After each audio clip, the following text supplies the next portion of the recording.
Who the heck is Pep Talks? I'm not gay, but I fantasize about Marco Rubio. Pep Talks. Pep Talks. Pep Talks. Let's eradicate the Kung Flu. I'm literally coming. Pep Talks. Pep Talks. Who the heck is Pep Talk? They want our women. They want our children. Pep Talk. Sometimes no means yes. Grab them by the pep talk. Grab them by the Marco Rubio. Obama is a racist. Pep Talks. I'm literally coming. I'm Pep literally coming. Pep Talks. We found weapons of mass Pep Talks. destruction. My fellow Americans, it has been confirmed today from Pep Talks that we are indeed all high on politics.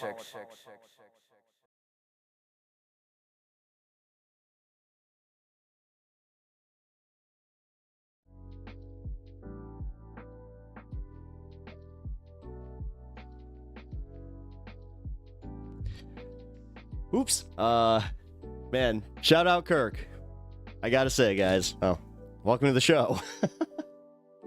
Day one stuff, but I was too excited to debut the music and I didn't want to talk over it, so I hope you guys got to enjoy that. I'm gonna be playing it again, pretty much like came out great. Oh man. I'm so excited. Thank you so much, man. For real. That it's incredible. I love it. I really do. I absolutely love it, man. You know, like I'm thinking we'll play it into fun half, and once we get some more people in here, I just want to give you some more credit for it, and also just, dude, fucking A. Like, you nailed that shit. You really did. I have to say that the Biden drop was, dude, that made me legit, like, almost spit my coffee out this morning. Who the heck is this Pep Talk? It was awesome. But thank you again. Intro music was cool AF. Hell yeah, man. I wish more people were dropping in to see. Like, man, that's the only issue. I have to, you know what? I'm thinking that maybe what I'll do from now on is, like, give myself 5 to 10 minutes to let people kind of, come into chat and just chill, do that thing that I was doing with the waiting room music, and then just drop the music. You know, the show's starting. I think that's the format. Like, thank you. Like, that actually kind of made my job easier, because now you gave me a few minutes where, like, I can have some leeway. I needed it today, man. Like, look at this shit. Like, I was in the shower literally like 10 minutes ago. I took the hair dryer. I was just like, that's it. Oh man, it's still. Ugh. Anyway, yeah, no, it really did come out great. I'll be making them as current events go on.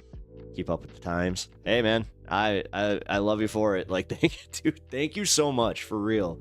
I'm kind of blushing here, man. Like, I really am. Like, thank you, for real. Like, the fact that you put your time into that, and holy shit, like, it came out amazing. Like, I dare say, might be better than the MR mixes. Dude, that was fire. I want to use the original one because that one was really funny. Trust me. Like, the grabber by the the P. That was hilarious, but I did kind of think about it. I'm like, all right, so I'm gonna be playing that more than likely into the into the show. So it's kind of like, yeah, you don't want to swear like in the first, like, I think 5 minutes of the show or something like that. I have to look that up again. I think it's 5 minutes. But either way, hell yeah, man. God, I'm actually, as I said, I'm a little upset that not everybody got to witness the debut of it, but we're gonna run it back. All right, guys. Oh man, we have so much fucking news to get to because I didn't do much news yesterday. We had a spirited debate, and that was kind of funny. Absolutely true. Marco Rubio sounds better. That was. It's funny, man. It is really funny. You nailed that. You nailed all of them, man. I got to, and like the way that they all transition. Also, just the craziness that like I was enjoying it like it was somebody else's show. Like that's kind of where I had that, like it was a brief moment where, because every time that I hit that pep talks, I was like, oh yeah. But yeah, I was vibing with it the same way that I do like the Majority Report music, which I've literally been vibing with for I think years now. They haven't changed the bumpers. The fact that no Miki Const is still on the bumpers is hilarious. But yeah, what the hell's going on with YouTube again? We're oh, damn it! I know what's going on with YouTube. Son of a bitch. There we go. I wanted to add you, but people will cling to Trump, Biden, Bush more. I think no. It's a high on politics show. So like, the fact that, hey, Squishball, did you hear it? Were you here for it? Because if you were not here for the debut of the Pep Talks theme song, theme song. Man, I'm having issues today. And yesterday was the day that I hit my head, which I'm fine, by the way. Thanks for asking. Yeah, as I said, man, I want to show everybody this. This is going to be awesome. Like, I cannot wait to show everybody. All right, well. Do not clip these. Also, the stream goal. I need to fix that. Because I kind of did that on the fly. So, yeah, so, like, totally didn't ask. Sorry, bro. Yeah, I was like, whatever, man. I mean, if you guys didn't hear the news, Michelle Trachtenberg died, and I'm kind of bummed about that one. She was, like, one of my first celebrity crushes growing up. Like, you know, her, Christina Ricci. Like, I was always like, oh, you know, I could meet them at school or something. And then, yeah. Dude, this is so lame. Like, this sucks. I feel bad. And it looks like it was, you know, either self-inflicted in some way. So, I just got here. I was showing the nephew what mod view looks like. Oh, cool. You training a new generation of mods? Is that what's going on? Wait a minute, I'm just thinking about this. Do, like, kids mod their channels? Wait a minute, how's that work? It's kind of like career day. It's just like, okay, look, I got to show that I'm an internet mod, and this is what you do, and this is how you ban people. I bet that's the fun one. Oh man, if you get to show them how to use the ban hammer, you know, we'll see if that happens. Knowing our chat, you never know. It's more like, check this shit out, bro. Well, yeah, dude, I want here. Oh, what the hell? Who the hell just flooded our suggestions? Hold on, distracting. Go figure. Thank you, dude. I'm not sure if you hear this right now, but thank you, distracting. I just got all of your recommendations. Oh, cool. I actually will play that one. He wanted to be a mod for my channel. Oh, nice. Hey, Ryan, what up, dude? I'm assuming that you also did not hear the music. Wait, okay, so what time does everybody actually get here? Like 2:15? That's what I thought. Or like about 15 minutes into stream. Because I've been trying to plan this. Because it's the Majority Report, they have no shame. You know, I kind of figured that out today, where I was just like waiting, and then the music, like it was like 11:03 and the music still hadn't kicked on. I'm like, this is a professional show. Like this is pretty much a radio show, and they just kind of go on whenever they want to go on, I guess. Eventually they hit the music, and then I think that Sam actually like went on mic at like 11:07. So I was like, well, for me. So I was like, oh, hey, you know, I can have a little leeway, I guess. I usually show when I wake up or happen to look at Twitch. Oh, well, cool. Wait, are there... Yeah, wait, you can get notifications. I mean, I get, like, email notifications, but I don't even really check those. Shh, speaking of, I just realized I didn't check my email. Crap. I was in the middle of a correspondence. Uh-oh. I mean, usually I'm on time. I was just having a Sammy. Ooh. Yeah, I haven't eaten today, so I'm gonna be eating this during the first segment. Hopefully the first segment isn't just me yapping. What is going on with YouTube? Hey, anybody over on Twitch, if you guys can also, like, check in on YouTube, and I don't know what the hell's going on. It's just, like, stagnating, and that's weird. As far as, like, even getting stream out. Wait. You might not need to do anything. But yeah, guys, I want to show you guys what Kirk put together as we start rolling in here. He outdid himself. He really did, man. YouTube looks fine, works for me. Okay. Man, what the hell's going on? Oh, okay. I guess it is. There it goes.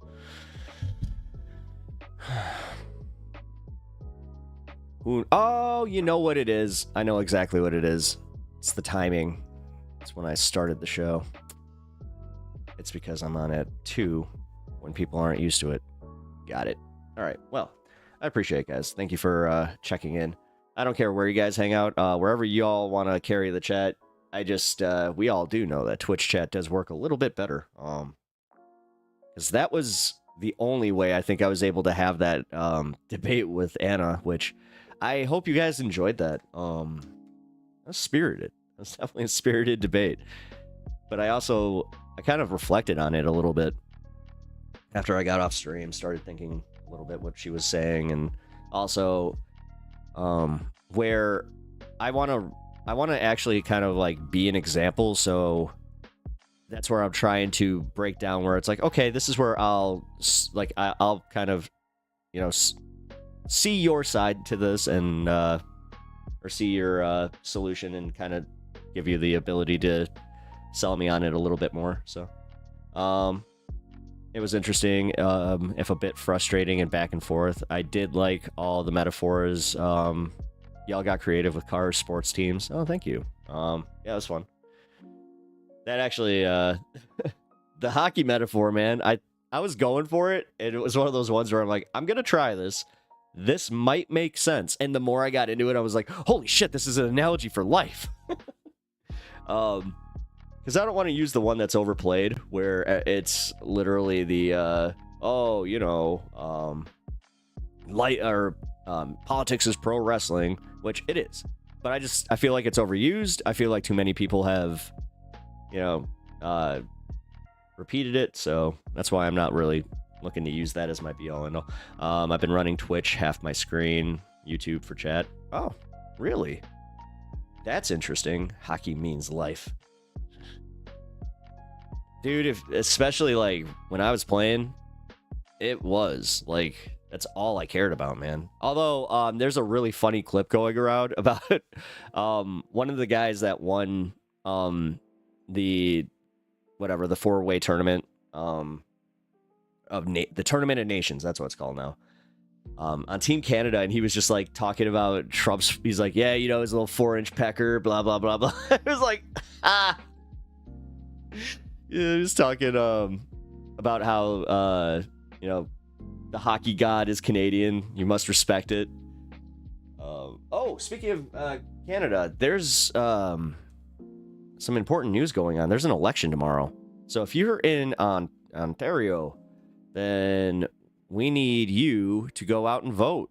I don't know why I mean we, but you to go out and vote. The Z Fold phones are notorious for being exceptional at multitasking media. Yeah, there are benefits for sure. I'm a simple man. Just give me my little iPhone brick that I don't need to put too much thought into. Like I am getting older, dude. Because I'm starting to get more interested in not having my phone around me all the time. You know, doing stream is a little bit easier with that. That's one thing that I noticed, my my phone time, as far as like the, or whatever the screen time on it, it's just like 0 according to the metrics from like before I started streaming. So that was kind of funny. iPhone is great, can't lie. I rocked it for years until I grew chest hair. Shut up. Some of us never grew chest hair. Some of us just grew hair on our bellies and it looks weird. You know? Thanks, genetics. I may have said too much. I'm a sucker for a good metaphor. I like writing. Oh, hey. You know what? No, the fact that you're kind of really excited about the metaphors, on the contrary, ever since I got here, my screen time has skyrocketed. Dude, sure do wonder why. Well, okay, so yes, maybe I've contributed to that. I'm sorry. Anybody who was, Ryan, were you there for the raid yesterday? Because I didn't hang around. I pretty much dropped you guys off. I felt like I was dropping. It's like, here, I'm dropping the kids off. You take them. It really did kind of feel like that. At the same time, I had no idea what she was talking about, so it can always be interesting. You never know. Dropping the kids off. It really was. All right, well, we got 4 of them. Yeah, here. I left slightly before the end of the last segment, so no. Oh, okay. Yeah, there's like, I think 4 or 5 drive-by custody agreement. That was, hey, it's you know, as a child of divorce, that was a thing that happened. There were many a times where it was very drive-by. The worst ones was when like one of my parents was late, and it was always my dad. And yeah, man, that wait in the car, where all of a sudden it's like, well, your father's late again, and then it would snowball from there. It's just like boom, boom, boom, boom, boom. You know, he's always been like this. It's like, okay, great. I do actually, I know, and I shouldn't, I'm going from, you know, funny to just like serious, but yeah, if you guys ever experience a divorce, never talk shit about your spouse in front of the kids. Like, seriously, that does fuck them up a little bit. Okay, son, jump out, because I ain't stopping. I swear, I had like, I swear, like, school, yeah, my dad was very much that way. There was one time, actually, where he didn't stop. I was like, hey! He felt bad about that one. And that was, I'm pretty sure, an accident. I'm 99% sure it was an accident. I know you're making jokes, but then it's like, well, unfortunately, I can meet you on that one. Yeah, my life has always been a little bit interesting in that regard. One of my favorite things that ever happened was I used to tell my one of my teachers stories about my dad, right? And they would kind of respond in the way a lot of people do, where, nah, it can't be that bad, or you're exaggerating. No. And my dad came to a parent-teacher conference, and the look my teacher gave me was hilarious the entire time my dad's talking, right? At the end of it, she kind of pulls me aside, and she's just like, I'm sorry. I thought you were exaggerating about your father. I'm like, now you get it. It was kind of one of those, like, quintessential moments in my life where I was just like, oh, number one, you are now, oh, thank you. Like, a teacher had to actually admit, like, oh. Also, yeah, wild. Yeah, I'm sorry. Oh, God, that it really was. Dude. Okay. This is what I love about my old man, though. Like, his personality, it's not like he's a bad guy. It's just, he's very him. He's just, he doesn't give a crap about what you think about him. Never did. Never will. And he's very, I mean, if you guys think I'm outspoken, I got it from somewhere, but at the same time, it's like, I also have a working brain to mouth filter, which he just decided, I think he took it off like a governor, where he was just like, it's like I'm like an antique now. I'm just gonna remove this, and you know what? Why can't I say blah blah blah? It's like,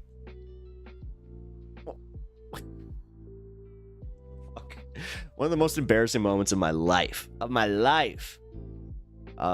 this wasn't even that long ago. This was like, a few years ago.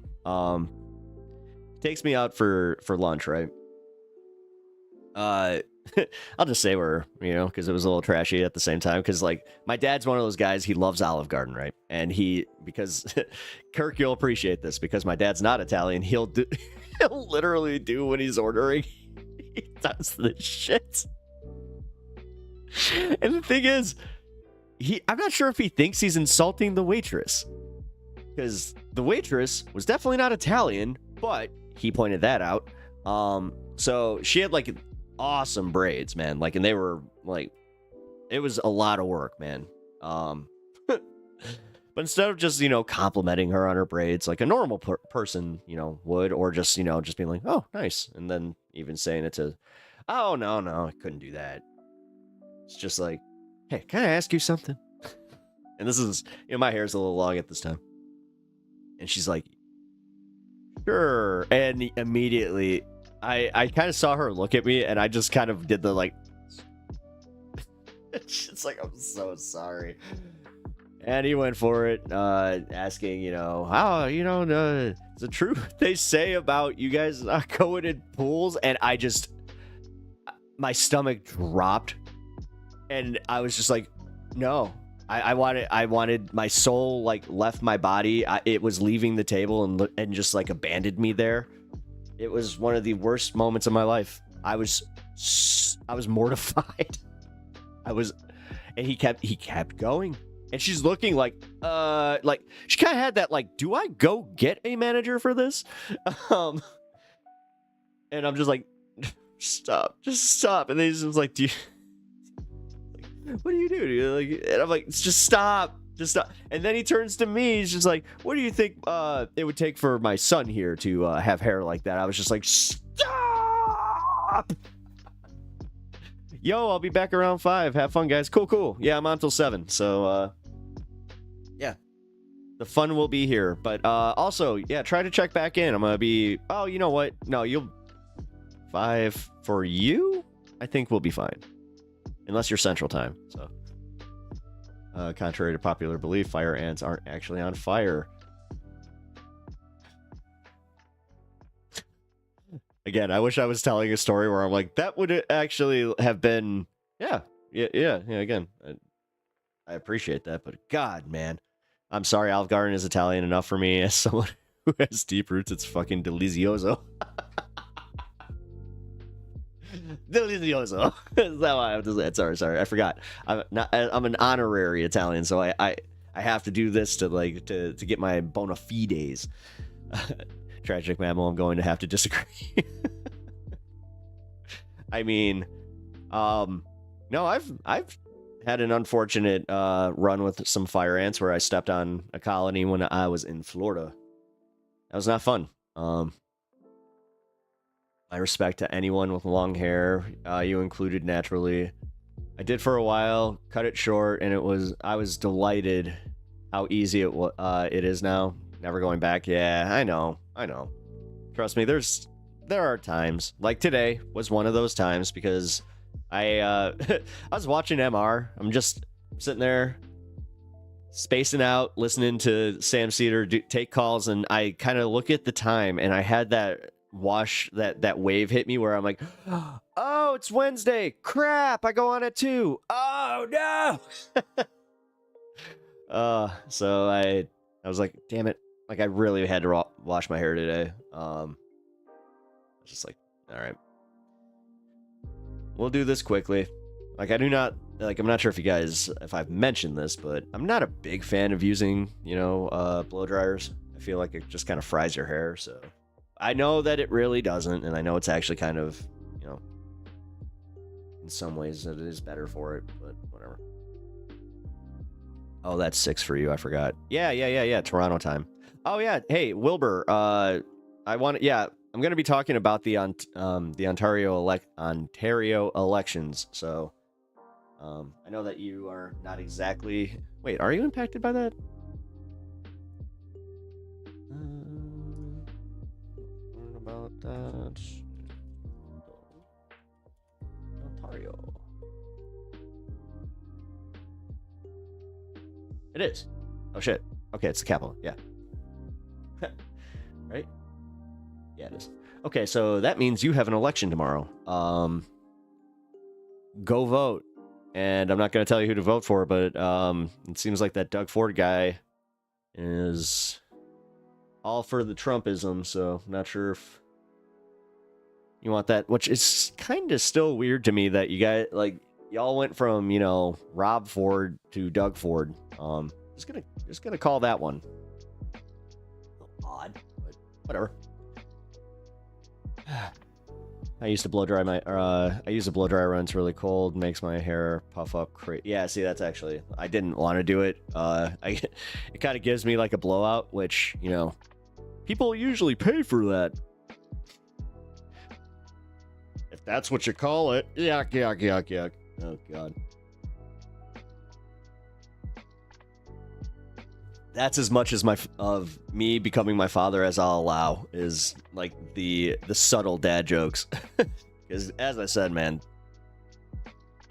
reliving that story gave me a pit in my stomach. Like when oh my God, you ever like?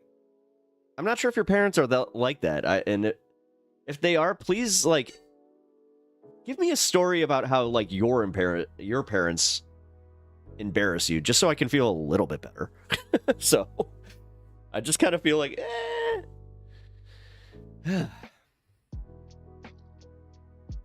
or how you embarrass your kids. That also might make me feel a little bit better, as long as it's nowhere near what he did. Because man, still can't get over that. Oh, by the way, if you guys are Opie and Anthony fans and you live in New York, guess what? Anthony Cumia, the good half of that show, he was funny for a long time until he just like dove headfirst into his racism and just, yeah, he sucks. But he's going to be on WABC, so if you're over on the oh yeah, Kirk, actually, I think you might get WABC. So yeah. My mom passed out drunk at one of my court hearings. That was pretty embarrassing. Okay. Okay, that's okay, that's a good one. Damn. I embarrassed my little brother's friends. I embarrassed my little brother a lot. Kind of feel bad now. Because now, upon reflection, yes, I always felt like, oh, I'm trading him for the world. That was a whoop.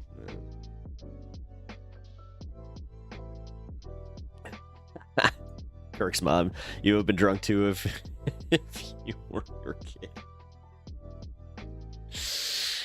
Wait a minute, you mean he? Oh my God. Burn, dude. Damn. Man, fucking accounts, dude.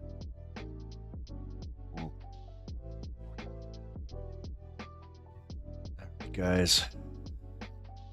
We do the news. Let's do the news. I don't want to do the news, but we're gonna do the news. I gotta start doing this a little bit earlier in the show. Alright. Ground news time. Also, I'm gonna be doing the re-debut of the Pep Talk song. Because, dude, I love it. I love it. I want it. I wish I could just play it throughout the show, but I know I'd get, sick of it by like the 5th or 6th time. Hearing it in a row. It's that whole hearing it once a day. That's the key. Because honestly, actually going back to Opie and Anthony real quick, I did learn like how valuable that is to have an opening song like that, or like Howard Stern for that matter, because Howard Stern has always had his Rob Zombie. Well, not always, but when he got that Rob Zombie song, it was immediate. Where number one, I love that song. I'll listen to that song just any day because Rob Zombie rules. But it's so cool when you hear it. You're like, yeah, it's Howard Stern time, woohoo! And then he's like, ayo, ayo, and they're like, all right. You get excited for the show. And it's the same for Opie and Anthony. They use the song that is, oh god, it's in everything. Like Metallica used it. I think it's The Good, the Bad, and the Ugly. Very, very classic Western song to... Oh wait, it's used in the Modelo commercials right now. Where it's like, the one where it's like, yeah, be a step above Modelo. But yeah. What the fuck? Okay, anyway. Time for news. Let's do it. Let's do the news. Oh, wait. I forgot to set the call. Yeah, whatever. His friends implied I suck at games after watching me fail nightmare difficulty in some games. Or in some game. Proceeded to play Call of Duty against them in New 75-0. Damn. Yeah, see, I had a moment like that where my brother was in Pee Wee hockey, right? And his friends were, they were little hot shots, and they were just like, yeah, we think we're better than you. Had a little shootout, and that was fun. Wiped the floor with those kids too. That was fun. Dude, one of the most fun times I ever had. I got to play one of the dad-son games because my dad didn't skate. So they were just like, yeah, you know what? Older brothers count. Go ahead. I was like, sweet. And man, dude, seeing those dads, it's like they definitely had some pent-up shit because they got back to that bench and they're like, I cannot wait to light my kid up. It's just like, man, you guys are freaking wild here. Humbling kids in video games is the best feeling on the planet. I will give you that. I have experienced that. Again, my kid brother will not play me. I keep calling him my kid brother. The dude's he is a grown ass adult with his own life. But yeah, he will not play me in Super Smash Brothers. If I even bring it up, he gets mad at me. Hey man, you want to play Super Smash? Good times, good times. Anyway, as I said, let's do the news.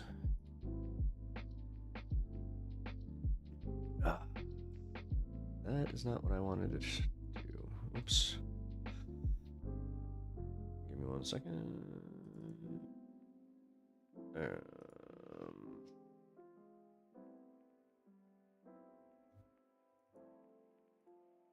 There we go.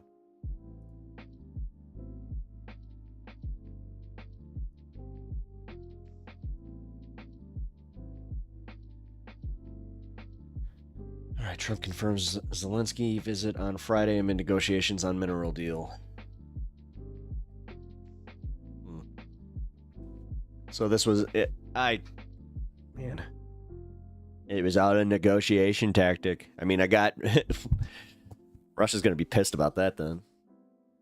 Ukrainian President Vladimir Zelensky announced he is working to confirm a meeting with Donald Trump in Washington for a mineral deal amid pressure from U.S. officials to sign the accord. Let's go Democracy Now. Or not. Where's the... Oh, here we go. I will later, thank you. Ukrainian officials say at least 7 people were killed overnight as Russia launched a wave of deadly drone attacks in the capital city of Kyiv and part of eastern Ukraine. Separately, Russia said it shot down scores of Ukrainian drones launched into Russian annexed region of Crimea. The fighting came as the White House hinted at that Ukraine was prepared to sign a deal granting U.S. access to Ukrainian resources, including oil, gas, and rare earth minerals. Trump said Ukrainian President Vladimir Zelensky would visit the White House on Friday to sign the agreement.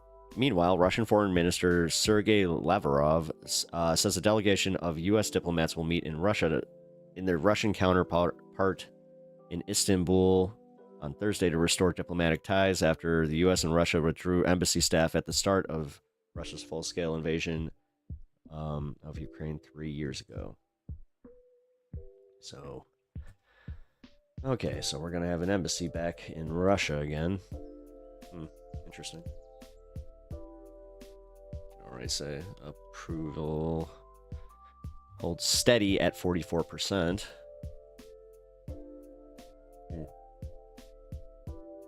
Ipsos Reuters.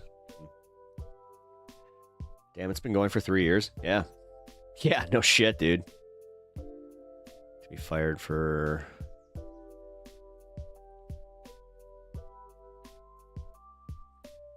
Ha! Really? More than 100 intelligence staffers to be fired for sending sexual explicit texts in NSA chat rooms? I don't necessarily disagree with this move. I don't know. From an HR standpoint, it is kind of like, well, guys, if you got busted doing this, you're dumb. What are you doing? It's like, not on company phones. What are you doing? New book on Biden by Jake Tapper and Alex Thompson. Reports a cover-up about his decline. Yeah, we knew about that. 16 hours ago? I thought that was like an old story that we were just revisiting. Good.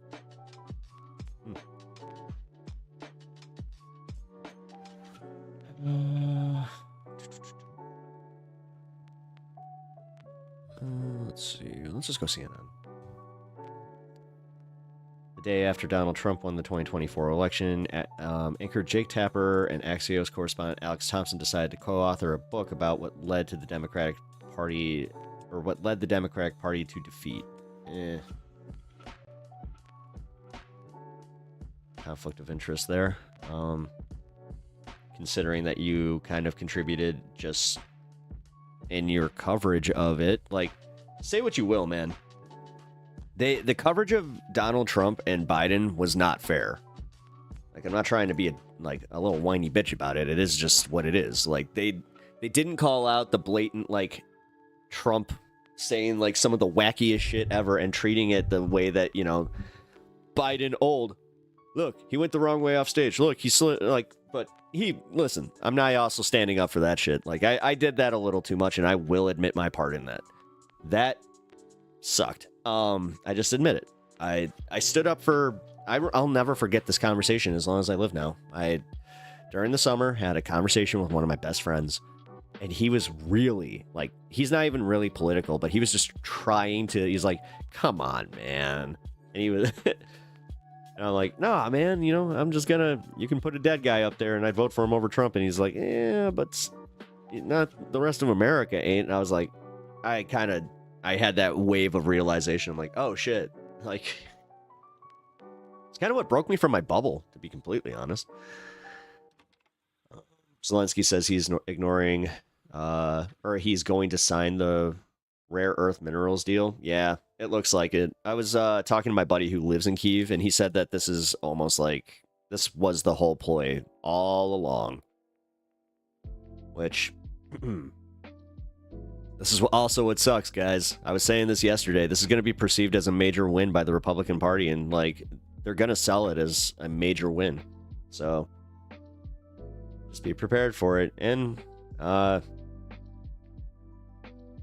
you know, it's got it. You almost have to admit it. It's like, okay, so if your whole perception is we're giving billions of dollars, which we know we're not, we're giving weapons, but I almost got to say, it's like, oh, why wouldn't you get a little something for doing that after all this time? I don't know, man.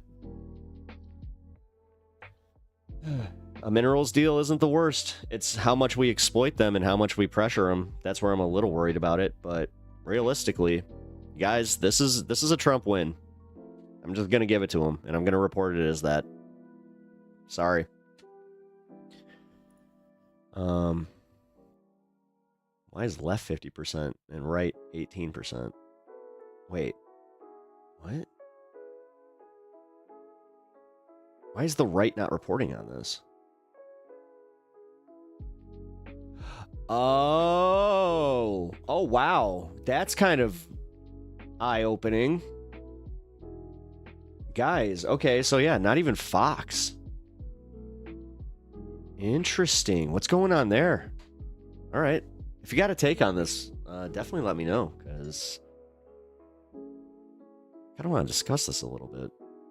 I was thinking the same myself. Yeah. Well, billions and billions and billions. When he says billions, he does that little thing. Billions. Bouillon. You ever have bouillon?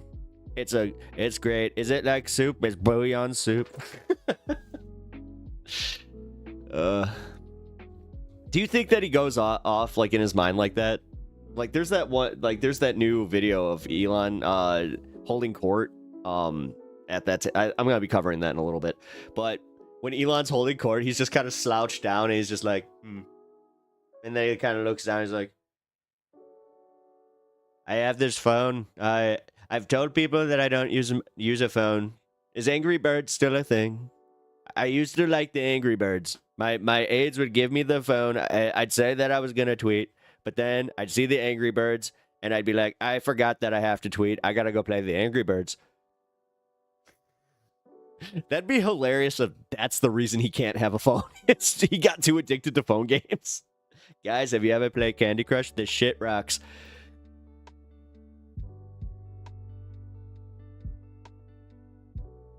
Oh, man. Trillions, my friend. Trillions. Whatever, man. Again, you gotta report it. I have to be fair. Like, this is kind of a Trump win. Just fair. Yeah, security guarantees and funding for Ukraine will be the central topics of Zelensky's visit, as he hopes to clarify U.S. military support amidst ongoing conflicts. Yep. Quadrillions. Did you know that we have quadrillions? And you see Ben Marcellus. Let's go to the blind spot. Let's see what's going on. For the right, what's going on? Musk dominates, disparages federal workers at first Trump cabinet meeting. Yeah, this is what I was talking about. Politico. Let's go to Politico. Even though, you know, they're state media, because that's why they did that, by the way. I want to talk about smart, like getting out ahead of all that and going, yeah, Politico's state media, blah, blah, blah, even though it's not. You dare say it is. Wow. Well, I hope the wife is not watching this, so she doesn't see what I was looking up for her. She got a birthday coming up. Although, did you see that little unicorno up there? Yeah,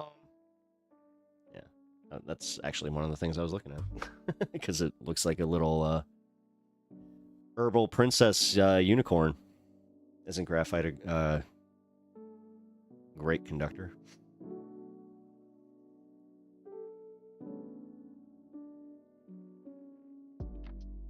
That's adorable, isn't it? Yeah. As I said, it reminds me, like, because it looks like the leaves. I don't want to say it. I'm still in the first hour, so. But yeah, man. As I said, I hope she doesn't see this. It's like, no! You're not God. I hate this shit. Like, dude, seriously, this happened to us, recently, where she ordered the Squishmallow. She ordered that. She was gonna surprise me with it, but the online receipt went to my email. So yeah, man, that sucked. And even she was just like, "Ah, lame." So it was just another surprise, completely ruined. Google says pencils, batteries, and steel making. Wait, are you guys actually like having this conversation? Wait, is graphite's not a good conductor, is it? No. Is it? Wait. Are you joking? I don't actually know that much about metals.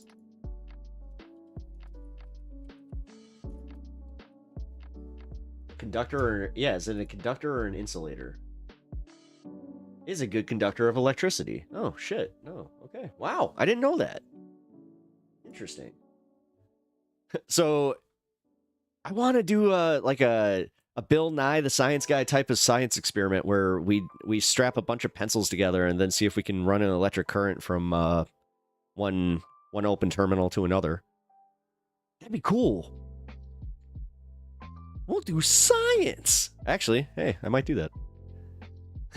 I'll also talk to somebody that knows a little bit more about this before I go and electrocute myself. So interesting. Just found out that it's a very good conductor. It's if it's thermally decomposed. Oh, okay. So okay. Back in an hour. Got therapy. Hey, man. Have a good session. Mention that wacko pep talks that you watch. That's probably, you know, contributing to you being there. I'm just kidding, man. Damn. Kind of felt bad with that one. I was just like, oh, I hope not. Is that something that can be used in EV batteries? Oh God. Right to it. Yep. Undead Banana, what up, dude? How you doing?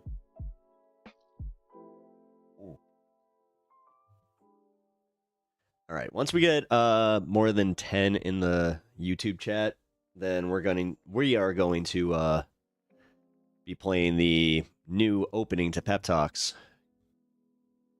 No, I'll just use gold, to be honest. Yeah, but oh right. Ciao. Yo, life's lesson. Life's lesson on Pep Talks. This is quite the meeting here. So I feel like we just had like one of those what's that movie? Oh my god. Inside Out? The Disney one. Fuck, I forgot. But yeah, where they're the emotions. I feel like, yeah, life's lesson just met pep talks. You go first. You have to teach the lesson, then I'll give the pep talk. Okay? But also, welcome. I appreciate you being here. If you haven't already, leave follow if you are enjoying the content. Because, yeah, I'm just kind of doing the news segment right now. The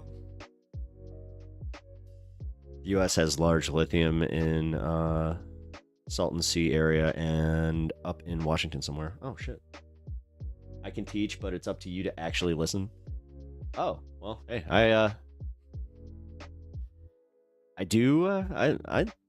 I'm not your average lefty content creator. I do try to listen to people's point of views. I don't just go, I disagree with you. Lesson 1, drugs are bad, okay? Well, I mean, yeah. Well, that's a good life lesson. But then the pep talk comes in and it's just like, all right. What he means is some are bad. Some are bad. Exactly. Some drugs are bad. Some drugs are needed. See, I already got you. What's up? See, we got this. We got this. We are ready to tackle this world. I think that the world put us together here just to make sure it's just like, all right, life's lesson. You and Pep Talks, go at it. The world needs you. Teamwork. I appreciate it, man. Thank you for the follow. I can't believe that is, dude. Wild that you actually found a channel called Pep Talks to like, give a life's lesson to. Dare told me I need to know. Well, all I need to know. Oh yeah, I missed the all. Man, they didn't teach me. Like, I look back at what Dare taught.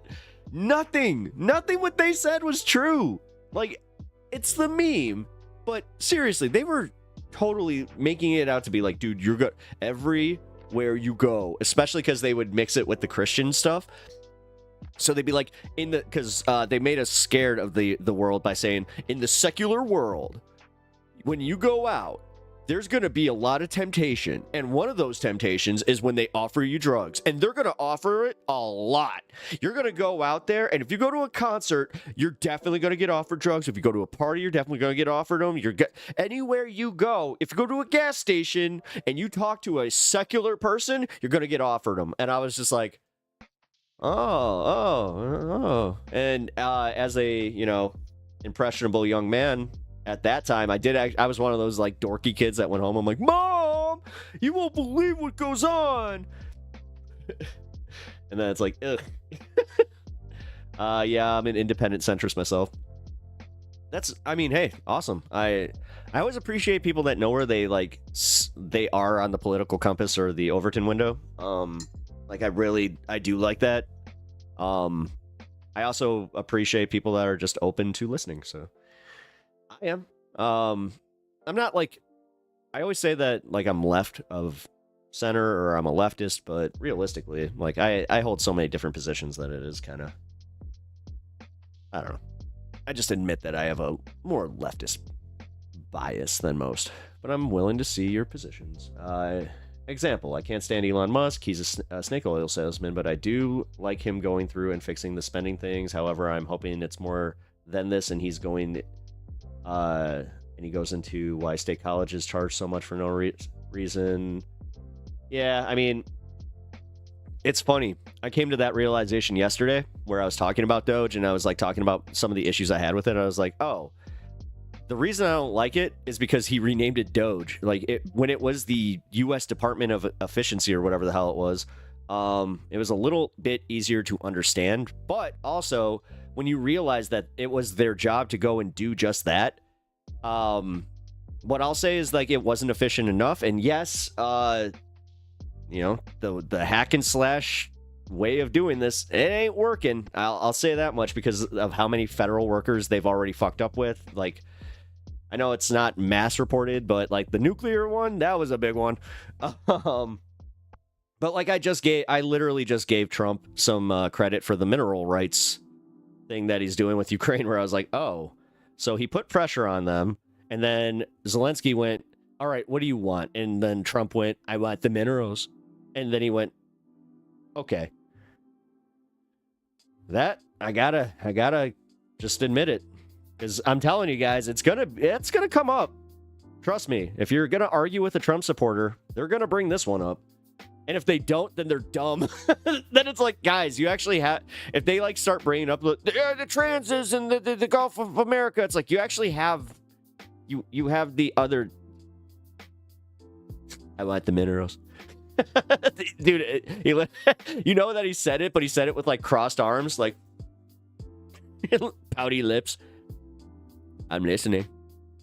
Technically, I'm listening. I didn't hear a word you said. All I know is that you got minerals. I want those minerals.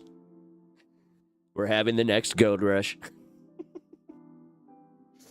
Oh, shit. And Elon is just like, yes, I need those minerals. It's like somebody actually said, it's like, are those good for EV batteries by chance? It's a beautiful accent, but I can't understand a word you're saying. What do you mean? You don't understand the greatest president ever? God. King, or what he was like, technically I'm king. Trump 2025 is just like, look, I know I won the election, but technically it wasn't by enough. I want to do it again. I just want to have I want to do the whole thing with the rallies. Everybody's gonna love me. Like, dude. I wouldn't be surprised if he starts doing rallies in summer. Or he's just like, wait a minute, are you telling me that shithole Iowa finally melted? Okay, let's go.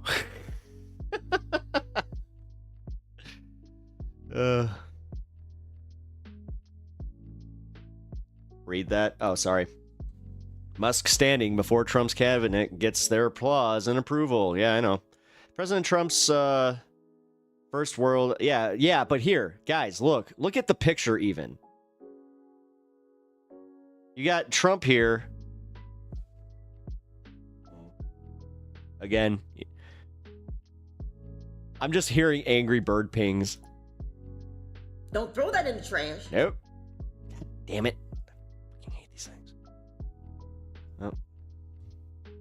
Sorry, guys. Can't do it.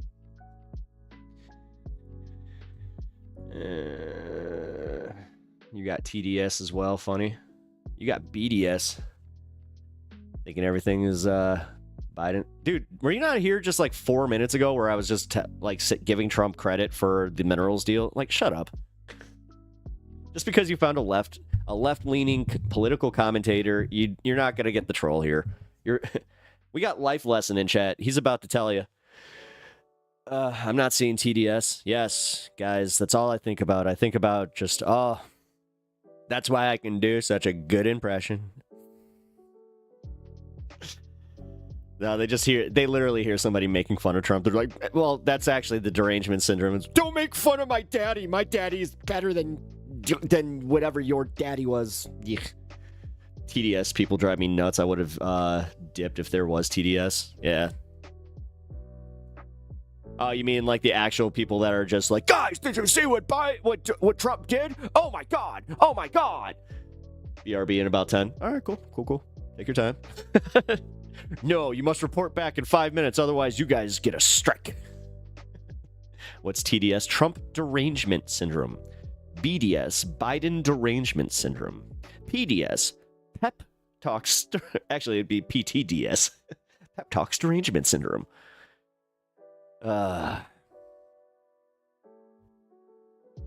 That's like your opinion, man. All right, well, what do they say about opinions and assholes?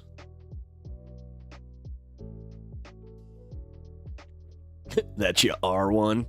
Oh, I know I am an opinion. Pelosi derangement syndrome, but to be fair, Pelosi is a literal piece of shit. Yep. Yeah. This is one of my fun, like, I'm one of those guys, like, if somebody's just like, you're a liberal, you like Nancy Pelosi, it's like, I really, no. Look in the mirror. I don't need to. I have a playback screen. And I like what I see, so. Now you. Look in the mirror. Why don't you do this? Play back my show if you're over on... Oh, no, you're on Twitch. Go figure. Takes one to know one, bro. We all know you got a Let's Go Brandon flag. Come on. The last 4 years were Biden this, Biden that. Eggs are high, gas is high, blah, blah, blah, blah, blah. And now it's just like Biden inflation. It's like, all right, man, whatever. Y'all in charge, and you're still just like, yeah, them Democrats. It's like, all right, man. That's the literal beating of a dead horse where, stop, he's already dead. Goodbye. It was good to see you, Richard Stanley, 45. I bid you adieu. Oh man, I need to eat. I just realized that. Oh, did you really not know what TDS was? Interesting. I thought that was like something that we all knew. I like how a guy came in here and he didn't get to troll me, so he was just like, I'm leaving. That's whatever. Oh, I found a lib that gives credit where credit's due. You mean uh-oh. I didn't, I'm just dumb. Don't worry about it, man. You're just not like, I don't know, politically online brained like I am, where it's just all this shit permeates, man. Like, all of it. Like, I caught myself breaking my cardinal sin, like, or doing a cardinal sin, and that was watching political content while not on stream. I am really trying to not do that. But, God, that was hard. That was like, okay, I guess I gotta watch this crap. First presidency, he takes credit for the economy out the gate. Second one, he blames it all on Biden. Okay, yeah, exactly. I'm just there's no seriousness there. That's why it's just like, ugh. I lurk. You do lurk. You are quite the lurker. But it's also good to see you. What do we got? 8 over there. Okay, so we're getting there. Once we get a few more over on YouTube, then we're going to play the pep talk song. I'm really excited, guys. Like I want Kirk to be able to gloat in chat. Oh, by the way, he's back. So, oh boy. Oh yeah, guys. Hey, if you have an opinion on what I should do for my stream goal, don't be afraid to give me a little bit of a tip there, because driving. Oh, okay, cool. Gotcha. Because yeah, you can love the pooch, and we've already met the Saturday stream goal. I was thinking about doing like the hair goal again, where we could just do hair braid, like she can braid my hair or something on stream. But yeah, I don't know. I'm there too. Oh, nice. This is what sucks about me starting a little bit sooner, is you guys all seem to be on the road and just doing shit. But, all right, well, that means let's watch a video so you guys have something decent to listen to. And I have so much confidence in myself, you guys. No, no, not that one.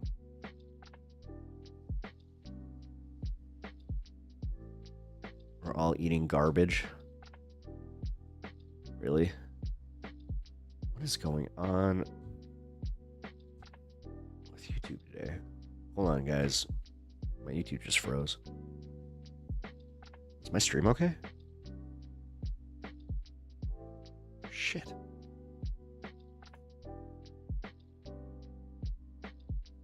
Huh. Yo, Squish. Yeah, everything's good? Okay, good. Okay, well then this is on my end. Hold on. I gotta reboot my YouTube.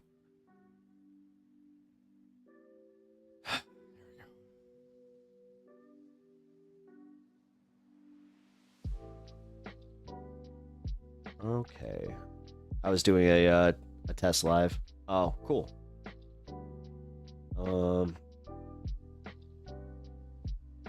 That was a Peter Peter. I do that sometimes. Chris is on fighter. Ah, here we go. Because even have you We gotta do our daily Adam Mockler video. Let's come on. Give him at least one segment out of my stream. You guys heard of the sneaky tactic that Republican lawmakers are using to cut Medicaid without actually using the word Medicaid or cut within the bill? And they're playing a dangerous game. I'm telling you, they are playing with fire when it comes to cutting Medicaid. Because even the thing is, my mom, she actually called me about this because she's like, "Is this true?" Because I heard that over whatever news she was reading, she was just like, it says that they are going to be doing Medicaid, but it's not in the bill. And I kind of was like, 71% of Trump voters oppose Medicaid cuts. These are Republican voters. And a lot of Republicans depend on Medicaid more than you think. Listen to Steve Bannon himself saying it. But until we see the math, and I mean hundreds of billions of dollars of cuts, hundreds of billions of dollars of cuts, and stop whining about entitlements. Get into that discretionary spending. Get into the Pentagon. Get into Medicaid. Medicaid, you got to be careful because a lot of MAGAs on Medicaid. I'm telling you, if you it's getting worse too. Don't think the more so. It grows. You are dead wrong. Medicaid's going to be a complicated one. Just can't take a Medex to it, although I would love to. All right, the entire point here is that Republicans are using a very sneaky tactic. And I want you to stick around so you're aware of what they're trying to do to ultimately cut Medicaid. Make sure you drop a like. Make sure you subscribe. We are so close to 1 million. And I keep getting comments like, "Hey, Adam, I thought I was subscribed, but it turns out I wasn't." Wow, I actually just noticed that, yeah, he's at 978, but he was at I thought he was at 980 something the other day. Whole time. So make sure you scroll down and subscribe. And I just want to show you, first of all, he keeps using that one. That's somebody who just didn't subscribe and thought they were. I'm sorry. Come on, man. That's dirty. Like, if you're already sub, what are you doing there, man? Of Medicaid recipients, but also how the math just doesn't add up. The math with what Trump and Republican lawmakers are trying to do does not add up, meaning we would have to cut Medicaid. Let me explain it all. First, let's just make sure we're aware of this map of Medicaid and CHIP, which is the Children's Health Insurance Program. There are recipients in many different types of states. We've got Louisiana down here, a red state. We've got New Mexico. Up here, we've got West Virginia, Kentucky, New York. We've got California because there's a large population in California. But I will say, a lot of red states, Arkansas, are reliant on Medicaid. So it's not just lazy Democrats or whatever the hell Republicans say. Oh my God, some Dems are so stupid financially. Would you ever keep more than $15K in a bank account? Both sides are very reliant on Medicaid, and Trump would be playing with fire. That's why they're trying to do it in such a sneaky way. This says, what can House Republicans cut instead of Medicaid? Well, not much. The math of the GOP's goals make the move almost unavoidable. Republican leaders keep promising. They keep promising there's no Medicaid budget cuts in here. There's no Medicaid cuts in anything we're trying to do. They even say, Speaker of the House Mike Johnson and Trump keep using this line, the word Medicaid isn't even mentioned in this bill once, but don't be fooled. It's all a shell game. It's like a shell company because they actually... I don't know. It's like this type of reporting, though, I do tend to take with a little bit more of a grain of salt because you got places like the Wall Street Journal who are not bastions on the left. I know they have a liberal-leaning side, but this is on both. Like I'm sponsored by Ground News, so this is one of my things where I'm just like, no, this is being reported everywhere. Unfortunately, the language is written in a way, like he was just saying, where this is designed to hide the effects of what it is, so people like they can go to their constituents and be like, look, you can go through the bill. It doesn't say cut or anything, but if people are actually feeling this is also why they stopped doing the town halls. Like, I'm sorry, man. Like, I know there's some, like, this is why I try to also stifle a little bit of the, like, hyper alarmism on the left, because I'm like, guys, we don't want a boy who cries wolf this shit. We are cutting Medicaid without actually saying it. It's like a back door to cutting Medicaid. Let me just explain. Let's start off here. Donald Trump's budget blueprint is passed through the House, and many Americans are concerned there will be cuts to Medicaid, which would affect tens of millions of Americans. The House Energy and Commerce Committee, which oversees Medicaid, must now cut $880 billion in spending over the next decade, but the big question remains as to how that will be achieved. About 24% of people in the U.S. are enrolled in Medicaid. Again, about 24%. As of October last year, more than 72 million people across the country held Medicaid coverage. Now let's go back to this New York Times article. The House passed the budget resolution on Tuesday after Speaker Mike Johnson persuaded several Republicans. The House passed a budget resolution on Tuesday after Speaker Mike Johnson persuaded several Republican lawmakers, and these lawmakers were expressing reservations about possible Medicaid cuts, which is funny because even the Republicans knew, hey, I shouldn't be voting for this. It'll really harm my constituents. We have articles like this one. Minnesota Republicans asked other Minnesota Republicans to spare Medicaid. So 13 Republican lawmakers wrote to Republican members of Minnesota's congressional delegation and said, please do not vote for this. You can't just cut Medicaid. And here's why.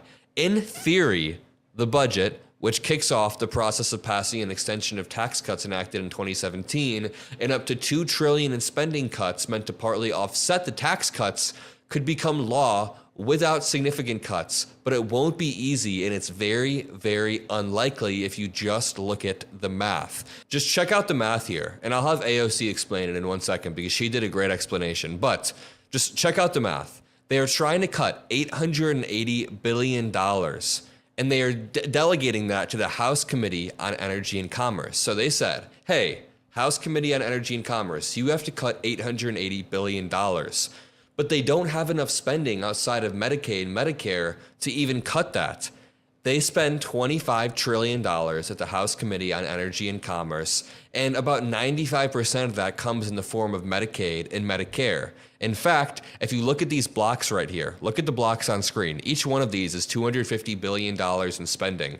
The cuts required are 3.5 blocks, and all of the blocks here are either Medicaid, Medicare, or these squares, other, won't even make up enough.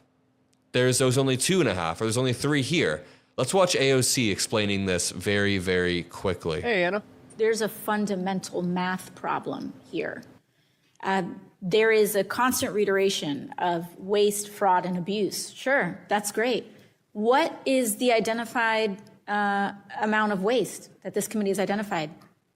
Because what the order that's been sent down here is find $880 billion, not there is $880 billion of waste, fraud, and abuse. In fact, if you look at these blocks right here, look at the block.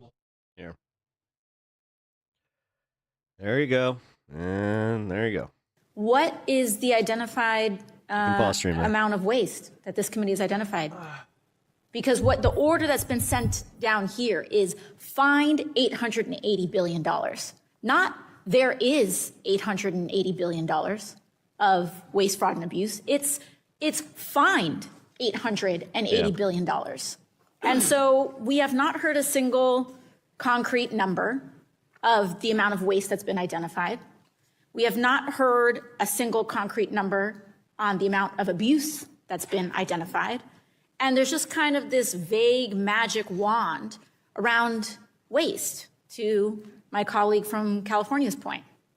And waste is being used as a very large word here, because what's being suggested is that long-term care is wasteful in America, that children's health insurance is wasteful in America, that poor people seeing the doctor is a waste, that all of these people are disposable, that the elderly are disposable. So I think the problem here is that the numbers don't add up. They don't. The numbers don't add up. No. 800 Every single time. They don't hold up to scrutiny, and that's the problem. And what I don't like about this is, again, this was we already experienced this during the election, where the left is graded on such a curve where Trump is just taking at his word, Elon taking at his word, the right taking at their words, until it's like constantly prove it, prove it, prove it, prove it, prove it, prove it, prove it. $80 billion is a devastating cut to Medicaid, and given that 30% of We're Medicaid disposable. That's the point. dollars also go to Medicare, Yo, Bloodstone, what up? Yep. it's also Feeding the pigeons, but I'm listening. an attack Nice. on Medicare. Again, the numbers don't add up, and I hope I explained that concisely enough. I hope I explained that well, just to go over it one more time. I mean, I think they explain it right here. All right, so there are a few key options here. The budget resolution itself doesn't say the Yeah, word. they were literally screaming about Obamacare and death panels deciding to get to who gets to live and who gets to die, and then they're doing this. Not a hint of irony. Medicaid. No, it's also they don't remember it. Like, they don't remember actually caring about that shit. And Medicaid provides health care to 72 million poor and disabled Americans. Remember, as it says At the here. end of the day, if they can't prove it, we have to stop them by any means necessary. But it does instruct the House Energy and Death panels, yeah, life lesson. They were back when Obama was president, specifically in his second term, they were all about trying to expose death panels that were signed during the Obamacare, where they were essentially like going to red states and just being like, "Oh, well, you're an old white person. You're registered," because they were insinuating like, "Oh, you're registered Republican." Well, denied. Commerce Committee to cut $880 billion. As I feel said, like so that's some they have bullshit. jurisdiction to make these cuts. They also have jurisdiction over Medicaid, Medicare, and some other health services, as you can see in this chart. So if you want to cut $880 My biggest thing is, as long as you grade the Republicans on the exact same curve, then I will 100% always just be like, yeah, okay, fine. billion down here in red, you would have to pluck it from the Medicaid and Medicare chart. I doubt they denied anything because they are Republican. That's what I'm saying. Like, that's that. Oh, okay. So yeah, no, it was it was never proven to be anything but just a talking point. To pluck it from these parts That's what because I mean, the health like- parts don't even have enough funding. It's wild. No, I realize that. Sorry. Some things get lost in text, and that was one of them. Instructs the House Energy and Commerce Committee to cut $880 billion. If the committee can't save at least that much, the entire effort could be imperiled. And they're saying they're going to find enough waste, fraud, and abuse to cover this, but they probably won't even find $50 billion. So they have a few options. If Republicans want to avoid major cuts in Medicaid, the largest pot of money available. Republicans are like flat earthers, flat Earth believers at this point. They live in a parallel universe or something. They really do. I mean, again, because like they also try to throw around numbers. The big thing is about the like waste, fraud, and abuse, which again, now that's just becoming a dog whistle to me. Every time I hear DEI, waste, fraud, and abuse, any of the like. The buzzwords that are going around from the president, but that's also where I was saying this yesterday. This is why it's so effective, is from the top all the way to the very bottom. They are lockstep in their messaging, and this is why it's so effective. This is why you'll hear from somebody in your life about DEI and the waste and all that. That's why you're going to hear about it. Is Medicare. So it's like, these are people that don't watch news. Well, Republicans face an even tighter political bind when it comes to Medicare than they do with Medicaid. President Trump has said repeatedly he does not wish to cut Medicare. So option number 2, cut everything else the committee oversees. So even if you logical thinkers are people surrounded by people living in loopy land. Want to cut Medicaid or Medicare, which are the two biggest pots, you could cut other health services, for the most part, you're right. And that just ends up being, child health care, essentially. It ends up being the Children's Health Insurance Program, which is almost even more evil. And then you still end up being a little bit short. You still end up being short and having to cut Medicaid or Medicare. Option number 3, consider options that aren't exactly cuts, even if they don't add up to $880 billion. There are some creative options like overturning regulations that require car makers to raise fuel efficiency standards. I mean, see, again, how does that, like, I don't care if you're a Republican. How the fuck does that help anybody? Even in the, like, I get it. Me want big truck, but cutting fuel efficiency standards? That fucks everybody. That's a consumer issue. That means that they can make you, like, buy more gas. What in the actual hell? Why wouldn't everybody be mad at that? I think they're going for the Medicaid cuts right here, especially because a few lawmakers were very worried and had to be coerced into voting for it. It seems pretty likely. Tro Clinton tweeted out, Republicans just voted to cut Medicaid and to give huge tax cuts to millionaires and billionaires. But thank God those 2 trans athletes can't play softball. Yeah, thank God egg prices are lower. Oh, wait, never mind. Thank God the war in Ukraine was ended in 24 hours. Oh, wait, no, it's not. It's just tax cuts for rich people. And that's made up, the cost of that is made up by cutting Medicaid and Medicare. Let me know in the comment section if you understand the math that I'm trying to lay out here. I feel like I didn't articulate it concisely, but basically, if you're going to try to cut $880 billion, you got to be pulling from Medicaid and Medicare. Yeah. But if they come out with a bill that says otherwise, I will also report on that, man. So, I got a meeting in 8 minutes. Can't pack my bags yet. Oh, shit.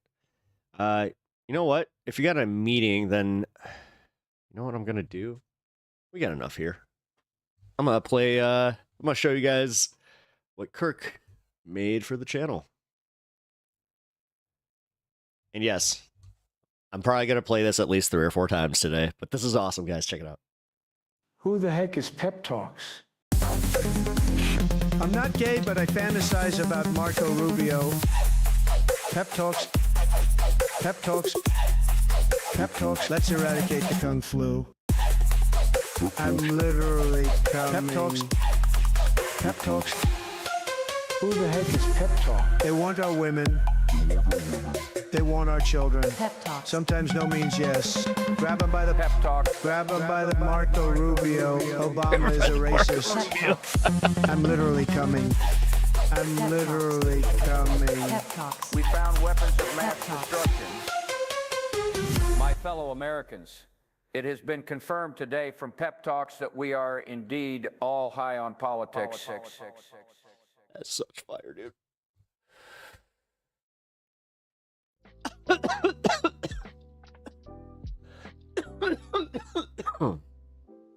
So that is the new opening to the show.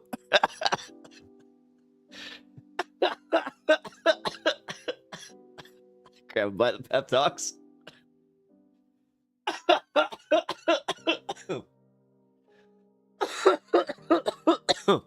And I mean, I am 11 out of it was no, for real. It's so good. It's so good. Grab him by the pep talks. Seriously, Kirk, I'm not kidding, man. I mean it. You outdid yourself with this one. You did such a good job.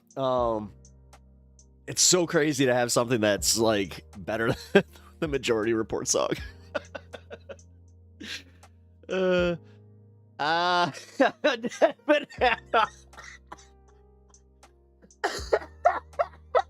Triggered. Oh man, I'm glad you guys like it. Yeah, so here's the deal. Whenever I start the show, number one, I'm gonna be giving myself a little bit of leeway to, you know, make my coffee, you know, like have 5 minutes before a show. But during the waiting room period, once I drop that music, that means the show is starting. So that's gonna be the new format. Yes. Very excited about that. What is the gold card? Oh, man. Well, yeah, right. If you didn't know, there's actually like a bunch of people mad about that one over on the Republican side, too. Because they're just like, wait a minute. So you did all this like stuff with getting immigrants out, but now you're just gonna sell them citizenship for $5 million? Like what? It was a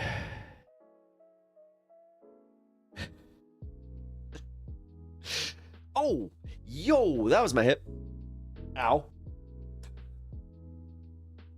I'm old. I mean, $5 million for citizenship ain't a lot.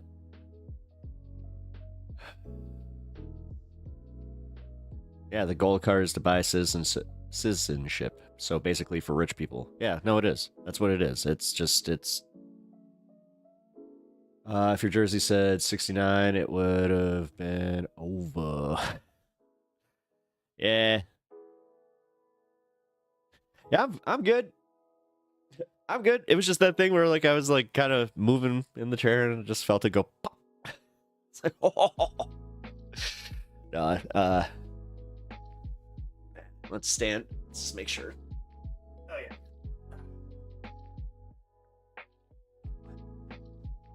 Okay. That is goalie stuff right there. That's just... isn't that the same as EB5 program? The what? Or the HB... Yeah, the HB... Yeah, no, I know what you're... Yeah, Grandpa Pep, shut up. I knew it was coming. The thing is, the second that I'm like, oh, my hip, it was just, oh, no, that went out into the, I'm going to get called Grandpa. Well, there it is. Thank you for at least just taking care of that for me. Much better. All right. Now,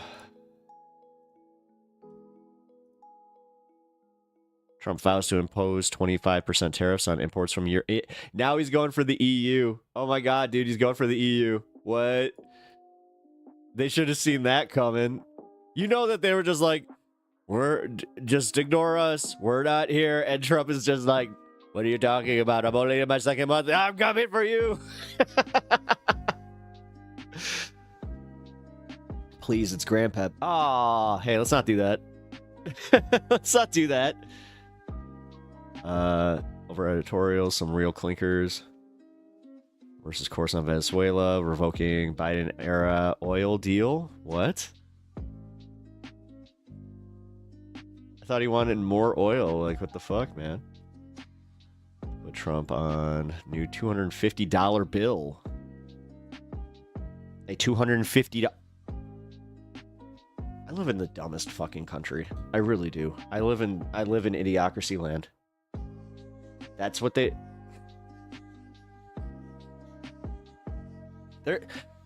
let's cut waste and abuse and fraud. But let's make a new fucking what? Dude. Can we just bring back the $2 bill, please? Yeah, no shit, right? I mean, you can... They're still printed. You can get a $2 bill, I thought. Tit for tits. Tits and tits. What? Tit for tat. I was like, wait, what are you guys talking about? All right. Give me a second. Let's see.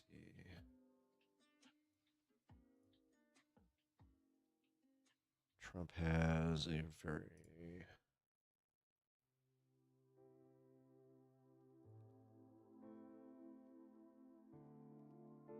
Okay, hold on. What the hell?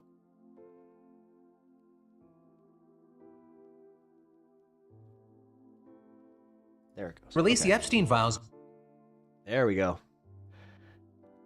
I want to cover this releasing the Epstein files too thing. Because, yeah, notice how that's not part of my ground news coverage today because nobody wants to talk about that right now. And it is something that a lot of Republicans seem to actually care about. So let's find out why they don't want to talk about that all of a sudden. Amid growing calls to release the Epstein files, questions are now being raised as to why they haven't actually been released yet since Trump got his attorney general in place, and she said 5 days ago that she had the Epstein client list on her desk. Fire Festival 2 is a go if you're willing to risk your money and or dignity. But North Korea's wild $1.5 billion crypto heist, and we need to talk about what many have called mistakes, lies, and or misleading claims being said about Doge today. We're talking about all that and much more on today's brand new Philip DeFranco Show. You daily dive into the news, how it's being covered, and how people are reacting to it, starting with this. Where are the Jeffrey Epstein mad, do you files? become a red pepper? That is a question a lot of people are asking right now for a number of reasons, starting with a call from Republican Senator Marsha Blackburn. With Blackburn writing a letter to FBI Director Kash Patel requesting that, in line with his stated commitment to transparency, he release the complete flight logs from Epstein's private jet and helicopter, Ghislaine Maxwell's Little Black Book, as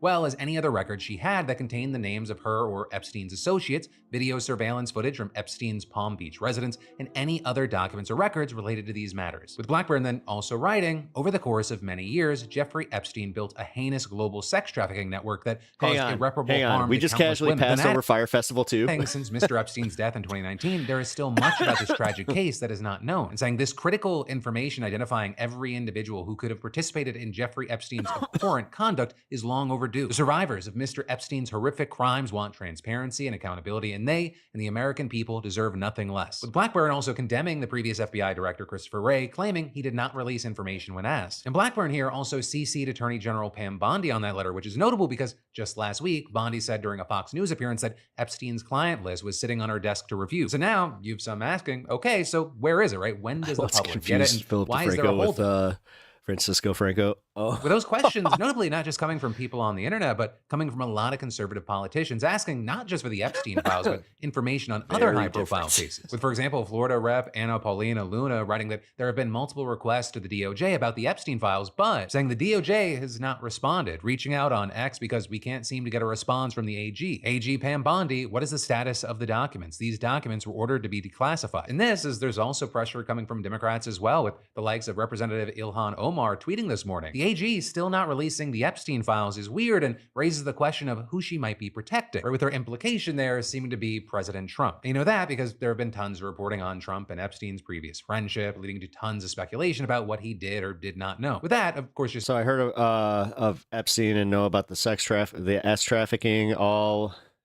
that vaguely. So why is he all of a sudden relevant? Because Trump is doing this thing. He actually shot himself in the dick on this one because he's like, look, I want to declassify all this stuff. There's a bunch of stuff going on. We got to get this out there with the Kennedy assassination and all these things. I'm going to release all the information. And then they're like, well, how about the Epstein thing? Because most QAnoners are super into the idea that Epstein was like one of the curators of the deep state. So whoever is on that list automatically is part of that deep state ploy, and that's why he does not want his name brought out. It has nothing to do with it. Like, the funniest part is he's not even really worried, where it's like, yeah, you know what, I can explain the plane thing, I think, I don't know, but it's there's a few things there where technically that's gonna look really bad for me. Just being one of the many Epstein related theories and rumors, but Also this morning, you had let's be tons real. of people resurfacing reports of their ties, which you may have noticed if you hopped into the dumpster This is fire the most this morning. obvious thing. Epstein was the #1 trending topic on X today amid these demands for the files to be released. Though also, seemingly another reason why it was trending was because commentator Benny Johnson posted a claim from a source who said that the FBI is destroying files, including potentially ones related to Epstein. And while that clip has gone very viral, as of recording, no major outlet has corroborated it or even reported on it. So even though it's getting a ton of attention, I will say it is unverified. But notably, Inverted Mystic, I started reading that, and immediately there was a slap bass playing in my head. that hasn't stopped politicians and Elon Musk from sharing posts about it. With this, as Musk has also tweeted in support of Marsha Blackburn's efforts and letter to the FBI. With of course all of this then adding to the online pressure mounting for Bondi and other officials to follow through and release the files. But for now, we're gonna have to wait to see how all this plays out on several different fronts. But then, next up, it's your daily dose of Doge. Starting with the fact that things have somehow gotten even messier and more chaotic with Musk's whole "what did you do last week" email to federal employees. We talked about it on the show yesterday. Musk made a post on Saturday saying that all 2.3 million federal workers would be sent an email requesting that they detail what they did last week, with Musk saying failure to respond will be taken as resignation. But then the HR arm of the Office of Personnel Management sending an email asking employees to write 5 bullet points about what they accomplished last week, though notably it said absolutely nothing about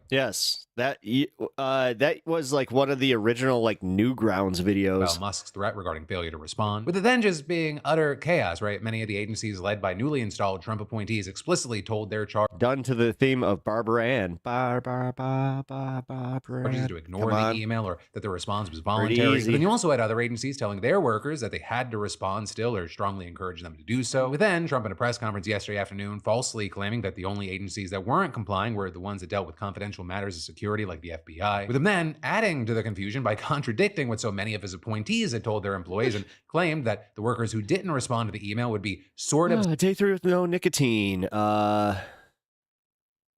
Whatsoever.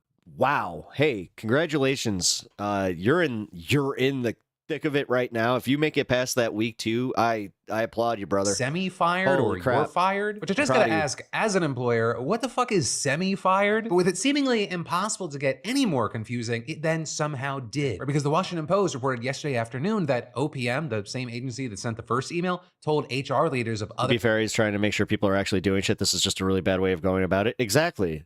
This is a very inefficient way to go about using the Department of Government Efficiency. Federal agencies that their employees could ignore the email and they wouldn't lose their jobs. With that reportedly coming from 3— No, just admit, like, the thing is, again, I can admit the need for, like, even going through and using a fine-tooth comb to weed out some government corruption. Trust me, I've seen this in my own life where somebody actually said it to me where they're like, dude, I got a government contract. That was all I need. Like, he's like, the money is just coming in. It's just like, oh. And when you know how he's using it, you're kind of like,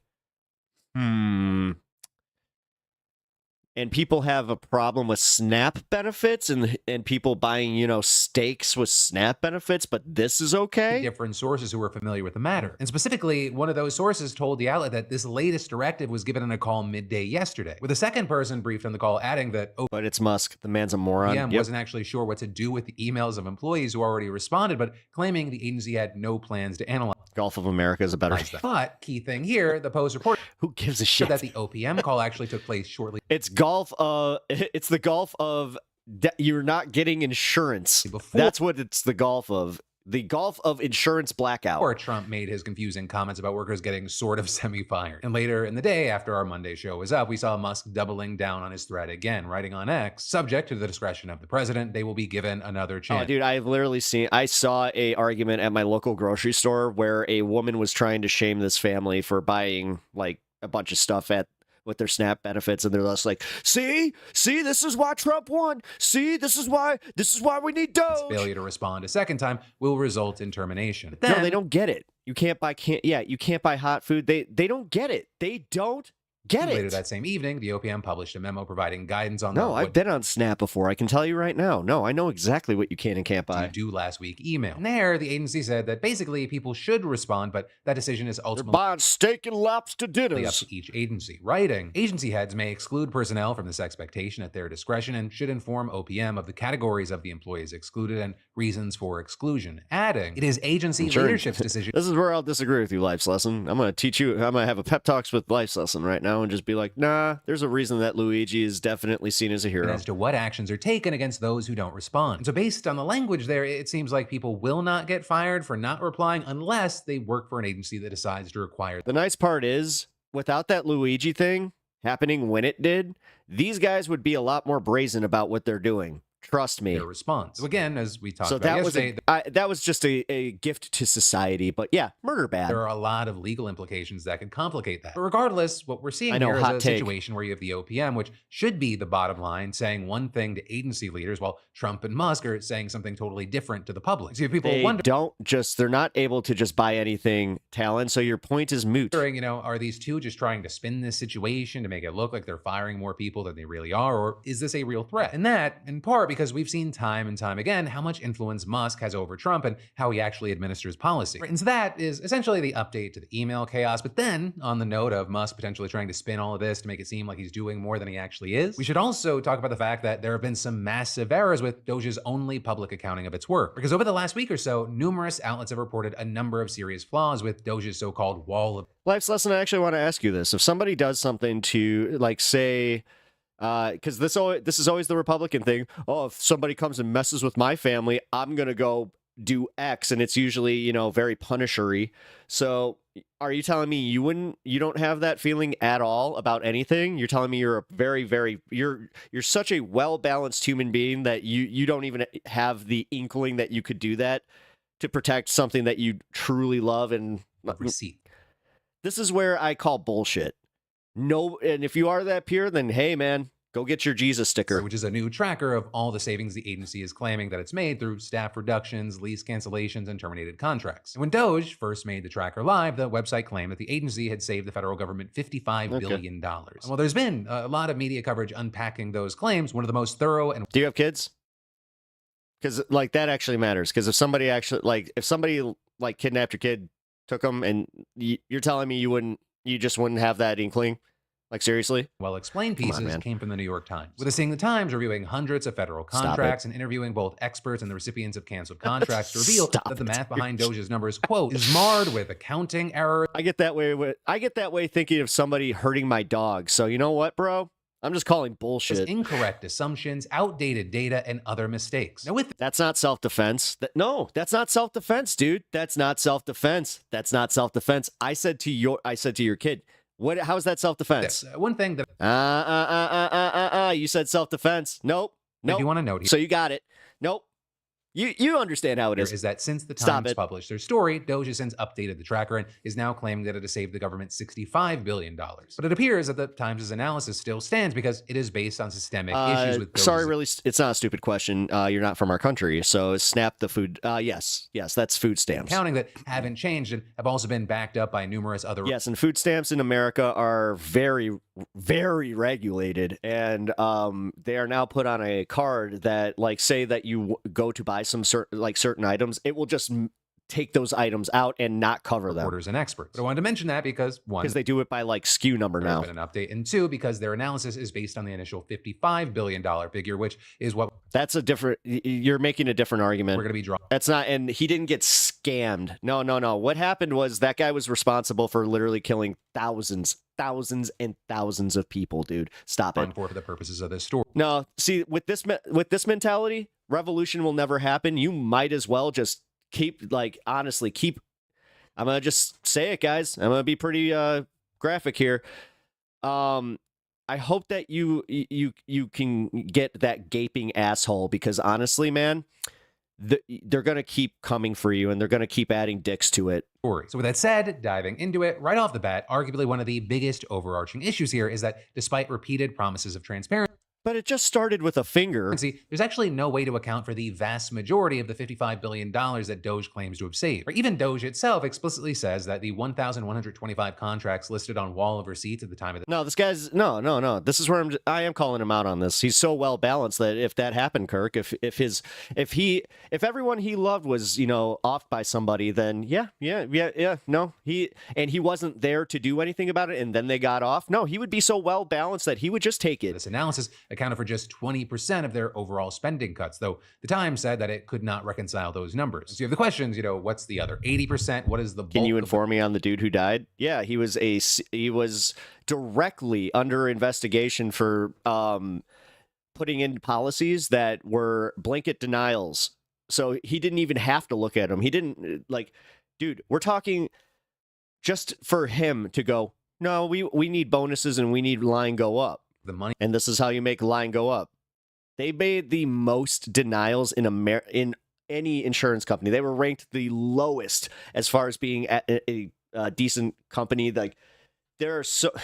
I can't even articulate they it. claim to have cut. And the simple answer is we kind of have no fucking clue. Doge claims that the remaining dollar amounts. Bottom line is the guy was a massive piece of shit. And you know what? This is why I don't feel bad. Guy got what he deserved. Yeah, murder bad, but guy got what he deserved. Come from various efforts like fraud, deletion. Maybe they'll think before, just seeing us as cannon fodder or just a, because it's not even that. They don't even see your names. Sales, workforce reductions, programmatic changes, and more. But it then also provides zero data or specific estimates on those alleged savings. So you had the Times saying it was not possible to independently verify that number or other totals on the site with the evidence provided. But beyond that, it appears that there Yes, technically they were through the ACA. are numerous fundamental flaws with the scant 20% that Doge is actually accounted for. The limited dollar Because they wouldn't get approvals from anybody else. value. Like, you do realize that these other insurance companies, they can only they'll only cover certain things, and it's about network. So if you're out of network and your doctor can only take a different insurance, like, insurance in America is fucked. It actually life's lesson. I'm gonna go out on a limb and guess that you're not from the States. Use Doge's posts for each contract come from data and a central tracking system for government contracts. But there, you had the Times finding some issues with how Doge was doing its math, something that they actually illustrated really well in one example where Doge says that it saved $5.4 million by canceling a contract for DEI services for the Department of Homeland Security. I'm gonna just go on a limb and guess that you haven't had a lot of experience with insurance companies, where I have. Figure Doge took the total potential value of the contract, around $7.5 million. I have great insurance that still denied me for coverage. Subtracted the $2.1 million that appears to have for already been arbitrary spent, which, reasons. Seems simple enough, but this isn't a word question for not. first graders. Okay, that we're talking explains a lot, about the then. incredibly complex system for. I don't wish this on you, but I have a feeling like if you're from the States and you live in the States, then you're going to experience this at some point. Allocating it doesn't even matter if you have like really great insurance. It's going to happen. Federal contracts. Literally nothing is simple. And you have experts saying that estimate is likely far too high for a number of reasons. Saying, first of all, data in the federal contracting system could be several months out of date, so this figure could be an undercount of what was already spent. It also doesn't account for the added costs of terminating a contract that the government still has to pay out, like winding down staff, closing offices, ending leases, and offloading equipment. With one expert even saying that leaving out those figures, it makes Doge's estimate a meaningless metric. And all of this, as CBS News also found another type of error regarding Doge's accounting. Reportedly, the agency triple counted the $655 million maximum value of one contract for USAID with numerous subcontracts. And while Doge eventually removed 2 of the duplicate listings, the Times found that it still overestimated the savings on the remaining line. Don't let Kirk fool you. He's from Maine. Item by at least $270 million. But that also was just one of several overestimates. In another example, Doge claimed that it saved $232 million on an IT contract for the Social Security Administration. But there, you had The Intercept finding that the group actually only canceled a tiny part of the contract that let users mark their gender as X, so the actual savings was just over $500,000. And in addition to stuff like that, there have also been much more obvious errors. Like with when the wall of receipts tracker was first rolled out, and $8 million. I always thought food stamps were Orwellian, just give people some money, not monopoly money. I mean, they do work though. Like, because the thing is, if you just keep, if you have universal basic income, then fine. But if it's like case by case that way, trust me, man, like, you want to talk about fraud and abuse, there is fraud and abuse on that end, but I don't know, man, because I've also, like, to that point, I was saying, I've seen people freak out over what they perceived as fraud and abuse for a family buying steaks, for their family. Like, I think that the whole policing the poor thing is ridiculous when we're not talking about taxing the billionaires. Like, honestly, it's a conversation I don't even want to have. Contract for IT services to ICE. It had been we're literally sitting here about like balancing a budget, but not taxing billionaires. We're just letting these guys just be like, just let us find all this waste and fraud so we can get more tax cuts. By the way, to pay for those, you're also going to have increased taxes. Have fun. Value of $8 billion, which would have accounted for almost half of the combined value of all listed contract cuts. And while Doge did eventually fix the problem, so this dude, did he deny claims for no reason? Yes.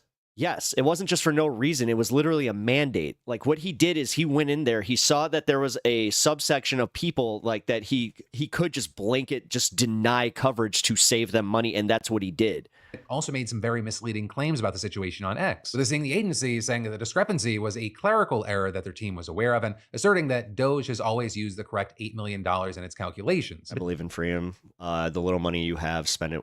Then Again, that post I am a live and let live, and I don't really give a shit. on Musk's own platform, it got community noted, with users pointing out that we literally have receipts that show. Honestly, what I want is a tax cut for not having kids.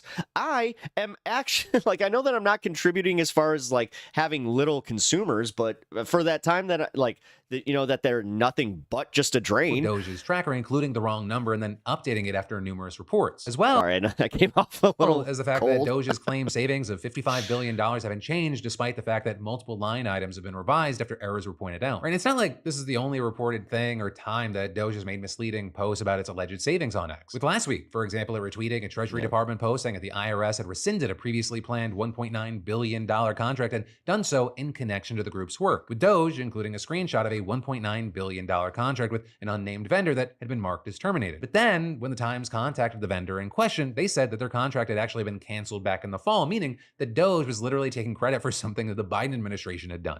No, look at It doesn't that. appear that's the only time it's happened, right? Another example, an environmental scientist in Michigan also told the Times that Doge had included a federal contract that he had in its list of savings, despite the fact that the contract had expired in December. Now, notably, with everything, these You would judge for frozen meals? are Why? just some of the findings out there by the Times and other outlets. But the last thing that I want to hit on here is another misleading thing that Doge does with its wall of receipts tracker. Because according to NPR, more than a third of the listed contracts posted online would actually not save any money if canceled. You know, that's not some huge secret. Doge itself literally lists those as saving the government $0. But it appears that they include them so they can say that they canceled a higher amount of contracts even if there's no real impact. And so ultimately you just have this confusing case. Why is the thing that I don't understand is people that are fucking like really confused about why there's Luigi hype, whereas Guy Fawkes literally they celebrate Guy Fawkes Day, right?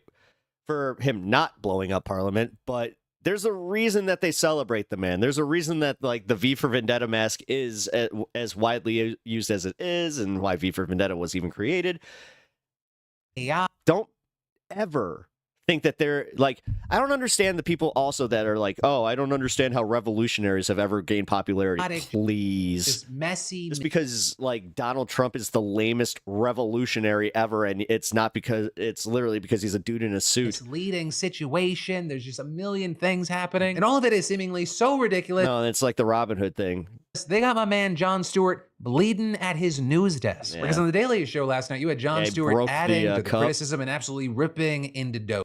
Yeah. With him first arguing at the Yeah. I don't want to play that just in case I get. He has permissions, I do not, so. Gonna be smart about that. Well, that was a good segment. I enjoyed it. You guys did too. It's not confusing. It's just gross how simpy people are en masse. I'll admit that the simping for him and like the blanket like memeing him and all that. Listen, there's parts of it that I like.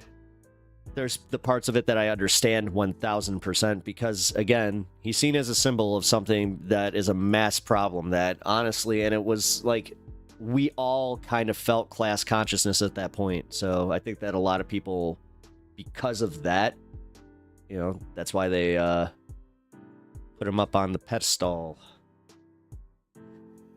Don't have to tell me. I've been living in a war and serving in the army for over a year. As far as my policies seem to be, if I'm not a terrorist, do something within the law or something, not death. Yeah, it's just I get it. So I also understand where it can be a little, you know, that's the word I'm looking for, not off-putting. That's not what I'm looking for. Confusing. I believe in freedom. I like to pay my taxes for kids more than paying taxes for the military shit and stupid stuff like that. Oh, absolutely. It's just like, so for instance, in America, you get tax cuts for your kids, right? Like, for each kid you have, you get a tax incentive. Well, I think that, you you know, single people that do not have children, or like married couples that don't have children, we should get a tax incentive. We contribute to the economy. And we don't cost, you know, we don't use any of the programs. We just pay into them, so sweet, I can just take out anyone in my way. Good plan, let's do it. I didn't say that. I literally didn't say that. You're putting words in my mouth, and you're also making an argument that I didn't make. See, why does this always happen when people start feeling like they're losing an argument, that they're just like, I'm going to totally in bad faith just like reclassify what was just said. Dude, I mean, the thing is, I got this is in chat. So this is one of those things where I always love people that try to play gaslighter in a chat where they're just like, this is what you said. It's like, no. No, they didn't. I didn't say you could just take out anyone if in your way. No. Likes the outcome, nothing wrong with that. Yeah. What's wrong with liking the outcome? Like, that was kind of what I was saying too.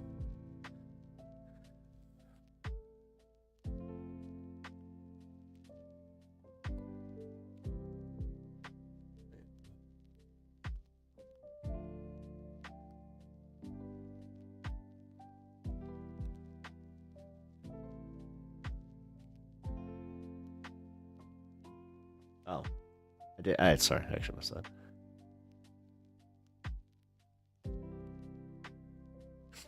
All right, that made it a little bit more complicated. I'm just gonna say. I was like, oh wait, I didn't say that for sure. You did. I didn't say you could. You're justifying it. Like, give him a bag of potatoes, onions, blah blah blah blah blah.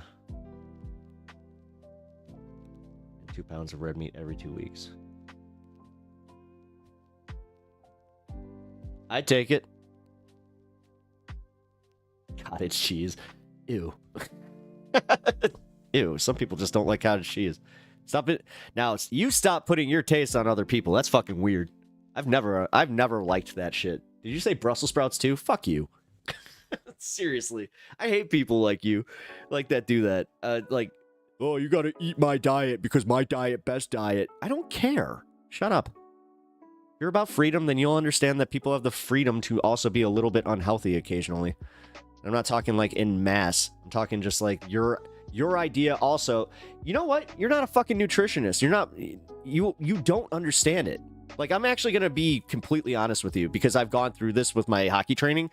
One thing that I learned about this from a nutritionist is that no diet is universal. Everybody's gonna require different shit. Everybody has different blood sugar. Everybody has different ways of burning what they eat. So stop. Shut up. You're wrong. You can eat that and you can have fun with that, and I'm glad you have a balanced diet, but do not get preachy about it. Otherwise, I'm gonna throw that cottage cheese in your face and I'm gonna smash those Brussels sprouts right down your fucking throat.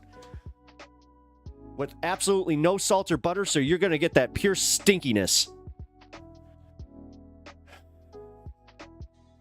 Brussels sprouts taste good if you have a good sauce. No, I'm talking pure, dude.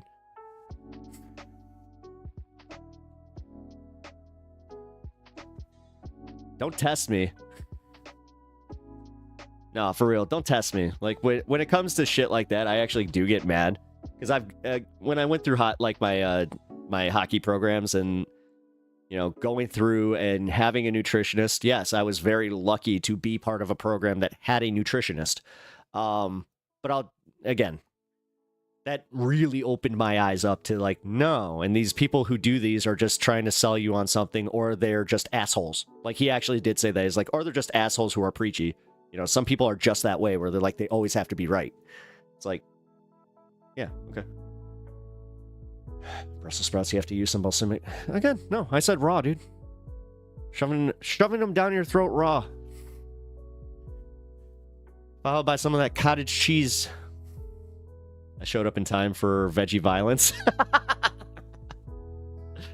It is pep talks. You know what? Spicy pepper's out today. Veggie violence. Well, yeah. Wait a minute. Technically, peppers have seeds, so peppers are a fruit. I keep forgetting that. Same in Austria. Married parents have lower taxes. I think it's good to help families. I have to pay more. Okay. Yeah, you did. And pickles are a fruit? Technically, yeah. Wait. No, they're seeds. Wait. Pickles are just... Wait. Are pickles just cucumbers? Yep, spicy pepper indeed. Pickles are cucumbers. That's what I thought! So yes, a fruit. Yeah, that's what I thought. Veggie Tales was a lie. It was Fruit Tales. They didn't want to tell the truth because it was Larry the Cucumber and Bob the Tomato. Both of them are fruits. Hilarious. Pickles are of the cucumber family. Yeah, that's what I thought. Well, I thought pickles were, it was a process where, to have a pickle, I thought it was literally a cucumber that you put into a vat of vinegar and then it just, yeah, that's what I thought, right? Am I wrong? Pickled cucumbers. Thank you. That's what I thought. Thank you for clarifying. I really do appreciate it because honestly, I was like, no, I'm pretty sure because I had a friend that was very proud of making some pickles and they turned out really good. And oh man, you pickle many things. Nice. How'd they get them so small though?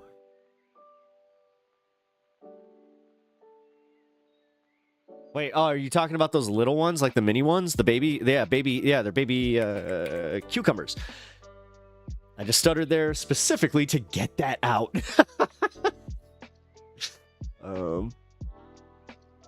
Use baby cucumbers. Oh my god, this conversation hurts. Why? Oh wait, do you just hate cucumbers and pickles and you're just like, I don't like this. Stop talking about fruits and vegetables. I don't want to have this conversation. Well, I mean, hey, no, what hurts is the fact that we've been lied to. We all think that a tomato is a vegetable, which I think we all kind of agree. As far as taste, it is. Same with the cucumber. But hey, gherkins. Yeah, gherkins. That's what they're called. How's pickled corn taste? Wait a minute. I feel like there's a joke here. Or something. I don't eat cucumbers. Makes my stomach feel weird. I love cucumber. I wish I could eat. Ketchup is a fruit smoothie. Technically is. Really good. How do you know this? Yeah, wait, how do you know this? Isn't the word vegetable not actually scientific? It's just like a culinary term or something? Research. Is vegetable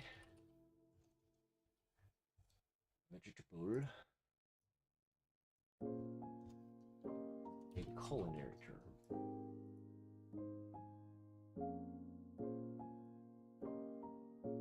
Fruit is a botanical term and vegetable is a culinary term, meaning tomato can be both a fruit and a vegetable. Oh!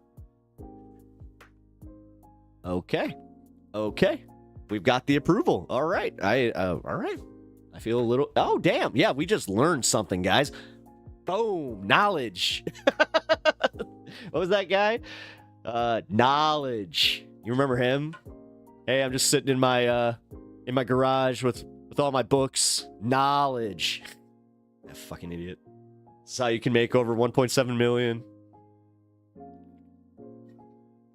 I hated that guy. Every time, every YouTube video for the longest time was that guy. Hey, it's just me chilling in my garage. Okay, yes, they are. Yeah, no, that's okay. So, yeah, well, okay, so rooted vegetables. Wait. Wait, so how's that work? Yeah. Root. Vegetables are part of a plant that are consumed by humans or other animals. The original meaning is still commonly used and applies to plants collectively to refer to all edible plants. Okay, so Blueberry is the best out of the monster cereals. I said what I said. That Blueberry is actually pretty good. If we're talking monster cereals always, they've had that little tinge of like, what's the word I'm looking for? Like pocket air, you know what I mean? Like, I don't know. Whatever they make the puffy Cheetos out of, it's got like a vague, just like, something's off there. Not bad, but it's off. Best cereals, Captain Crunch peanut butter. I kind of agree if you want to like tear up your mouth. Captain Crunch, that's the only problem, is it's just like it is just so bad for your mouth. All right, so we got let's see. 16 minutes until 4:20 local for me. I'm going to celebrate that with you guys. That means I got to run upstairs, go grab my stuff. Also going to take a potty break. So if you guys do not mind just holding off, give me 1 second. I'll be right back.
Oh, much better.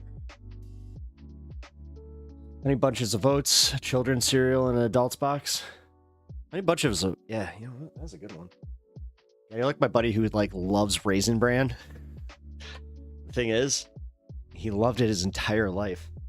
I remember being a little kid and just being like, you like what? Like, we would have choices, and oh god, I'll never forget.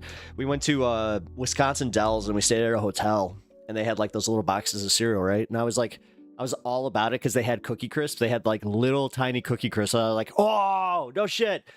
So me, my sister, we all run for the Cookie Crisp, and my friend just goes for the Raisin Bran, and we're just like, my dad looked at him, he's just like, are you 70? Like, what the hell? What's wrong with you, kid? This is very, very funny. I only old people like babies like raisins. Oh, only old people and babies like raisins. Yeah. Yeah, you're right. You know, I don't know. Like, I had a small like time there where I was like, oh yeah, you know what, I like raisins, and then right back to it where I'm like, no, these are shit. Raisins suck. Yep, 12 minutes. Yeah, Bran is delicious. Yeah, it's the actual like yeah. Kix is one that I actually as an adult I started going back to. Especially like the berry Kix, those are good, man. Underrated cereal. Prunes are for old people? Yeah, prunes suck. Did you know that's why if you drink too much Dr. Pepper, you will literally shit your pants? Is because there's it's made with prune juice, and it's enough prune juice to actually have the active ingredient in it. Don't ask me how I know that. Raisins don't go in potato salad. That should be a shirt for this. Like, seriously, I want to put that on a shirt and then just be like, hashtag pep talks. It's like, what? It's like, it's a statement that is so true and believed by this guy that he just hashtagged it and took it. Raisins go in bread pudding.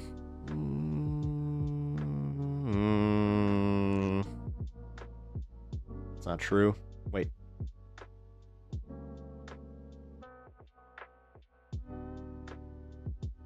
Did you know that broccoli are flowers? What the F in hell is bread pudding? Wait, you know what bread pudding is? Bread pudding is actually pretty good, but I would never... What? No, you don't put... Raisins are shit. I just realized that this conversation has made me realize, do not like raisins. I'm right back there. Just not a fan. Not a fan. Good, my 20s, I funked up. I drank 12 Dr. Peppers a day, and I did not shit myself. Oh.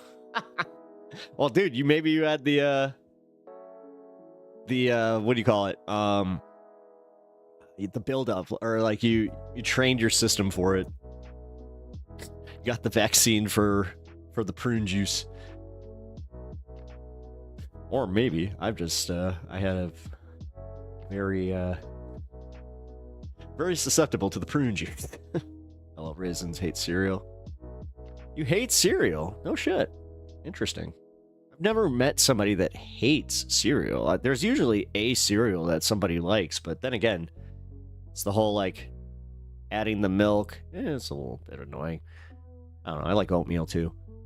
If you hate raisins, you're a communist. Uh-oh. Should have always known then.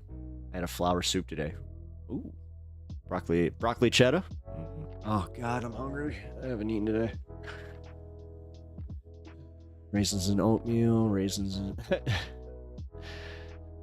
I wish I'd never done that. Just crazy amounts of sugar.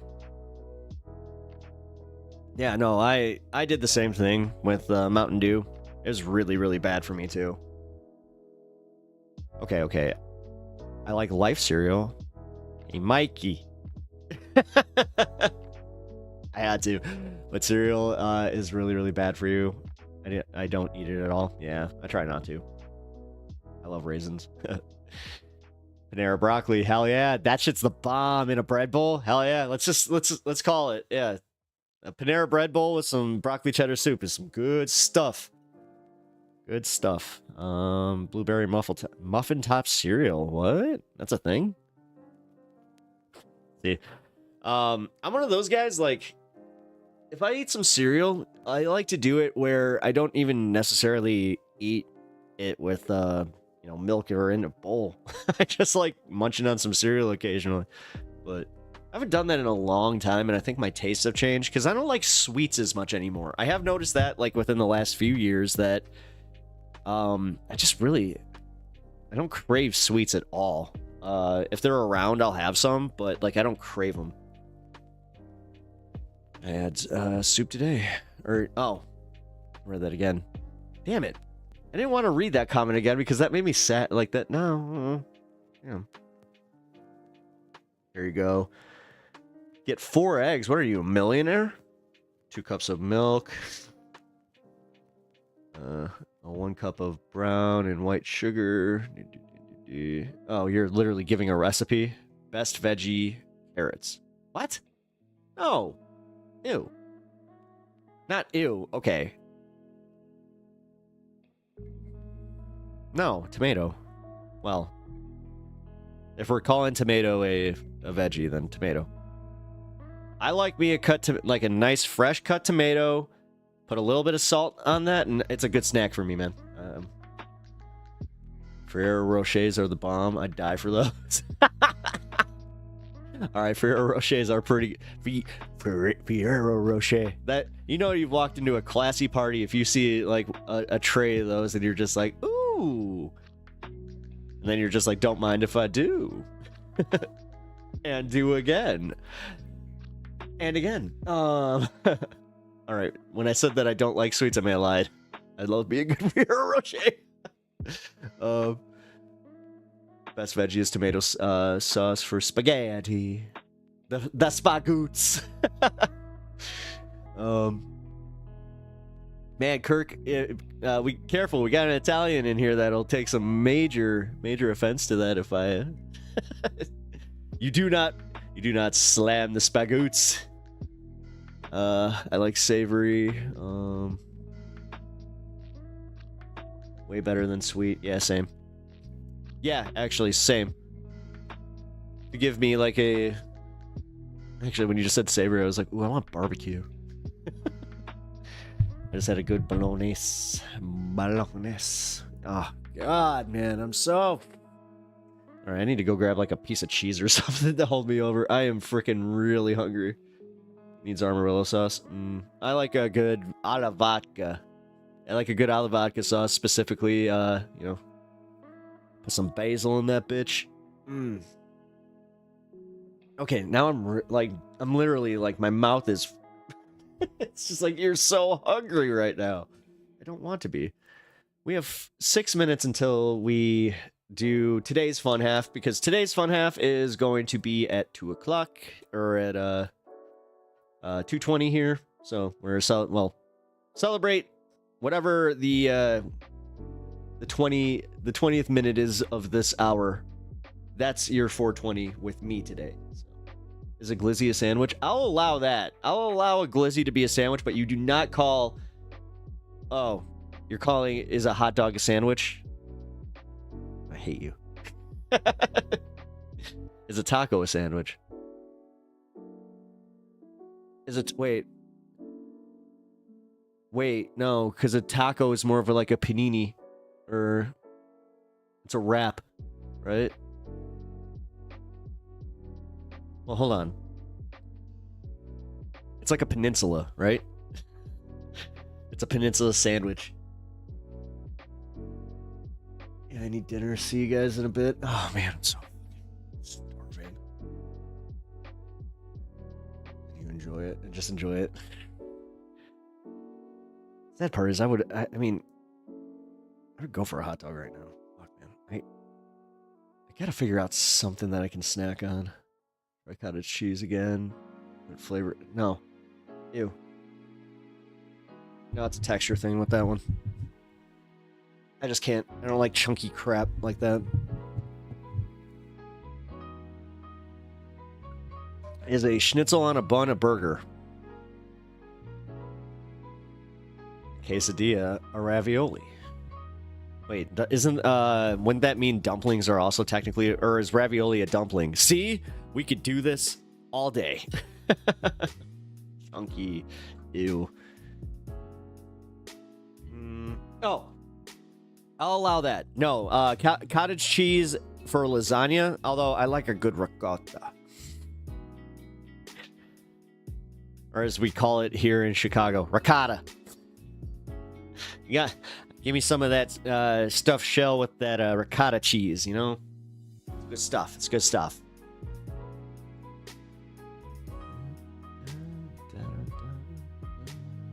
I'm American, but family is Italian. Don't know my dad's side, though. I know they're from Southern Italy. Nice. American Italians. Nobody's like, I'm Italian. It's like, you're American, but I'm Italian.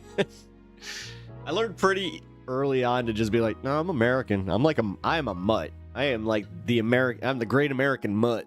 I got a little bit of that German Dutch. Got a little bit of that Serbian or Slavic. I almost said Serbian. A little bit of that English. Is rice pudding chunky? Yes, and I don't like it. I don't like tapioca either. Sorry. I know some people are like, no, really invested in that kind of stuff. No. It's Larapane, Regota.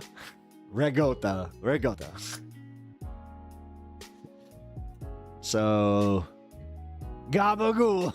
Wait, can I just do that one?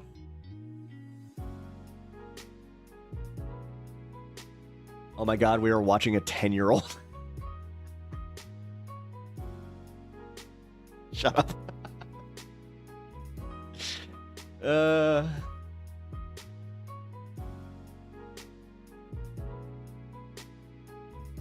Other countries. I took that one a little bit harder than I thought I would. I was like, hey. Damn. Other countries don't understand why we claim our heritages because they're mostly monocultural, whereas U.S. is a melting pot. Well, yeah, it's also white people white people realize how cool it is to actually have culture, and then like, you know, if you're such a mix that you don't know your culture, like there's a lot of Americans like that where they're like, my country, my culture's red, white, and blue. It's like my culture's country music. Okay. Have to in your mouth and no, I'm an adult. I'm an adult. That's why.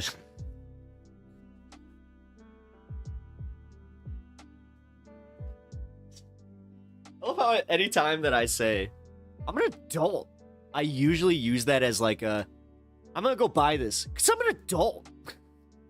Also, it's time. Let's go.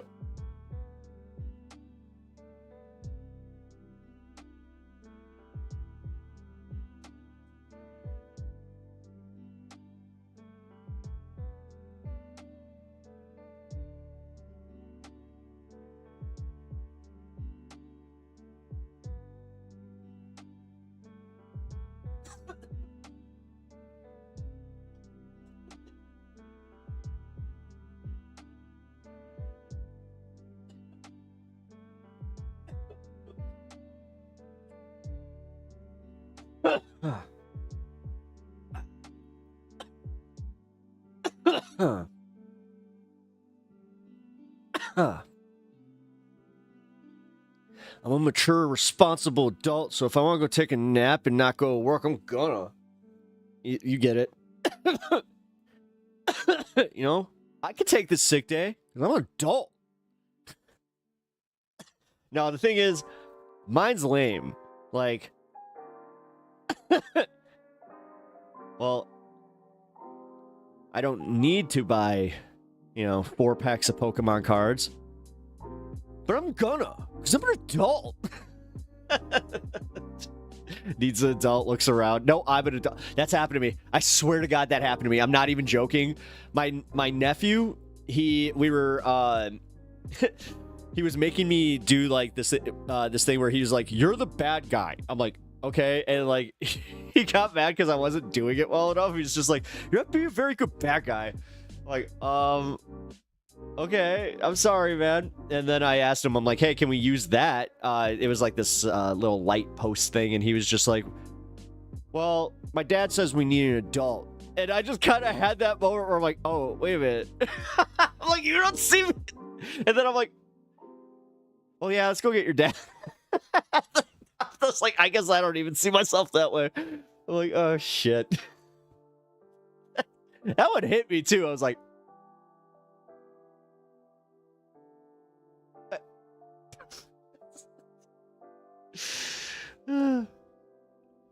dude, 6 is such a trippy ass age, man. Some of the shit that comes out of that kid's mouth is some of the funniest stuff I've ever heard, just because it's blatant, just no filter. But some of it's curiosity, but some of it's just like, damn, like he roasts his mom by like just pointing out the things that she's insecure about. At one point, he's just like, "Mommy," he's like, "You got flabby legs." I was like, "Oh my god!" And he's just like, she's like, "What the fuck is wrong with you?" Oh, it was funny. Sorry, that type of innocence is just hysterical to me because they just do not know better too. So the other thing that I love when what kids accidentally do is when they let a secret go. Tom Segura had a really good bit about this where he was just like, oh yeah, every once in a while, like you'll listen to kids and you'll just be okay, well, okay, and then they'll just be like, and then mommy had Uncle Pete over while Daddy went to work. It's just like, say that again. And you're like, every once in a while, a kid accidentally has that good story. It's like, that was a good story. Who originated in Middle East? Who decided it was the Middle East? Did they call it? Dumb question. I did just get high, so just bear with me. They always call it the Middle East. I love my culture. We got good shit. I mean, see, that's the thing. Like as one of those American mutts, I can just say, like, yeah, I love my family's culture. Like, because again, I have family that still lives in it's now Czechia. They live in Prague. Then I also had, family that live in the UK. So it's just like, it is kind of cool, like, to be as much of a mutt as I am, but it's also wild too, because it's like I'm only second, third generation, like, removed. So my grandfather was second generation. He was from Czech. Well, his father was from Czechoslovakia. Oh man. The poor Czechs. Everybody goes back to World War II and it's just like, yeah, they did kind of get the shaft on that one. Them in Paris. And then Paris was just like, don't fuck up our stuff. I convinced my cousin's my cousin's youngest that he got lost in the mall when he was little and asked him to describe the man that found him and took him. Afterwards, my cousin would let me babysit for a while due to me using child psych shit on her kids. Oh, really? Interesting. Mustache hair. That's just... This is the thing that sucks about having a mustache, is like occasionally you'll find that one hair that's just like way longer than the rest of them, and you're just like, I hate this shit. EC94. I'm a Gen 1 family, mostly. Can't beat classic Pokemon. That's true. 151 all day. What's up? I will always be a sucker for the original 151. Hence the sparking, heroes, or what is it? Sparking, burning, surging spark, and prismatic evolutions. That I just can't bring myself to open right now because, yeah, Pokemon cards, you just can't find them or get them. So, yeah, this is one of those rare times where those ETBs actually might end up being worth more shit. I hate this hobby. I really do. I just want to build freaking competitive decks, but here we are. I try to trim as much as possible on my lip. It can be annoying. Yeah. I have had multiple mustache, like, things. Like, I tried to do, like, the Vosh, like, the vaudeville thing where he kind of, like, you look like you're a coffee shop owner, Where I would also, like, trim my sideburns up to kind of match. It was not a great look. I had it for a very, very hot minute, and I was just like, nah, I'm just gonna let this happen. I just need to trim it up a little bit.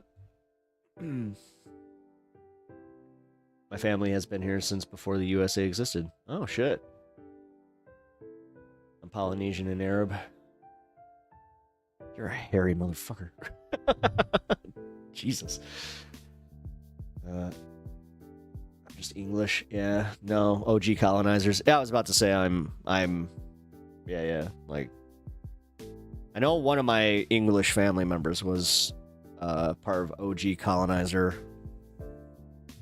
But I also happen to know that my some of that same family, they settled in a region that happened to be where the Stanley Cup came from. So I was just like, ooh, I have a little bit of a tie? Like, that's cool. Man, I think that I've told the story before, but one of the wildest things that did happen to me was I've known he's been one of my best friends since we were 14. I met him when we were like 8, but yeah, we became like really, really close friends at like 14, and years later, you know, I'm checking into my family reunion on Facebook, and he's there. I'm like, the hell? So I just message him like, why the hell are you checking into my family reunion? He's like, why are you checking into my family reunion? I'm like, what is going on? And then, you know, through a little bit of research, we found out that, yes, we are, his grandfather and my grandfather were cousins, first cousins. So that was wild.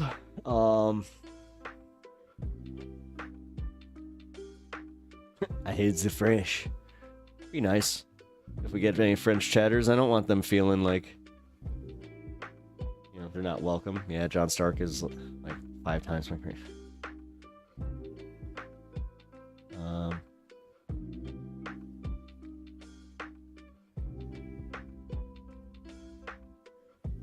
I had some sick mutton chops. Yeah, I tried mutton chops for like, again, a hot minute.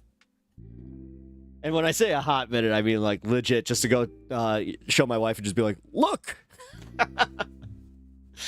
There was one time recently where I was Eddie from Stranger Things for Halloween, and I just committed to it. I shaved off my beard entirely.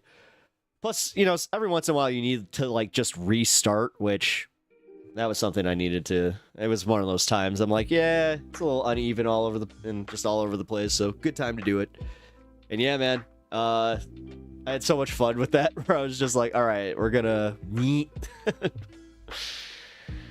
I look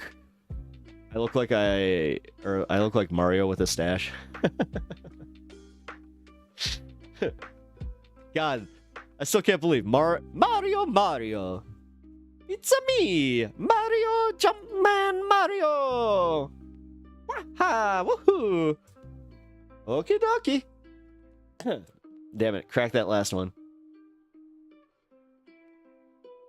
Best friends at 14, still friends 65 years later. That's kind of how I am. Like, I'm still very close with all of my friends, except for like my childhood best friend. Unfortunately, he moved, and we just kind of don't talk too much anymore. Kind of sucks. Pep Talks Prague is a great place. For a drunk visit with friends. I can't remember shit about the city. 5 stars. I'm pretty proud of my family there. I don't want to talk about it too much. Saying you, friends. Oh, I was calling you old. Hey. Just because my hip popped during stream doesn't mean you need to get all insulting and ageist on me. Man, making that 38, like, that 8 is just, that it keeps growing, and it's just like, you know what 8 turns into? A 4. And then you can break that other part into a 0, and then you're at 40, and you're almost done. Oh no. That's what my brain's doing. Like, for real. Like, it's happening, guys.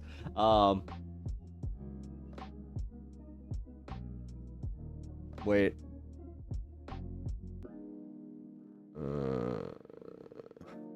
Giovanni. Stash with 5 o'clock shadow, though. Come on. No, full beard or clean shaven. Do you know what a VHS is? Yeah, I grew up. Dude, I was born in 86. Yes. I remember when DVDs became a thing, and I remember, let's see, the internet didn't even hit. Like, I can't even think of, like, it was a thing in the 80s, obviously, but it didn't get popularized until, like, AOL hit, And like that's when everybody started getting it. Laserdisc. That I saw Batman for my first time ever on Laserdisc, and Star Wars and Empire Strikes Back on Laserdisc at my best friend's house. But yeah, dude, I had so many VHSs. I had Dragon Ball, like I had Dragon Ball Z on VHSs. Like once DVD, Batman Forever. No, like Batman, like Tim Burton Batman. Tim Burton. Batman Forever is not as bad of a movie as people say. Grandpap hitting us with the back in my day. Back in my day. Actually, one of my favorite parts about watching things like Stranger Things is because it does give me that little bit of nostalgia because of the way that I grew up. If you were looking for friends, or like in my case, I'd be staying over at my friend's house, but I was friends with all the neighborhood kids that he would hang out with because I was a private school kid. I was always adopted by friends, like friend groups, but it was also cool. I'm in like, I think 4 different yearbooks because of different things where I'd attend events or like homecoming or stuff. It was kind of funny. All schools didn't go to. But yeah, man. It was cool though, because we would just be like, oh, we're going to, such and such's house. And then we'd get there, the bikes wouldn't be there, and then we'd be like, all right, let's go over to, such and such's house. And then we'd be like, oh shit, there they are. Private school kid, that explains a lot. Not sure what, but it explains something. I wasn't just a private school kid. I was in a Christian, I call it a cult. No, it's a cult. I had to go through a disconnection phase. I've gone through therapy, and it's still weird for me to even call it that because I still am like, I don't know, definitely a cult. It was definitely a cult. No, it was a cult.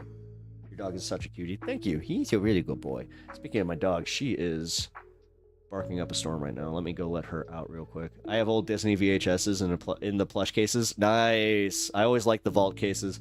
One of my cherished ones that I still have to this day is it's the DuckTales movie, the one where it's like the Indiana Jones cover. I love that movie. I loved DuckTales.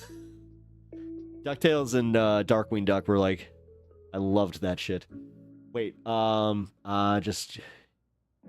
you just answered. He got so much more attractive after growing the beard. Oh, Sam Cedar's Salt and Pepper. Yeah, I'm starting to get that.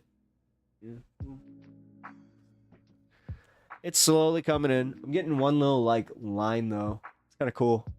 I hope these if anything, I want these to go first so I get a little bit of the Ra's al Ghul,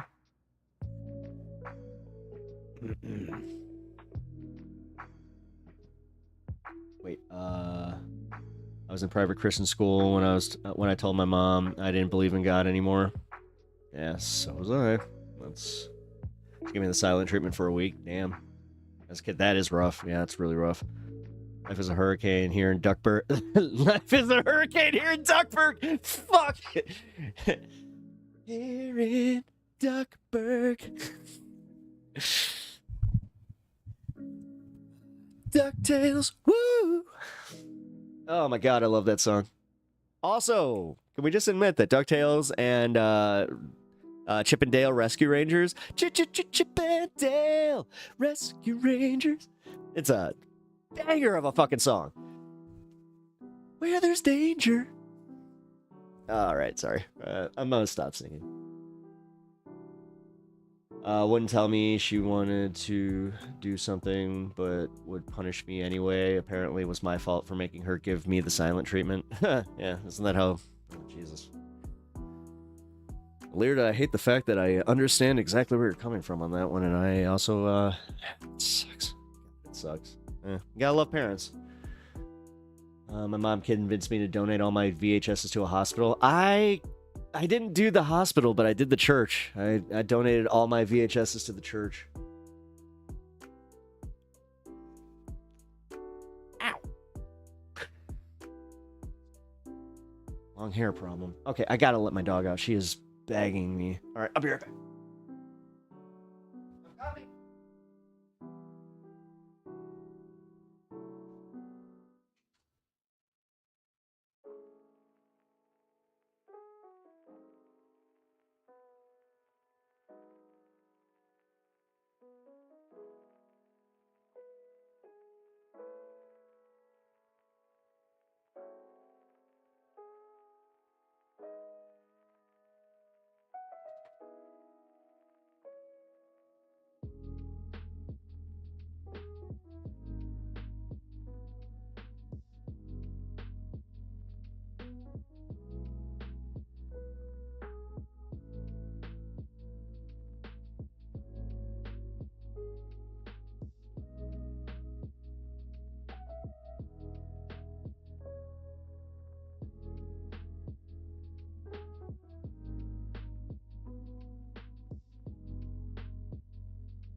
sister is being a pain.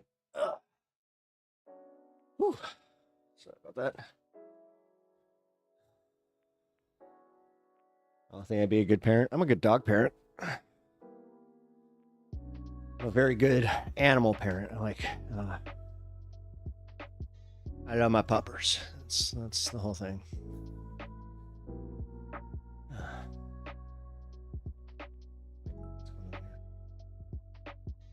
Yo, can we just acknowledge the fucking price of Legos? Yeah, no shit. Oh, look at your face. Oh, what was he doing? My mom donated all my, Yeah, my stepmom. I had, like, beef with her over this for a long time. So, like, during... God, I was probably about 7... Yeah, I was about 7 years old. It was, like, kind of a coping mechanism that I had to deal with my parents' divorce, where I became a collector. Like, I actually think that was... It was a trauma response, because I got really into collecting the Power of the Force collection of Star Wars toys, because I had always looked at like the 80s ones and like how they kind of retain their value, and I kind of had that moment where like they were going to be worth something in my mind, which turns out they're not. They were like they were this like the boys' Beanie Babies at that point.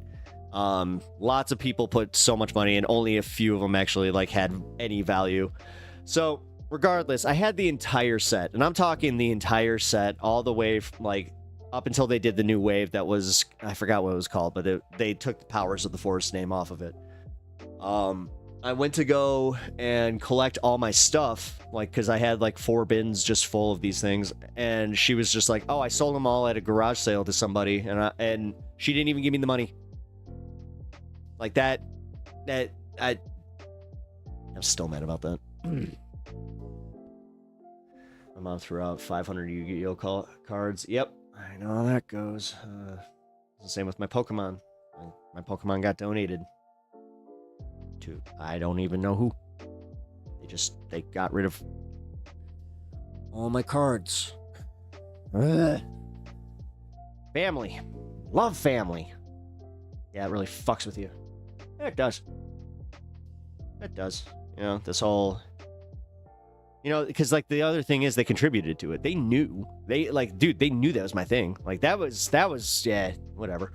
I feel like I lucked out with my parents. Hey, some people did. You know what? Some people did. Boomers. Yeah, shit, dude. That... I mean, like, were you gonna cry? It's like, no, I fucking ain't. I don't want to punch my computer screen right now because I'm very angry about that. All these years later, man. Ugh, that sucked. I like when my parents divorced because my mom won't freak out about me spending much time at my PC anymore because she's gone. Yeah. Well, hey, I mean, damn. Damn, no wonder why y'all are socialists. Y'all didn't have private property as a kid. Pretty much. I really didn't. No, I was always reminded about how, like, everything was, like, my dad, like, owned everything. Like, I paid... That's kind of what he said to me when I went to him. Because, like, I did have that bitch moment where I was just like, Dad, you do anything about this? Dad? And he's just like, what? So she sold your toys, and I was just like, oh, they're not... they're not toys! They're collectibles! All these years later, the thing that hurt the most is when, I get a phone call, just randomly during COVID, from my pops. I'm just like, uh-oh. And he's just like, hey, so I was just watching something. You still got all those comic books, right? I'm like, yeah. He's just like, solid investment. I was just like, oh no. It's like, as far as physical investments go, blah, blah, blah, blah, blah. Yeah, your toys are your first possessions. That's important. No. This is actually, I love my mom, and she tried her best. Just, like, she has some mental health issues, so I always have to preface that. It's like, yeah, you know, she tried her best. But there was one thing that she did that was just a shitty parent technique that she had heard at church. Like, I found out that all these years later, she's like, yeah, that was something that we learned from like our mom's group. I was just like, that's fucked up. Was the whole counting, and if we didn't pick up our toys, then they went in a black bag, and that black bag went into the garbage. Again, yes, I was very good at cleaning up, but it's because I lost some shit. Still mad about it. Again, like, I have a very specific, like, it's so stupid. Like, as a grown-ass man to feel this much, like, anger and resentment still, but, like, nah, man. Like, and the thing that really hurts is where, like, my mom, she did that thing where she was just like, you remember that black brown bear? I was like, yeah, you mean the one you threw out? I didn't clean it up in time. There's a responsibility to handle their mental health, not yours. If they abuse you because their mental health, it's still abuse. I know. I fucking know. I had a younger and older sibling. I had a younger sibling. And then I had a stepbrother that he's my brother. Because he, like, the second he met me, he was like, oh, I'm adopting you. You're my brother. I'm like, oh, okay, cool. And then it was cool. But at the same time, I think he also liked that because he knew I was into wrestling. So he was just like, oh, you're into wrestling too? Then it was just, you could practice wrestling moves on me. And oh boy, did he. I took a few pile drivers. Dude, one of my favorite ones was when he was like, oh, here, I'll show you how to do this properly. And I'm just like, I don't think this is a good idea. My stepmom took a very nice quilt I bought in Vegas. She said it was hers and she had it for a long time. My dad didn't do shit. Yep. God damn, dude. I don't like this segment because it's starting to make me feel shit that I don't like. Sorry, I was listening to SpongeBob Sweet Victory on a loop.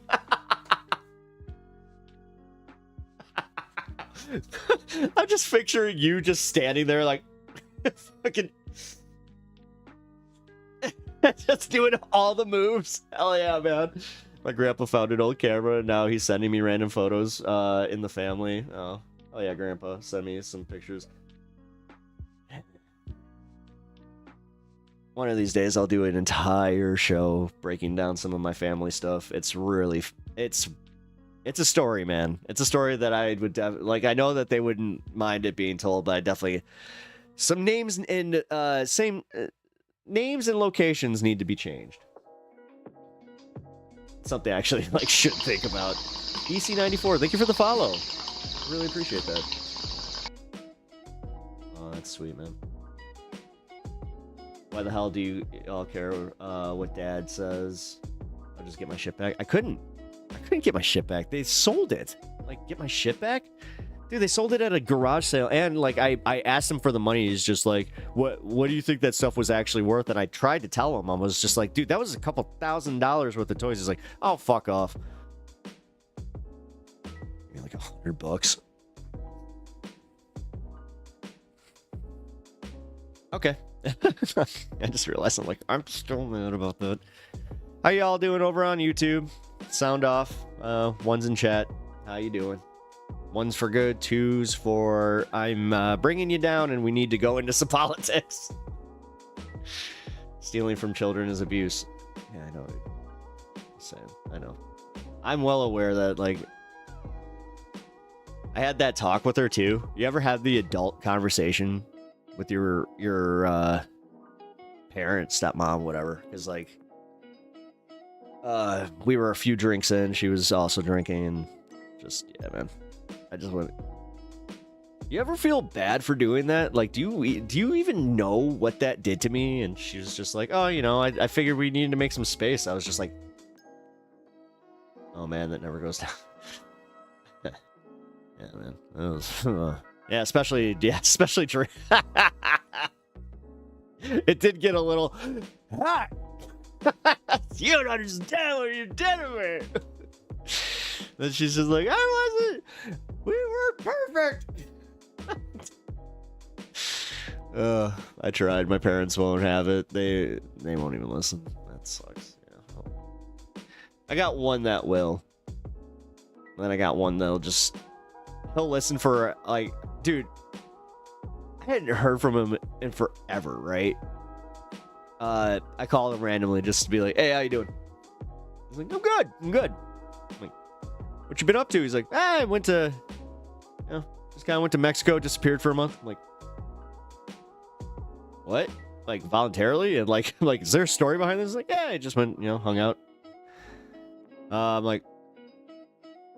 And he's like, yeah, now I'm back. He's like, anyway, don't really want to make small talk, kid, so I'll talk to you later. I'm like, okay. Oh, no, yeah, okay, it wasn't that bad. He asked about my dog, because he asked about the old dog. He's got a good old relationship with that dog, so he's just like, oh, yeah, how's the dog? Dude. Parents be wild, dude. Parents be wild. Being a parent is hard, so if you had genuinely good parents, it's so important to show how much you appreciate it. Oh, hell yeah, man. That's also where I hate, like, the concept in America where we dump off our parents to these frickin' like at a nursing home. We can't tell I'm very bitter about it all. Fuck, I was in a really nice mood today. I'm so sorry. Oh no, Anna, no.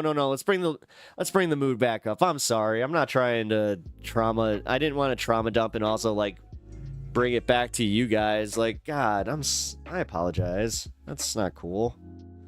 No.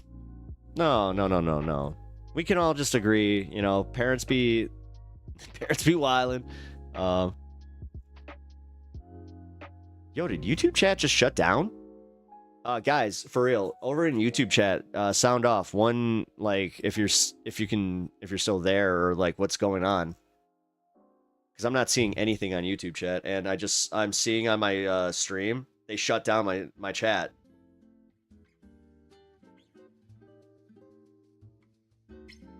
There it goes. Okay.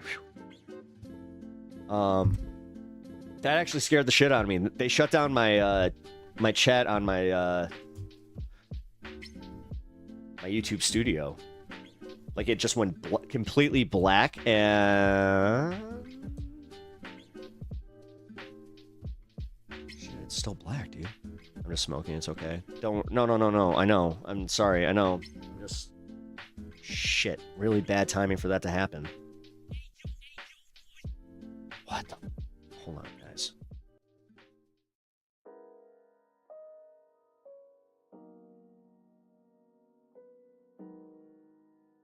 What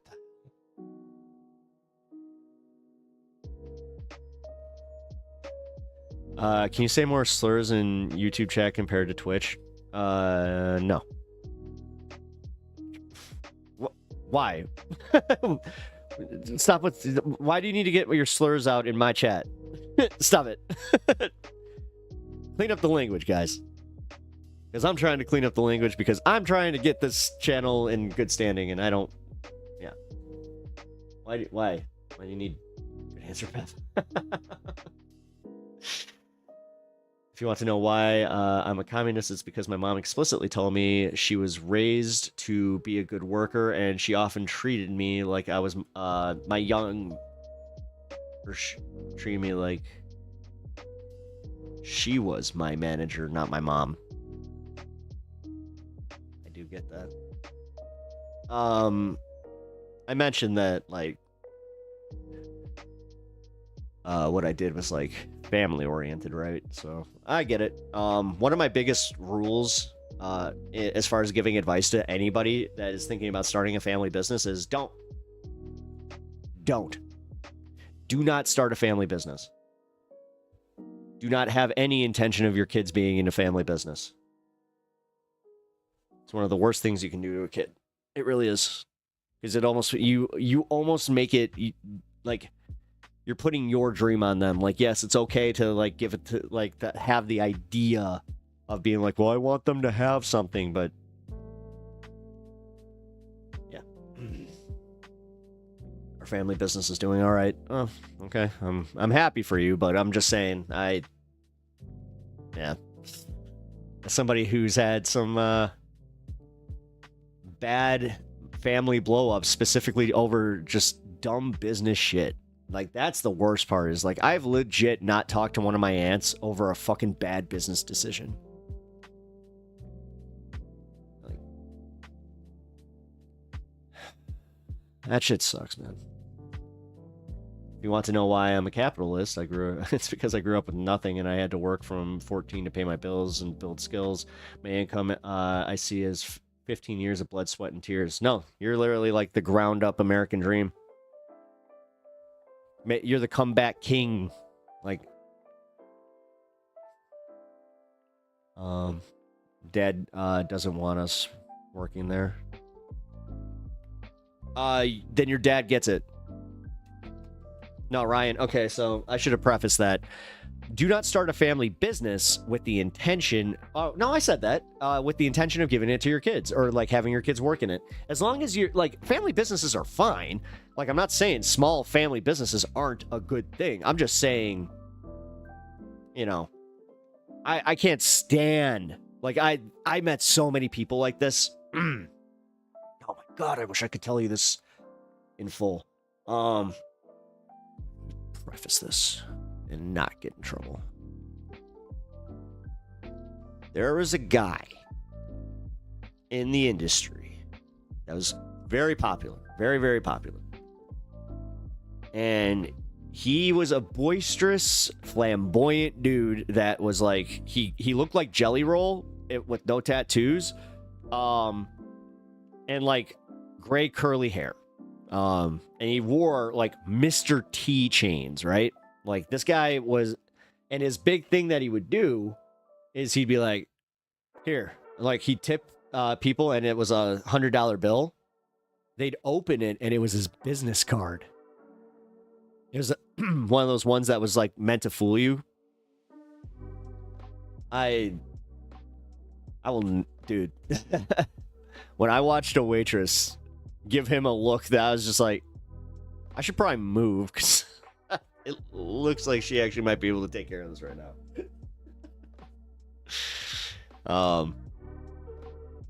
No, but this guy, he was just very into the idea of just being like, yeah, you know, my son. He kept saying my son.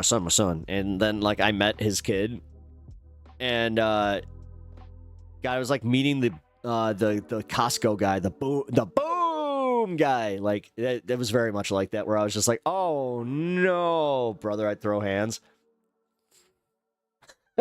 especially at this thing. Because the thing is, this is one of those events where they were expecting that. Oh, damn. It's one of these days I will be able to just break down these stories, and it's gonna be glorious. It's gonna be a freaking glorious day, but yeah. Lawyers be lawyers, and I don't want to fuck with that. So my family is a little too dumb to make deals or decisions. LOL, it's hard to even pick out a restaurant with them. I love that. I mean, I understand that too. Where do you want to go? Oh, what do you got a taste for? I don't know. Well, you want pizza? No. Tacos? No, I don't want tacos. Chinese? It's just God. I was like 10. That shit was cool. I thought I was king of the world that day with $3,000. I mean, God, I remember. Yeah, I do remember like the first time that I was giving money, like as a kid, where it felt like I had true independence and I got like to spend it the way I wanted it. That's something you should do. Like, that's something that I think is undervalued. No, actually, but Anna, I understand exactly why you're that way. Or that way. Sorry. I didn't mean to say it that way. I understand why you're, more communist leaning. It definitely makes sense. Bad, man. All right, let's bring the mood up. Let's do this because we got some stuff. I wasn't even even given an allowance or taught how to manage money. They wanted me to memorize a spreadsheet and make my own budget for.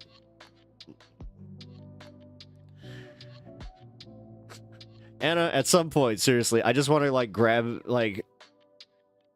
I'd say I want to grab some drinks with you, but I have a feeling it would end up very much anime, like, just. Oh yeah. Well, yeah, my family did. And just lots of cheers and just, cheers, kanpai! I don't drink. Oh, okay, well, in spirit then. Damn. Well, I also, man, I always wish I could just not. And I mean, like, it's not like a problem or anything like that, it's just, I don't know. Inshallah, my body is a temple. Oh, nice.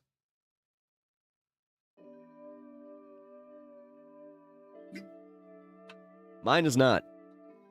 My body is a garbage dumpster. That honestly, meh. I should have a better attitude about it, which realistically I do. I mean, otherwise I wouldn't actually meditate. I wouldn't do anything. I'm joking, by the way. Oh. Oh, okay. You know I partake. Yeah, I had a feeling. I was about to say.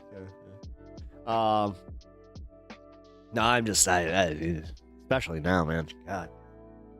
I got a friend that was just like, yeah, I'm gonna get sober now. I'm like, why now?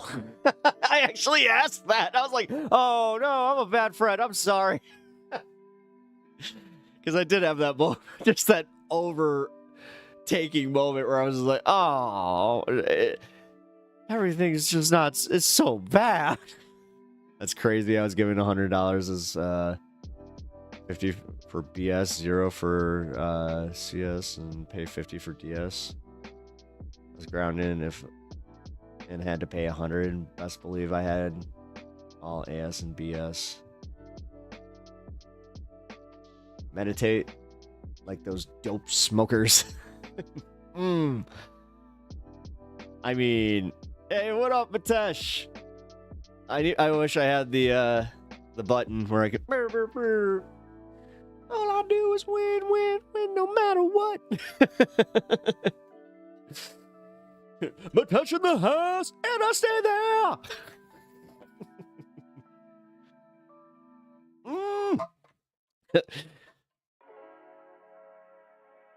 I just love that, like, that before the drop.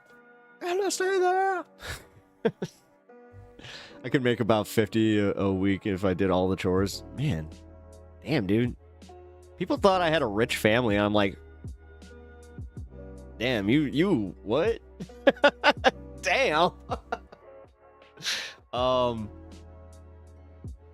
Man, you had more money than me at that point.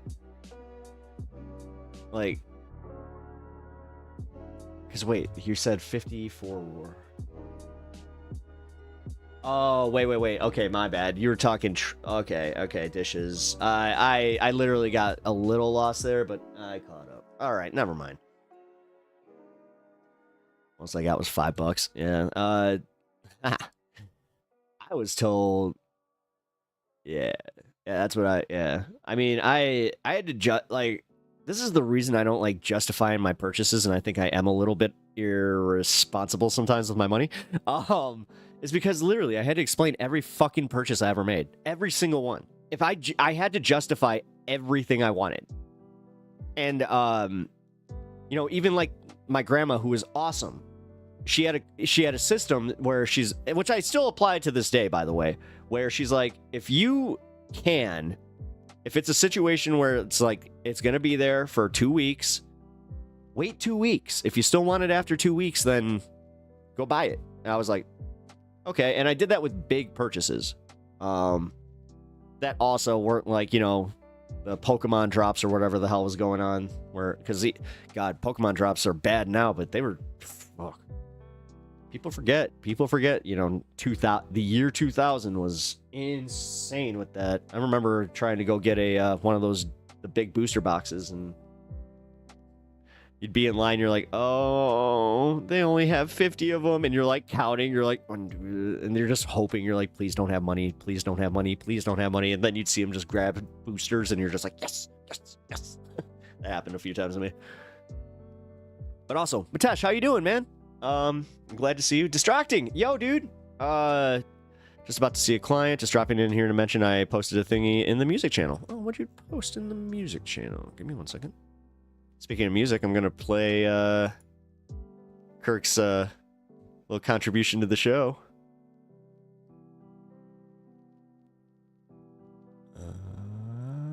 Nice. Nice. Give me 1 second. All right. It's happening again. YouTube chat just froze and went black. Okay, this is really pissing me off.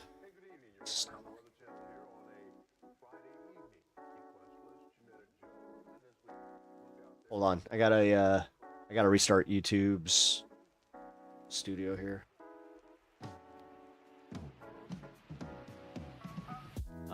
See, I'm only seeing that on the screen. I'm not actually seeing that on YouTube. I was worried that this was part of the problem. It is on their end. All right, here, what I'm gonna do is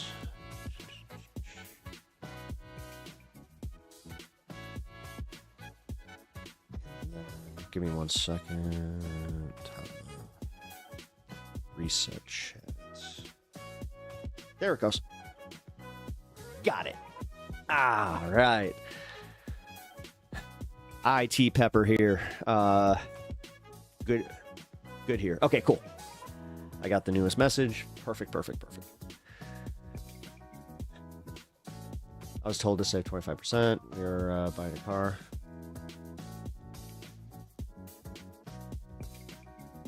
Hey, Mitesh. Yep. All right, cool. Finally, all the messages are back. Oh, why is YouTube doing this today? Is there? Let me know if there's anything on your end, guys. Like, are the videos glitching, or is my like stream glitching in any way, or is it just completely fine on your end? Because if that's the case, then that's 100% YouTube Studio, which they need to fix that. That's the one thing I will say is YouTube Studio is not the greatest. Not trying to talk shit, YouTube. I'm saying if there's a point of like something that you can improve on, that would be a big one. Man.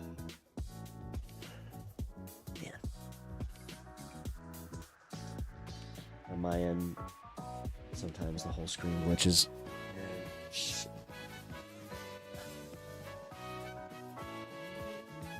All right. Let me run an internet diagnostic real quick.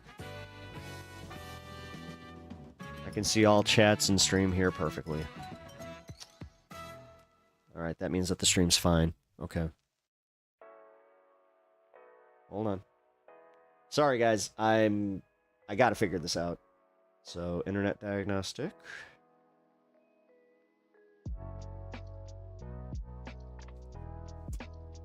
Alright, that's what it is. Give me 1 second. There might be a hiccup. There shouldn't be, but there might be. There we go. Alright, we're all good. Everything's running good on my end now. Woohoo! Oh my god. Well, there's the issue. There's the tech issue. We got that out of the way. That means that we can actually get to something else. The problem with Asmongold and Ethan Klein. Yes, that was the one I wanted to watch. We'll watch that in a minute. And then there's a Bitchuation Room video that I also want to cover. All right. Oh, by the way, I'm going to be covering this tomorrow, is the video with Fran on Piers Morgan. She was apparently a great guest, and she was also on with the guy that's like trying to replace his blood with his son's blood, like that billionaire. I haven't watched it, but I did see some of the comments where they were just like, she did perfectly roasting the guy. So I'm like, oh, I cannot wait to see this. So yeah, that'll be fun. As I said, that'll be tomorrow. Tomorrow is 100% in 8 p.m. Central. So, yo, that guy is weird. Yeah, straight up creepy, right? Like, what's with that? Like, I get it. I get the, like, but yeah. Have you seen the snake venom guy? Snake venom guy. That one I might, no. I don't think I have. There might be a reason I'm libertarian, or I'm a right libertarian. I got paid as a kid. I could basically do what I wanted when my... So you're... Wait a minute. So you're saying you're a libertarian because you were spoiled? What? My mom drew the line at selling weed. I don't think you're making a very good case. He milks snakes for their venom and dilutes and injects it intravenously? No. Why? Why? Why is he doing that? Huh. Wait, I'm kind of confused. Like, what? Is there... I know there's, like, healing property to some snake venoms, but, like, this guy's just taking... Or is he doing that thing where he's, like, trying to be, like, immune to all poisons, like, from Princess Bride?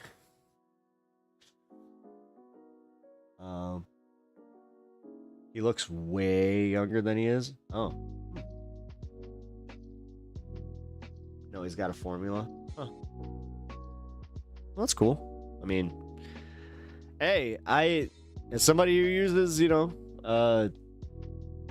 like I like to use moisturizer, and I also, not above getting a facial every once in a while, just to, God, being a guy saying that, a hydrofacial. But no, for real, like hydrofacials are those feel great, man. If you haven't had one, try it. It's definitely worth it. I knew you were gonna do it. Shut up. Is it bad that the second that it's just like, oh, there, all right. You almost got me again. You're gonna fool me again. Or I won't get fooled. God damn it. We established this yesterday. What was the actual quote? The actual quote. Crap. Shit. Alright, let's take a look at this. I got the segment that I wanted to block out. Fool me, can't get fooled again. That's what it is. Fool me, can't get fooled again. That's what it was. Thank you, Anna. Yeah. Fool me twice. You can't get fooled again. Dude, that was so funny. Oh my god. We could all admit that was one of the funniest moments in politics pre-Donald Trump. And then let's just admit it, like Trump has had a cascade of shit. Gotta go for a while, be back soon. Cool. Until 7. So yep. That is the schedule today. Speaking of, Trump asks his cabinet, are you unhappy with Elon? Interesting. Let's see. I like how somebody subscribed to my channel and they were just like, nah.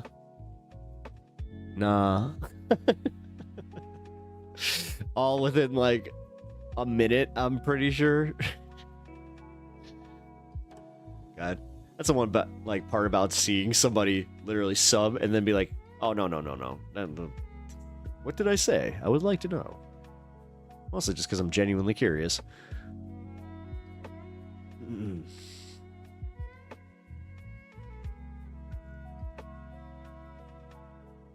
Hi, Alice. Hey. Natasha, you doing all right today, man?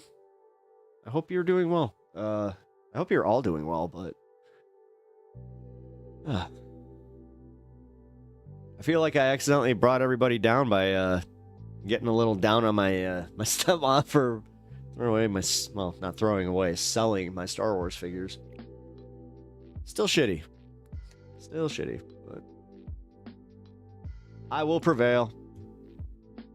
All right, guys. Let's check out Kyle. He's got an important story that we get to laugh at, so let's... All right, y'all. It's happening. It is happening. Everybody calm down. All right, y'all. It's happening. It is happening.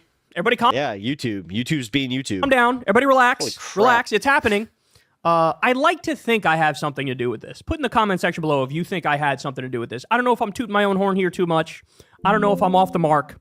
But I like to think maybe I played a tiny role in this, okay? This is in the Daily Beast. Joe Rogan fans are done with his Elon Musk obsession. You know, for a long time, it's me and people like me. We thought we were taking the crazy pills. Oh, man. Right? I'm sorry to hear that, Mitesh. Like the #1 podcast in the world and just been so dominant for so long. And it's like you listen to some of it and you're like, who the fuck is watching this, bro? Like, who's watching this? It's literally the jack-off Elon Musk hour. Like, what are we doing here? But it caught up. You got our support here. Well, I'll speak for myself. You got my support here, but I'm pretty sure that the rest of the chat will also... Caught up with them. The popular podcast appears to have switched gears since the November polls. Joe Rogan fans are starting to hate how much he loves Elon Musk. The podcast juggernaut shot to fame for lively discussions of largely non-political topics. Only if you're comfortable saying, don't try to pressure. I mean, seems to have changed since President Donald Trump won the election, thanks in part to podcast bros like Rogan. A Reddit community with... I appreciate you opening up, though. 1.5 million subscribers dedicated to discussing all things Rogan has grown exasperated with the host constantly fawning over Musk, who he described as a super genius in a recent episode. Oh, that's not even half of the glazing, bro. That's just like a little tiny speck of the glazing that normally happens on this show. Rogan has mentioned Musk by name. Just admit that glazing might be overused. On all but 2 of the 14 episodes released since Trump's inauguration, according to Politico. The billionaire Doge chief has also appeared on the show. Yeah, over on Twitch, you've got some support over there, too, saying that we're here with you, Mitesh. Go 5 times. We're here for you, Mitesh. Quote, the way he fawns over Elon is really off-putting. One Reddit comment reads, it's literally hard to watch, another fan said. Joe and his anti-elite billionaire friends are becoming the swamp they've always hated. One comment called Rogan state-run propagandist media. The Joe Rogan experience was recently overtaken by the anti-Trump podcast Midas Touch. Okay, I'm going to give you more on that in a second, but let me see. Last time I read this article, I clicked on the thing. So there's a thing here about Elon and Doge. Okay. It's kind of scary how many people in this country genuinely believe that a person's financial success is a direct measure of their intelligence. Yes! Yes, yes, yes. Thank you, Mr. Rando on Joe Rogan subreddit. That's exactly right. And this is one of the things that Rogan has fell for so long. This idea of we already live in a meritocracy, right? Everything's already fair. Everything's already just. So if somebody becomes a billionaire, they're just a mega genius. They just work harder than everybody else. They're just smarter than everybody else. And that is, especially when it comes to Elon, that is immensely preposterous. Some of the hardest working people I've ever known in my life were working 2 or 3 jobs and barely at the poverty line, if that. And I remember in high school, sitting there watching my friend Kevin bust his ass and, wasn't reaping the rewards. And I thought, wow, we've been sold such a massive lie, haven't we? Some of the hardest working people are living at the poverty line or under the poverty line. We have millions of literally working poor people in this country. They work a full-time job. They don't make enough money to survive. I mean, to not see the glaring issues with that. And look, for Elon Musk, one of the big things, how many red flags can there be before you wake up to some of them? Right? Like, for example, this is just... there was a confirmed death in Texas. This is low-hanging fruit. But remember when he claimed to be like one of the best video game players in the world for a couple specific games? And then he live streamed himself playing one of those games, and all of the pros in that gaming community said, bro, he literally has no idea what he's doing. He's not even good at it. He's not even good. Never mind one of the best players in the world. And he had lied relentlessly about how he's one of the best in the world. In order to be one of the best in the world, you got to play all day, every day, and basically do nothing but that. Homie, you got more than 13 kids. You got 1,000 fucking businesses. You've illegally taken over the government. And we're supposed to believe, oh yeah, he's just one of the best. Like, he's trying to sell this myth of like, I'm the most intelligent person that's ever lived. And it's just, he's high in his own supply. He looks like a fucking idiot because he is. If he's willing to lie about that, you're the richest man in the world and you felt the need to lie about being one of the top video game players in the world for some specific games. If he feels the need to lie about that, he's lying about fucking everything, bro. He's lying about everything. He is number one in PR and marketing. It's very Trumpian. That's what Trump did too. It's all about, he wants to try to make you believe in something bigger than yourself. Cheers the coffee and tea. Nice. Right? And he wants to be that thing. Another comment. Joe, this guy laid off 10% of his workers to make sure he got a $56 billion bonus. You don't get $400 billion net worth without being wildly greedy.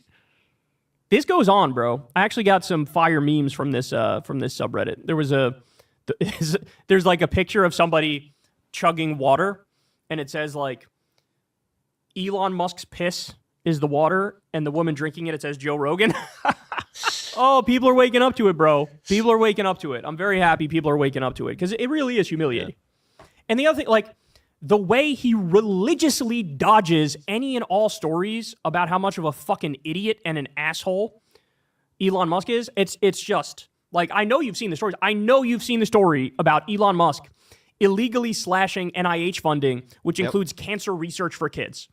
I know you saw that. I know you saw Elon bragging about destroying the Consumer Financial Protection Bureau, which is the anti-scam police. And then in his replies, even a bunch of Elon supporters and MAGA supporters going, hold on, this is one of the good government agencies. This has nothing to do with waste, fraud, abuse. The CFPB one was this like, agency got my money back to me when I was robbed by a bank. I know Rogan's seen it. I know he's seen it. I know when he saw the Nazi salute, that he went, yeah, that kind of looks like... I'm pretty competitive at ranked and rivals, but when I play with a top player, I'm humbled so quickly. Like, I know it, but then he gets in front of the public, and he's like, bro, Elon, bro, he's like special, bro. Elon's like special. I'm there for his support. Little bit he does where he's like, oh, my little puny brain can't possibly compete with Elon Musk. Yes, Elon. Yes, where's the baby oil? I'll jack you off. Elon. I really leaned in hard on this one too, and I guess a lot of other people were as well. This, you know, like, it's humiliating just how much he sucks off robber barons now. Like, every other week, he's got on some robber baron who, like, has committed fraud 58 times and is, like, rigging the government to give themselves more tax cuts as they cut the social safety net. And he just has these conversations, but they lie to everybody. They lie to everybody's face, and you go, oh, wow, I didn't know that. This is Joe Rogan sitting there saying shit like that. Well, now, this is the first time I have ever seen this man, even in the tiniest way, slightly disagree with Elon. So you ready for this? One of the things Elon's been going around saying is, well, we have a lot of people in Social Security who are 150 years old, and they're getting checks. And then, like, every fact checker in the world, every expert in the world came out and said, that is 100% not true. You don't know what the fuck you're talking about. Right? And it had something to do with how they coded in the system. And there's even literally, like, it cuts off guaranteed for everybody over 115 years old anyway. Like, that's in there. It doesn't matter. Rogan flipped. He's lying. And no, Rogan's fans are finally turning on him, which if his fans turn on him, then eventually he's going to just start questioning, like, oh, man, like, well, if they don't like this, then... literally went on to say, trust me, as much as he tries to say that his fans don't affect him, it's complete horseshit. We can cut like 50% of Social Security to be okay. Oh my God. Even as a it's the most popular government program in the country. It keeps your grandma out of poverty. The poverty rate before Social Security was 30% for old people. Now it's all the way down to 10% because of Social Security. So anyway, everybody and their mother was like, Elon, you're fucking wrong. And they even had some By the way, have you guys seen what happened to Chrissy Noem's face? Being being evil truly makes you evil. Or ugly. Government agency released a statement saying, oh, some people have said, and there's this false claim that's been reported about 150-year-olds. Turns out that's not true. That was their way of walking it. Thanks, Alice, and everyone for the support. Talking about it makes me feel better. Don't mean to kill the vibes. You are not killing vibes, man. Dude, I killed the vibes earlier by, I was taught, like everything was joyful. We were having a great time, and then all of a sudden I had that moment where I was like, my mom sold my stepmom sold my Star Wars toys and didn't give me the money, and then it opened a whole can of worms, and we were just like, oh, parents, oh, trauma, oh. So this is I have a feeling this is more of a therapy episode, so good time to let this out, and also we are here for this. We're here to support you, man. Like, this is, that this is a very supportive community, but that this is also a place that you can be open, and that, back a little bit, right? And Trump even repeated the lie. Trump really repeated that, which is honestly, guys, thank you for seriously being so cool, and being very supportive. mental. He was saying the same thing. Okay. Well, Joe on his show, listen to what he says. Ready? Now they're talking about Social Security. Yeah. And that Community people rules. are receiving Social Security that are 150 years old. But I don't think that is the reality as it's being explained by people who understand COBOL, the language, and this computer programming language that they use is ancient, right? Which is kind of crazy that they're still using that, right? It's the government. I mean, Right. Yeah. So yeah. some guy who understands it was explaining that if certain factors aren't taken into consideration or certain things aren't entered in, like date of birth or when there's certain things or it doesn't- date of death, or, right? Yeah, but it doesn't even necessarily mean that all these people are receiving checks. Right. They're just listed on the files. Right. And it doesn't mean Mike money's going Baker. out to them. And so, again, from a messaging perspective, does Elon need to screen CIA agent. screenshot that and then send it out as a tweet or whatever we call X Right. nowadays, and then suddenly you've got a an couple million interesting people guy to going, listen oh to. my God, we're paying dead people. Well, Right. That's the problem with being hyperbolic. hyperbolic. Oh. He's being hyperbolic. I'm going to try not to be the biggest dick in the world, right? Because this is the first time I think he's ever disagreed with Elon, insofar as I know. But this is the most you're going to get from the truth teller. This is the most you're going to get. Elon, I already said it, but it's true. We are too chill to fight. Best YouTube chat. I don't Yep. necessarily think that the For thing that you're sure. saying is necessarily true. I think that maybe I'll it's say a that little with hyperbolic when you say full, he's a like- fucking liar. No, I got full confidence that we have the best YouTube chat. Joe. For sure. He's a liar. He's a liar. Okay? I dare By the say way, we are wholesome. we already have parts of the government that their whole purpose is to go after waste, fraud, and abuse, the thing that Trump and Elon claim they're doing. We have the inspectors general. Their whole purpose is to go after waste, fraud, and abuse. Guess what? Trump fired them. He fired them. We also have the GAO, Government Accountability Office. They go after waste, fraud, and abuse. And then Doge comes in, completely illegal, completely unconstitutional, hack into our treasury, steal everybody's data, right? Delete programs they don't like, delete agencies they don't like, based on nothing. Again, completely illegal. We know, as a matter of fact, what the fraud rate is in Social Security, and it's actually, insofar as government programs go, it's one of the programs with the least amount of fraud. It's 0.84% fraud, and that usually happens in the form of slight overpayments to people. Those are the facts. That's what we know, right? So Elon, who doesn't know what the fuck he's doing, and he's a liar, goes out there. Wasn't there something found where they were overpaying for certain government or certain things in the government though? Starts hacking around. Not like that. As far as purchasing fucking goods. Back of all of our programs. Has Joe commented on the fact that there are about a dozen federal agencies that have invested? Personally, I have a hard time. I've had a hard time believing that. Wait, what the fuck? I can't even see that. Hold on. All right. Personally, I have a hard time believing that Rogan's bootlicking behavior is genuine. But I guess it did warp a lot of people. Well, yeah, COVID did, and then on top of it, him getting ungodly amounts of money and him thinking that he's like, yeah, I'm one of you. X is now official government communication executive order by tweet. Can't believe we already moved past this Trump and Melania coin. Oh, God. Investigations into Elon for his businesses, for his labor abuses, for his exploitative practices vis-a-vis his workers. And that Elon went in there and started disassembling the exact agencies which regulate his ass. At the same time, he's going in front of the public saying, oh, if I have any conflict of interest, I won't touch those programs. And Trump's like, that's right, we wouldn't let him touch it. Meanwhile, every fucking day, He's going after government agencies that regulate his ass. Yeah. There's a reason he killed the Consumer Financial. Some they even like have found that it's going to cost money if you fire these people, like the guys at the IRS. Protection Bureau, because him and all of his robber baron buddies are criminals. They commit fraud on a regular basis. Mark Andreessen, who you had on your podcast, is a fraudster. And he was lying about the CFPB to Joe Rogan's face, saying, oh, this is Elizabeth Warren's personal agency, and they debank conservatives. None of that's true. She came up with the idea, but it's not her personal agency, and they do the opposite. They've protected people from debanking, and they've returned money to Americans when they're defrauded by credit card companies and big financial institutions and Wall Street. So this is the best you're going to get, bro. This is the best you're going to get. This right here is Joe Rogan roaring in to fact check Elon Musk. But ready? So actions have consequences, right? Actions have consequences. And Joe tried to do this the other week where he's like, who, me, bro? Me, bro? Me, bro? You know, I got like some Democratic ideas. I got some Republican ideas. I'm not part of like any team or anything. For every dollar we spend, we on the IRS, we get about $6 back. So firing 6,700 employees at the height of the tax season will be great for the wealthy tax evaders. Exactly.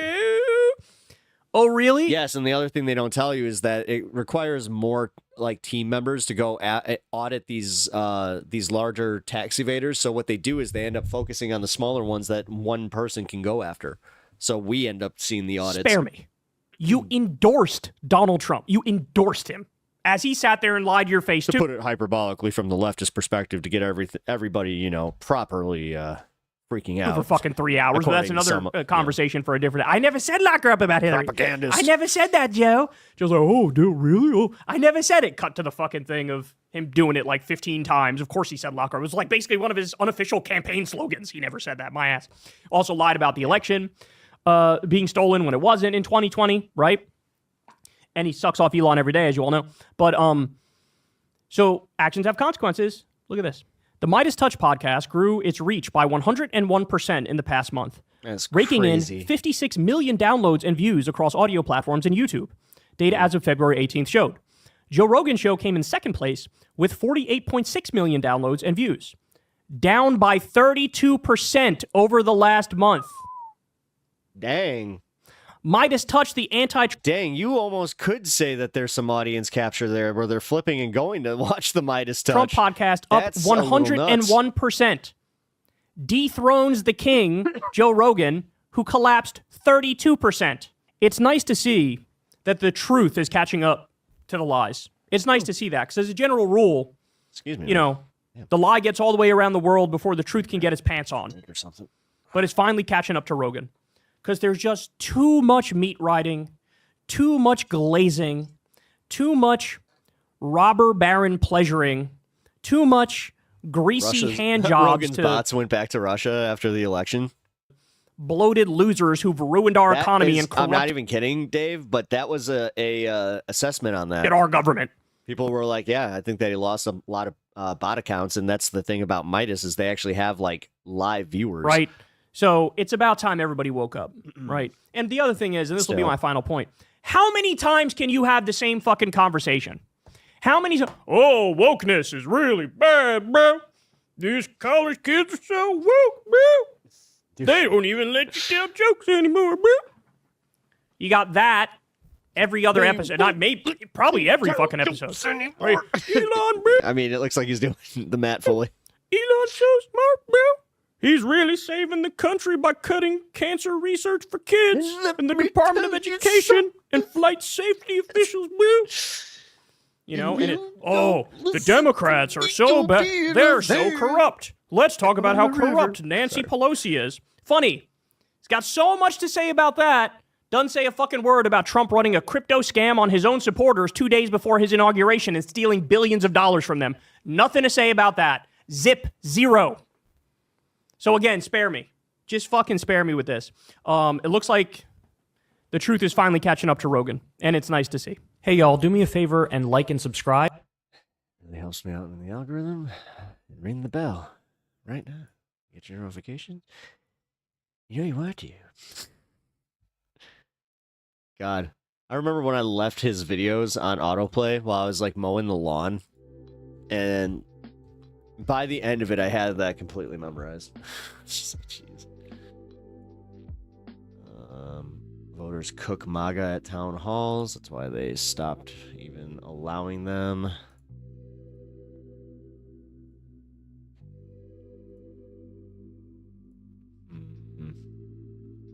Trump's very bad, terrible morning. Let's take a look at that. Hold on.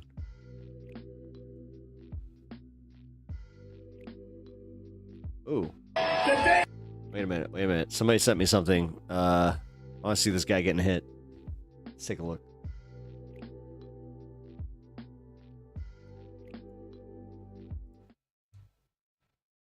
Ooh.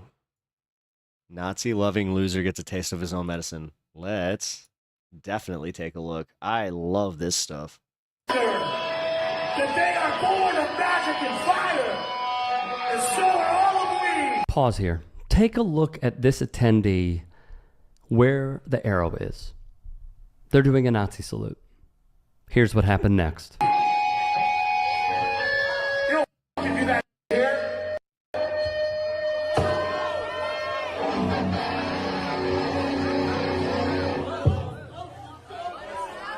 What band is this? I want to. Please call. This will be sorted in a moment. Because of the gesture, the lead singer took matters into his own hands. It is no. That's what you do. That's how you deal with Nazis. Right there. That's how you do it. Another reminder, however, of the dark times we are living in. Making it happen. Thank you. Yeah. And how those with not just going, oh, his autism flared up. with influence choose to use it, including this man. Apartheid-loving, coming from an emerald mine, hardly ever worked a day in his life, not creative. The Steeler. Guys, watching it over and over really does kind of solidify it. Yeah, let's yeah. How are you denying this one? Ideas. How do you keep spinning this? The only way that they win is we retreat, and we're not going to retreat. We're not going to surrender. We're not going to quit. Fight, fight, fight. I gotta go and buy that. Which has had a trickle-down effect to Nazis like Steve Bannon being out and open about it, like he was at CPAC. That's why I'm going to join the Elon Musk and President Trump's movement. My heart goes out to all of you. And thus more and more folks are latching on. Noah's tweet was funny too. He said, Tablet Magazine 10 minutes from now. Yes, Elon did a style. No, it's not Nazi. Here's why. Elon Musk draws outrage over odd-looking salute at Trump inauguration celebration. Indeed, many observers suggested that Musk was instead performing a Roman salute that soldiers in the ancient empire would use to greet their commanders as a show of respect and loyalty.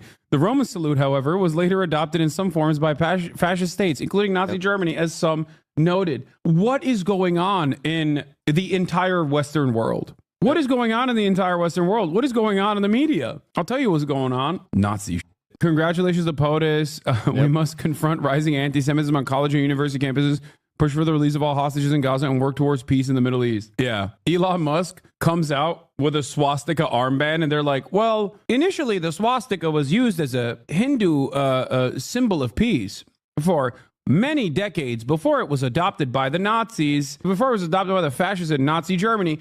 Like, what is happening, man? What's happening is everyone who had the confidence to call us every name in the book for correctly pointing out that MAGA and that's the one thing that I had to walk back and like remember, where I'm like, no. That's the whole reason that like socialists and communists, like that's why it permeated that way. So no. Nazis We're gonna one and the we'll same. keep this up, and we're not We're gonna just let them dead wrong. gaslight. Hey guys, quick break in the That's action. the nicest part about this is we actually see like through the toxic mental traits that are like Chris Cluey, toxic 15-year therapy HD speak resident. that they're I'm here using. to speak out against both the plaque and the current city council. Trying as to the community weaponize made it against clear at us. the Library Commission meeting last Tuesday, everyone is in favor of a Elon plaque just to watches celebrate the sci-fi and tells library, people to but make the that. vast majority Yeah, are except he's against, watching some of the worst type. including a MAGA acrostic.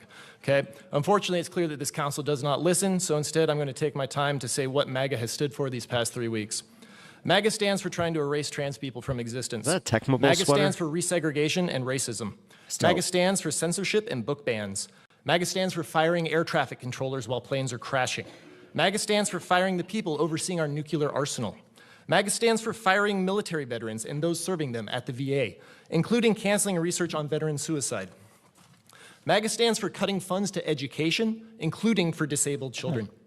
MAGA is profoundly corrupt, unmistakably anti-democracy, and most importantly, MAGA is explicitly a Nazi movement. You may have replaced a swastika with a red hat, but that is what it is. I will now engage in the time-honored American tradition of peaceful civil disobedience. Get the heck. Get out.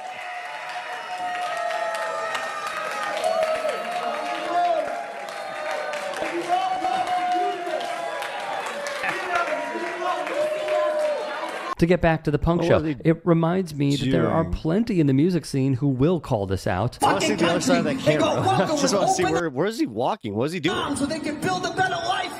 Then listen to us. Oh, the Dropkick Murphys. Hell yeah. If you were part of a union or working class people who were allowed to build a better life in the middle class in America, you listen to us. Because if you're out there buying those hats these swindlers are selling at that fair, I'm sorry, kids, I know there's kids here, then you're part of the problem, and I'll tell you why. Because you're being duped by the greatest swindler in the history of the world. You're being duped by a bunch of grifters and billionaires who don't give a about you or your family. They care about their tax breaks. Man, I just got like an itch to go see the Dropkick Murphys. Money they can put in their pocket. If you consider yourself a patriot and you're spouting Shipping off to Boston, guys. off that election denying, I will fight you outside if you want to. Wake the f up. We're working class people. These people are the rich, the billionaires, and they don't give a.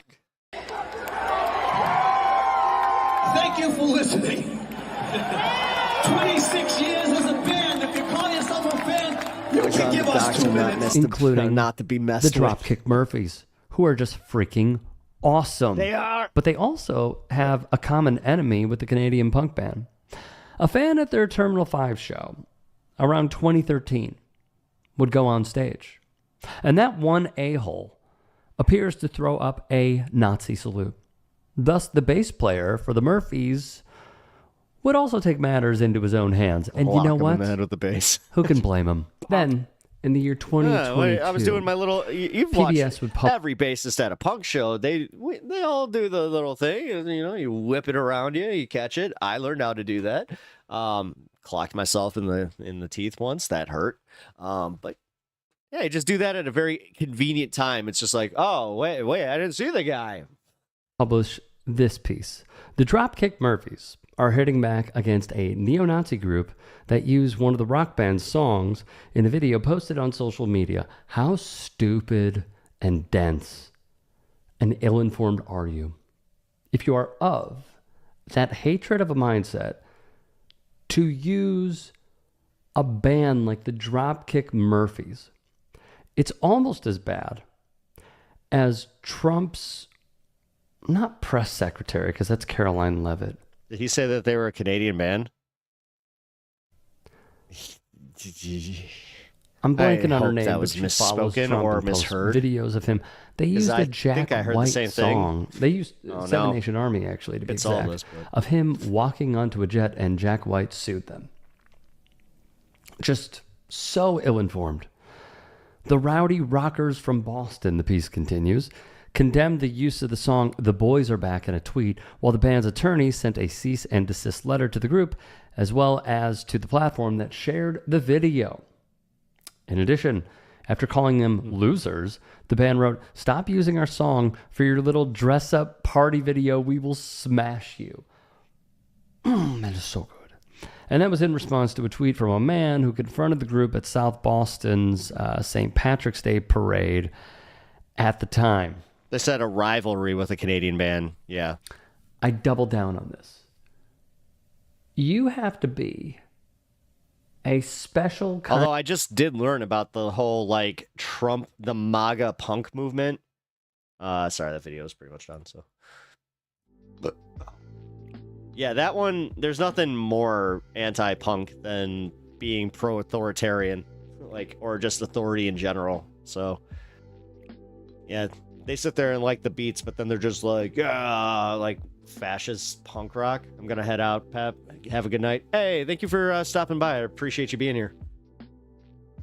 It's gonna be, as I said, early night for me as well. Not any time soon though. I still got an hour and 15 minutes. So, oh, but we have a half hour. About. Yeah, be right back. Cool. No, not taking it personal at all. Not taking it personal at all. Just kidding. MAGA punk equals magunk. Magunk. I love it.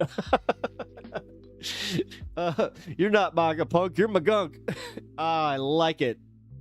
We need to. You know what? If you guys go to like any punk shows and you see like a MAGA hat, just we gotta treat them just exactly like what they are. Sorry, I gotta go make calls. I can't while I'm streaming. Okay. Fine, I see how it is. Go run your business. I totally see how it is. Man, I gotta pee. All right, so let's find the next video that I had up.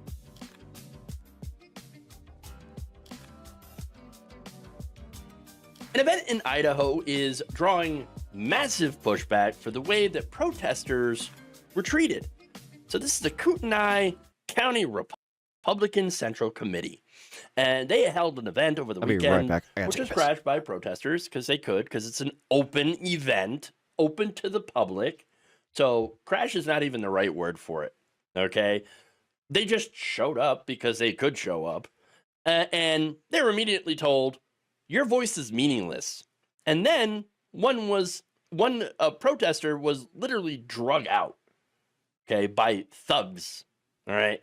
According to the local CBS News affiliate KREM2, the patriot in question, Teresa Snyder Borenpaul, she got in trouble for simply displaying negative reactions to some of the speakers, okay? She made some remarks from the audience and was first told to leave or she would be arrested. So here's some video of that event where Kootenai County Sheriff Bob Norris was confronting Borenpaul. There's an opportunity for you to sound off, but not right now. And because you're not smart enough to know that, you're just crazy people. And what we're doing right now is just pausing while we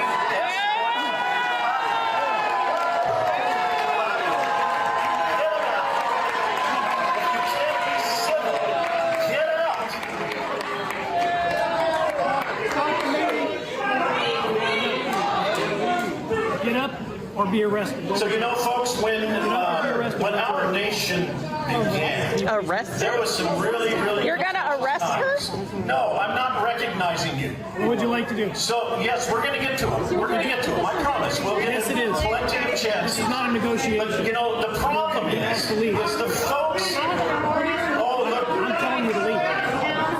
Look at that. Oh, he's showing how intelligent he is with all the 5 words he's asking. This was the mission that came here to disrupt so that the citizens can't hear. The reality is there's a whole bunch of great things that are happening. The problem is we got a bunch of rabble-rousers who just won't allow it to be spoken. So, you know, the thing is, my name is Robert what I'm doing up here is I'm simply over-talking you because your voice is meaningless right now. And we're just taking care of the rabble-rousers. And eventually what's going to happen is everything's going to settle down and we'll get back to you. All right, so you had the sheriff telling this woman, you got to leave. You got to leave because you were disruptive or you're going to get arrested. Arrested for what? No. She has the First Amendment. No. Okay. And the guy who was, by the way, talking about the rabble-rousers, right, over the loudspeaker, that's Ed Bajarana, the event's MC, who happens to be a voiceover talent. Just ripped us. Had launched the Business Buffet podcast. Okay, which I'm sure is a rousing listen. Okay, so now that said, the KCRCC was like, she's an activist, progressive activist coming in to cause trouble. She was shouting down legislators with insults like bigot, liars, all throughout the meeting. She was drowning out attempts at dialogue.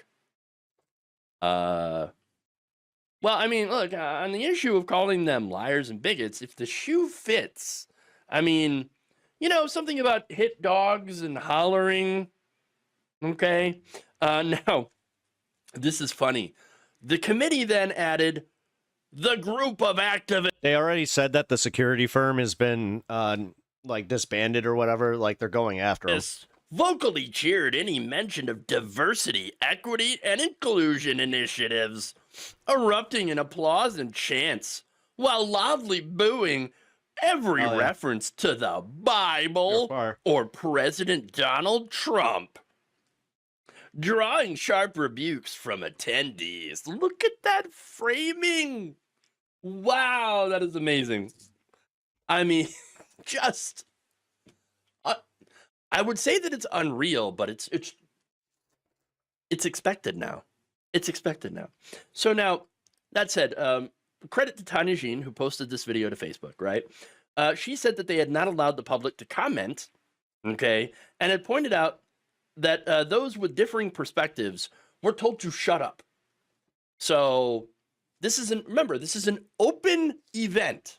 This is a public event, right? And yet you couldn't say anything contrary to what the Republicans were saying. Oh, so much for an open event. It sounds more like a cult meeting. All right.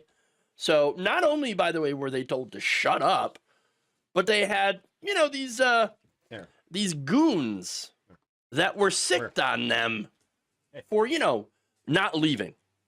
What we've got right now is a situation where these folks are trying to filibuster and shut this whole program down. Unfortunately, they're being successful. So all of you who came here to hear the legislators, I applaud you for sitting there and quietly listening. I promise we will get back to you. In the meantime, we've just got to be a little aggressive with some of these folks here. I will call the police. No, I should be removed. I should be allowed to cry and yell and scream. I should be able to allow to interrupt. Come on, let's go. Let's go. Don't touch her. This isn't the sheriff. Excuse me, Sheriff Norris. This gentleman is assaulting me. You out this now. Man is assaulting You out me. now. Let's go. This man is assaulting me. Is this your deputy? Is this your deputy? Yo, don't touch us. Is he a deputy? These are deputies. Who the are these men? So how about that? They're wearing all black and doesn't say like it's not marked security. Oh, and they're cheering for it. See, this is never wonder. Never read Anne Frank and wonder ever again. If you're an American, this is it, guys. Like, these are the moments that we really do have to just kind of reevaluate exactly what we were told and just be like, oh, I never thought I'd see the rise. Oh, never mind.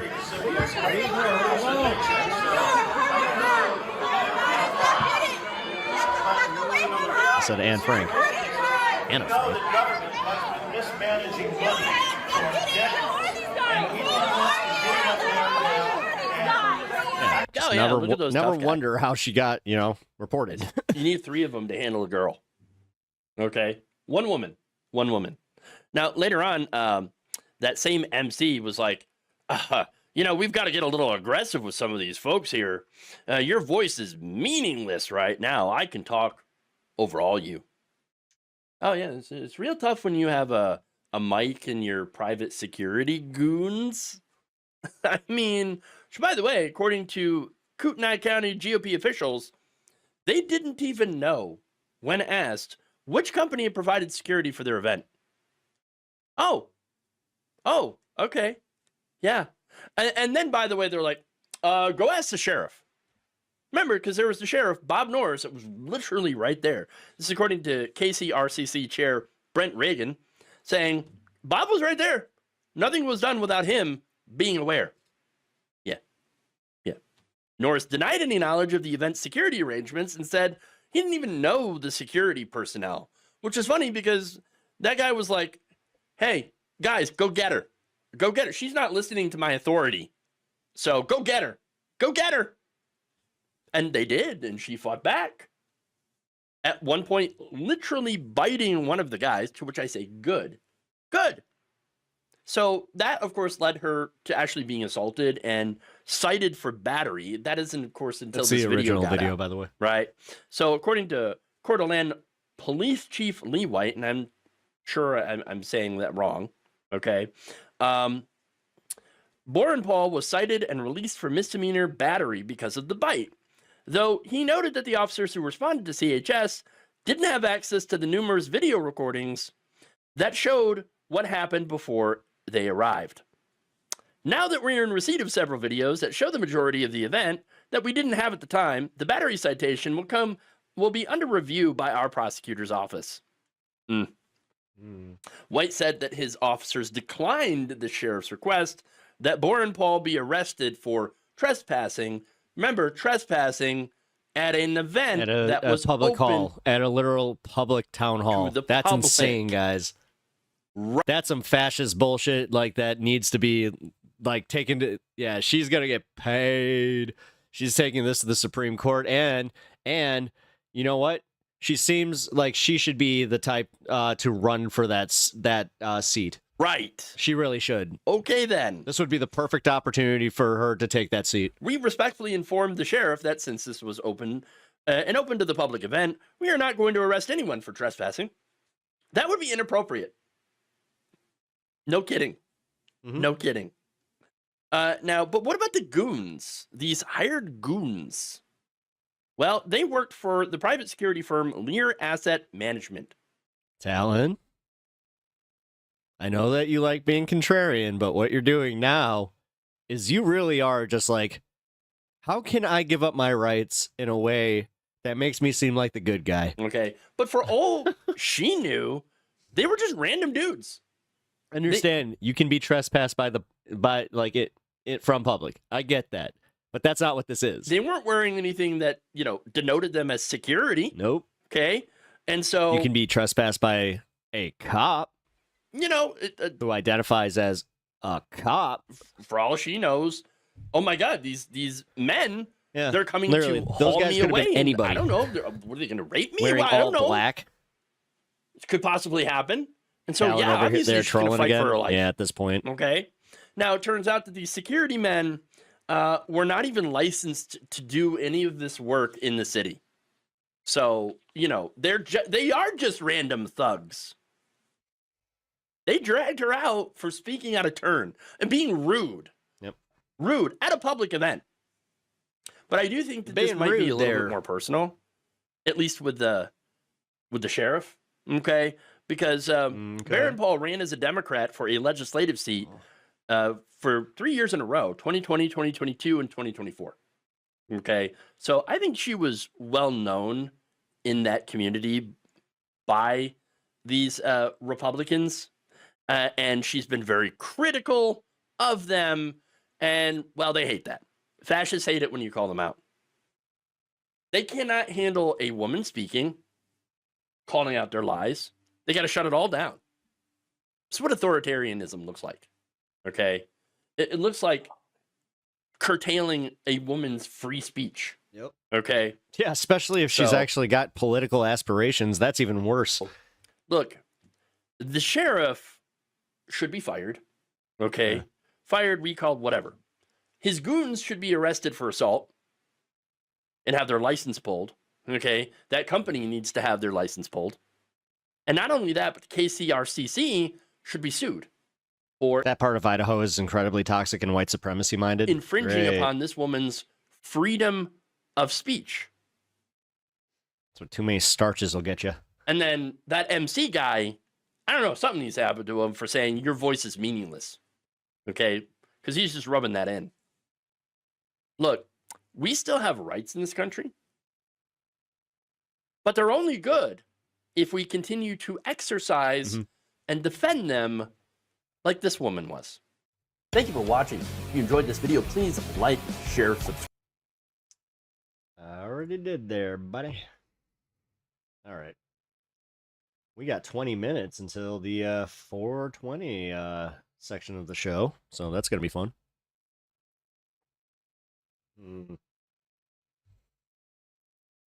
Who the heck is Pep Talks? I'm not gay, No, but just I keep going. fantasize about Marco Rubio. Pep talks. Pep talks. Pep talks. Let's eradicate the Kung flu. I'm literally coming. Pep talks. Pep talks. Who the heck is Pep Talk? They want our women.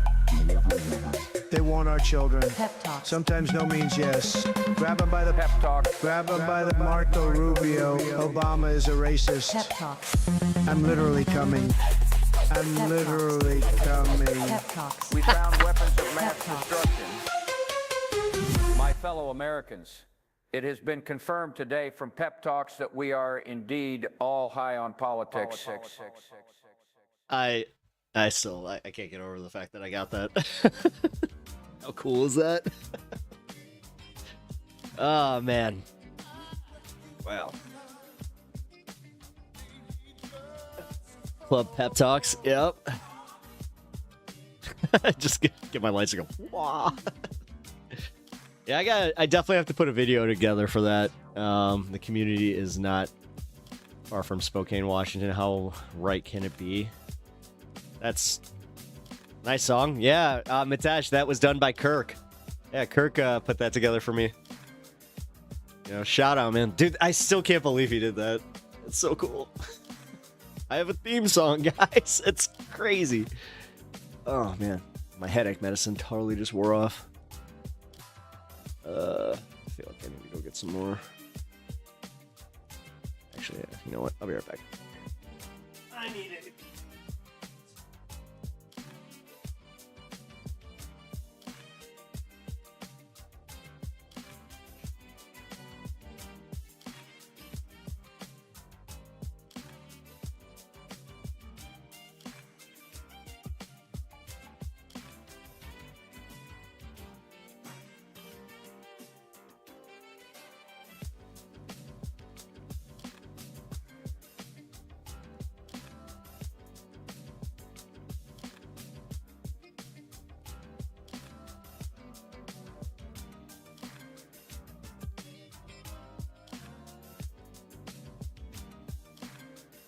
Okay. Oh, Duke, what up? Did you hear the song? I'll play it at the 420 Fun Half again, but if you didn't hear the song, Kirk actually he put together a theme song.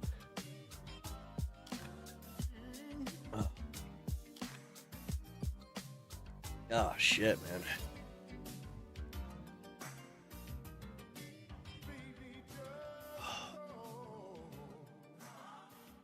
Really hurts to say. You just got here? Okay, so you'll hear it at the 420 Fun Half. I will replay it. Which we're at 4:03, so 17 minutes. Oh.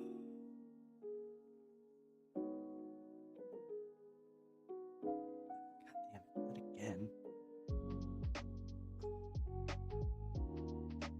I think maybe it's the screen. Wrong, Talon. Free speech doesn't exist on Facebook. Private. Yeah, see, I've always hated people that are like that, where it's just like, oh, I got banned on Facebook. That's against my free speech. It's like, no, it's not. No, it's not. It's a private company that has TOS, and you have to follow that TOS. Like it, you literally sign an agreement. When you agree to that terms of service to even be on that platform, you're agreeing to their terms of service. That's how that works. Holy crap. These guys, like, it's so funny. And then if you're like, hey, you're an anarchist, they're like, no, I'm not. I'm not an anarchist. It's like, dude, you like don't want any regulation. You don't want anybody saying you can't do anything. So how's that not, you know, playing into your idea of anarchy, even though you guys don't really understand what it is. God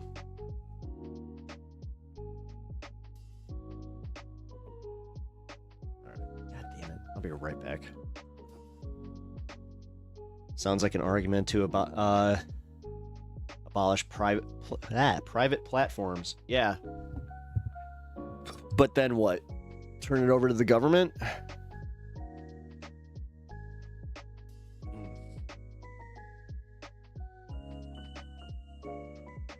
Facebook can remove it. New York City Council's page can't? If it's a page, yeah, they can. Yeah, I can ban you from any of my pages. Like, yeah, anybody has discretion over their pages, dude. You can block people, you can remove people. It's, yeah, totally discretionary, man. I don't understand your argument here. Private platforms should be abolished and given to the Italian people. I'll be right back. Oh, God.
Forgot to get my ibuprofen. Oh, shit. Got cold as fuck down here all of a sudden.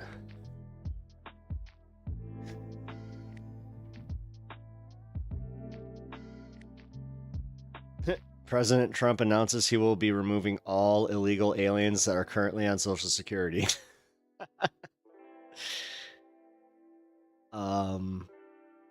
Okay. So, nobody? Fuck, man. Ugh.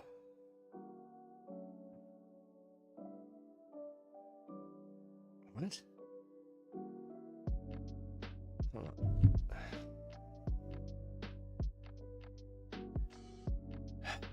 Fine. Your governor. Donald Trump's. My governor did what? What did my governor do? Can you send me a Oh, my bad. I misread the name who sent this. Okay, my bad. This is I was like, wait a minute, why would you send me this?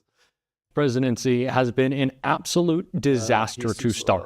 And there are only two ways that one of his decisions goes. The first is that it backfires. It blows up in his face, or it ends up screwing his own voters who are pissed at him. We saw this with the federal funding freeze. We've seen it with all of the... He'll make these supposed illegals up like he wanted. Oh, did you guys hear about his whole thing about wanting to take guns away? Here, I'll play that actions next. of Doge. Republican voters are abandoning Donald Trump because of his terrible decisions. The second outcome is that he just can't get what he wants done. And we've seen this in a couple places with courts pushing back against him or Democratic governors standing up to Trump. And in the best example of that, Illinois Governor J.B. Pritzker has almost completely stopped and prevented Donald Trump's mass deportation agenda, which has been a tremendous failure, thank God. And in doing so, he has led Donald Trump into a little bit of a truth social tantrum that we are going to get into. But before we do, if I could quickly ask you to leave a like on this video. And if you haven't already and you enjoy our channel, to hit that subscribe button. It goes a long way, and it really does mean a lot to me. Now, I want to get into Donald Trump's post on Truth Social, but before we do, I think we should hear from J.B. Pritzker in an interview he did talking about how he's combating Trump. So let's take a look. We're talking about the death of a constitutional republic. That's what happened in Germany in 1933, 1934. And we're seeing today that you've got an administration in Washington that's ignoring court orders, literally ignoring when a judge says you can't do this. They're going ahead and doing it anyway. The question is, where does that stop? The courts don't have the ability to enforce their orders, and the president is supposed to obey them, but is not. So this is just one piece of a very long story that's developed over the last 6 weeks of the ignorance of constitutional norms and indeed disobeying the Constitution, announcing that we're going to do away with birthright citizenship. That's been established. Well, it's in the Constitution, for goodness sakes. So I really think people need to wake up to what's happening in Washington. And I felt like, based on my own experience, I led the building of a Holocaust museum. I worked with Holocaust survivors for a decade to open that museum. I know what happened day by day almost that led to the Holocaust. And I'm not suggesting that's exactly where we're going, but I know what happened in the early 30s with the death of the German democracy, and that could happen in the United States. And what do you think would result? I mean, obviously, it is important for us to be upholding norms, and obviously, if the president is told by a court, you can't do that or whatever, he has the right to appeal it, but he doesn't have the right to ignore it. Where do you think this ends? Well, that is the question. The question is, will people wake up? Will people show up to to protest, to make sure that their representatives understand that they can't go along with this. This is literally the end of the republic as we know it. If we don't stand up to Donald Trump in his decision to essentially break down the government according to what he wants and according to what he believes is in the best interests of the wealthiest and most powerful people in the country. We need people to get out there and have their views known. And that's really what I was talking about when I spoke up at my State of the State speech. So today you're pressing the Office of Management and Budget for answers on frozen funds that were allocated to Illinois that you say you're no longer able to access them. What exactly is frozen here, and how is it impacting Illinois? Well, it goes across a whole bunch of agencies. This is what's happened ever since that one day, as you recall, that Tuesday, when everything got frozen. And when they froze the grants, right? Yeah. But I mean, it's across the board in agencies that people don't even think of sometimes. And what's happened is some of them haven't been unfrozen, even though they announced that, oh no, they're rescinding that order. We had a situation in Illinois where the meat processing and poultry processing industry couldn't get inspectors because they're not getting paid. And so that's a huge industry in my state. Sure. So people lose their jobs. The supply chain for that food gets broken, and we all have experienced that. Prices go up as a result of that. And then, there's the danger of contamination in the food if you don't have those inspectors. These are the kinds of things that, people like Elon Musk don't understand. And frankly, it doesn't seem to affect them. I'm sure he's probably got a taster for his food. The fact is that he doesn't care about any of these things that affect average Americans every single day. We've got to speak out about this. The biggest thing that we're seeing is that in agency after agency, there's some piece of it that either, it's either because they're incompetent or cruel. They're just turning things off. And we have no control over it at the state level. And so we're making sure that the author of the Project 2025 plan, who is now the head of the OMB, knows what we have lost. $1.8 billion has not been paid to organizations in Illinois that people rely upon sometimes for everyday things. And this is happening in all 50 states, I guarantee you. We just happen to have added it all up. So this is exactly what I'd like to see from every Democratic governor. This is how we have to be standing up to Donald Trump. His agenda, as AOC has said, specifically don't take my governor on immigration, is not popular. Leave Pritzker I feel like alone. Democrats fall into this trap of thinking it is. No. We just do not work to message of how unpopular voters should think it is. Voters should hate. Not their public forum, but if it's on Facebook, if it's a page on Facebook, then yes, they can remove that. But no, if it's literally a .org, then it depends. I mean, if you're breaking, decency laws or whatever the fuck. I mean, honestly, dude. Donald Trump's mass deportation plan. It is immoral. It wrecks communities. It is bad for the economy. You're doing that so we thing get a message where you're just against like, oh, God, you can't tell me that I can't post prawn on the government website. Like, yeah, they can. And that is why Donald Trump is kind of floundering right now and made this post on Truth Social, knowing how badly things are going for him. President Trump made a promise to the American people that he's going to make their communities safer. For those to make unrealities key components to the cult. He'll make these supposed illegals up to... sanctuary cities that want to push back and Doge investigations reveal mysterious Defense Department payments to Reuters for large-scale social deception. Project 20. Oh, he yeah. does. No, I already read we'll that. double the man force there. will double worksite enforcement there. It's a non-story.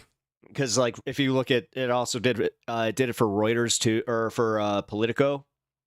It's literally just to pay for government subscriptions, so these people can, like, them and their staffers can have all the news. The 14th Amendment, and that's kind of how these news these papers. That's how they make their money now. Like, newspapers would not exist. Like, the press wouldn't exist if there wasn't some form of federal funding at this point. Of American citizenship never had anything to do with modern-day gate crashers, illegal immigrants who break the they misunderstood them. The money was for providing such a tax. law by being in our country. It had everything to do with giving citizenship to former slaves. Our founding fathers are spinning in their graves at the idea that our country can be taken away from us. No nation in the world has anything like this. Our lawyers and judges have to be tough and protect America. Now, Donald Trump has made a lot of crazy immigration posts, but I wanted to share that one specifically because what Tom Homan has been doing lately is clearly nothing to do with enforcing immigration law. What Donald Trump and him are all about is intimidation. We talked about how Tom Homan said he was going to investigate AOC for simply telling people their rights if they were approached by and those just can't read or comprehend information. I mean, the fact that they keep getting so much wrong. ICE agent sharing with them what they're and the fact that it's the fact that he had to go and rename an already existing government department Doge, and then Elon, a non-elected official, is in charge of Doge. And then he puts a bunch of unelected teenagers in Doge. Like, ha ha ha ha ha ha. Constitutionally protected from, and Donald Trump wants. Again, somebody actually said this, and it really did resonate with me. There's nothing more pathetic about this guy than the fact that he has to, like, make 20-year-olds think he's cool. To investigate that. We have seen pathetic. Places of worship be invaded by ICE agents. We have seen preschools, middle schools, high schools. Do they have to be elected for those positions? You'd think. Daycare centers, hospitals. They want communities to feel unsafe. Thankfully, we have courts push. Or have any, I don't know, experience within the agency. But, you know, because you know how they're all about DEI. Pushing back against that. But it's what the Trump administration is really all about. It is trying to get people scared. It is trying to disrupt communities. It is trying to make people fear Donald Trump because he knows how weak he is. That is what this is all about. And it's unconstitutional and it's criminal. And AOC did a great job calling it out here. If someone wants to point a finger and accuse someone of shoplifting, they will be rounded up and put into a private detention camp and sent out for deportation without a day in court. Yep. Without a moment to assert their right and without a moment to assert the privilege of innocent. That's what scared me when I saw that they were essentially doing away with all due process and they could just accuse you of committing a crime. That's insane. Until proven guilty. Without being found guilty of a crime, they will be rounded up. That is what is inside this bill, a fundamental suspension of a core American value. And that is why I rise to oppose it.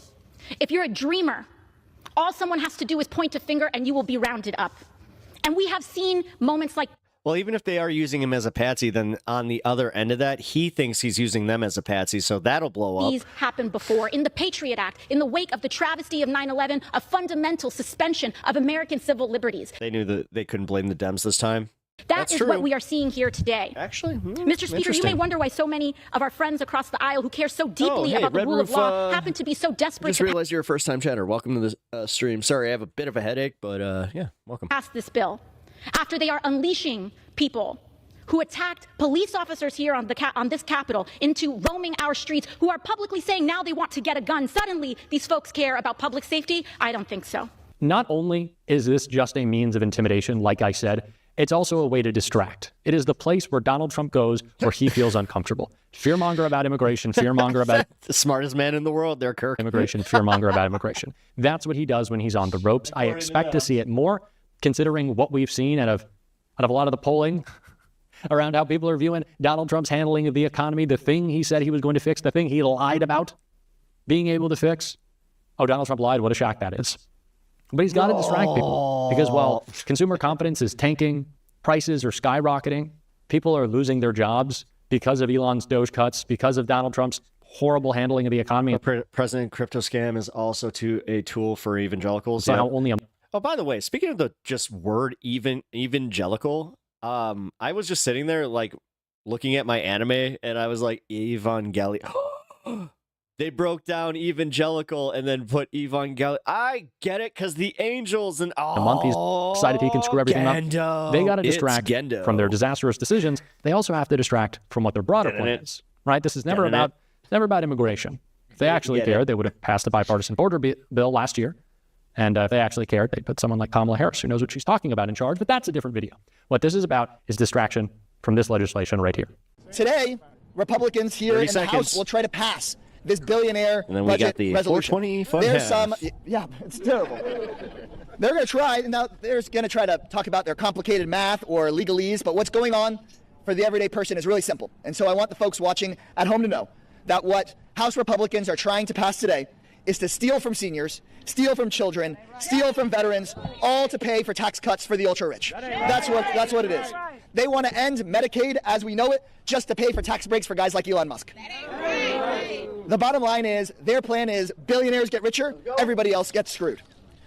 Now, they think they've got a lot going for them. They've got the money, they've got the big corporations, they have the White House and the Republicans in Congress, but I don't really like their odds because House Republicans and billionaires are picking a fight with working Americans.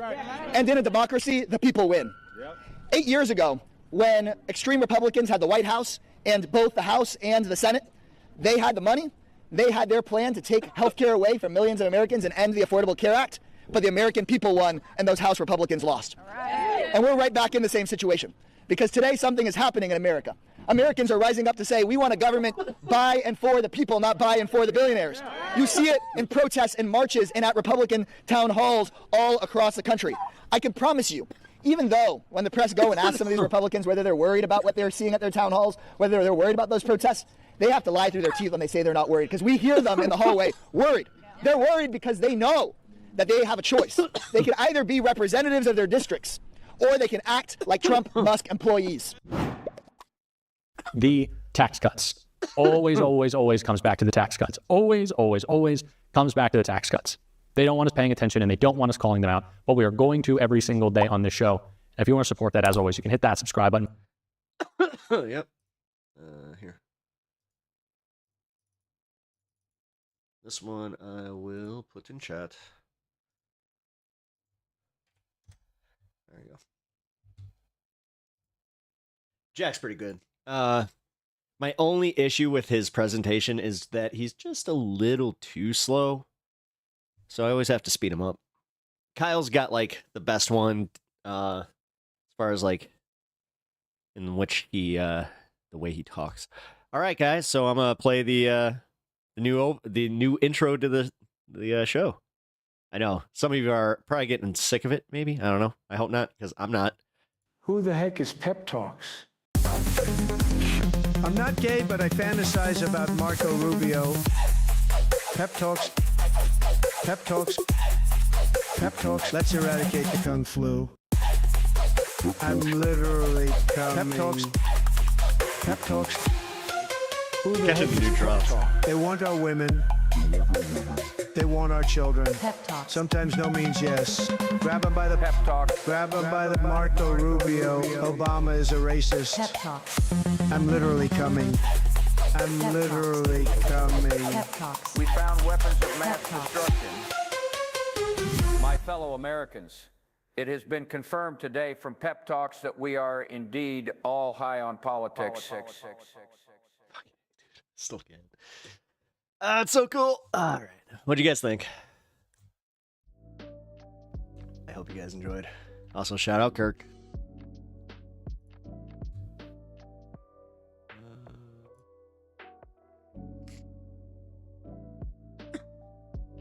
Yeah, that ending, man.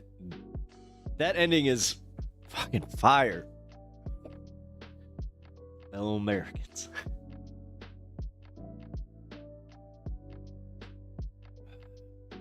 Shaking?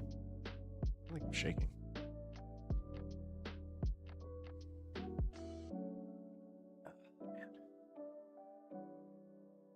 Wait, Duke, what'd you think? Where's Duke? I swear to God, if he wasn't there for that, I am going to be angry. It's like, you son of a bitch! First time I got to hear it. That is so good. Nice work, Kirk. Hey, Unimoogle. Yeah, right? Right? It's so good. I love it. Actually, here, I'm going to play the original version that you sent me.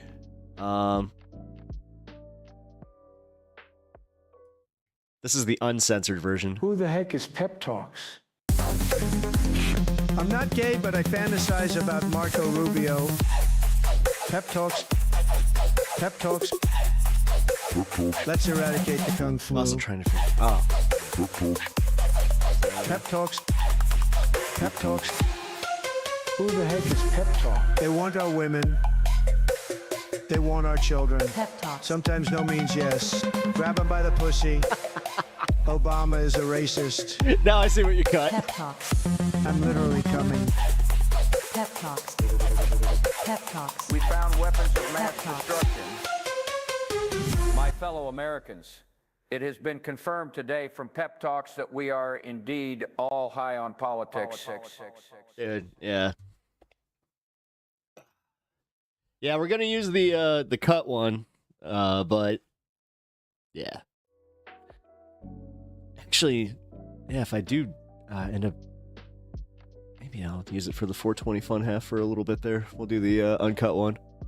I don't know, guys. I just hope you really like it. I'm, dare I say, a little obsessed with it right now, just because I'm like, oh my god, I got my own. I have my own theme song. Like, do you realize like I've wanted this like since I was a wee little lad when I was like wanting to be a wrestler? Like, oh my god. Oh yeah, Pep Talks, yeah. That's coming at you. Oh god, I can't even do Macho Man right now. Actually, I have too much of a headache. Ooh, it really is so good, man. Oh, Jesus.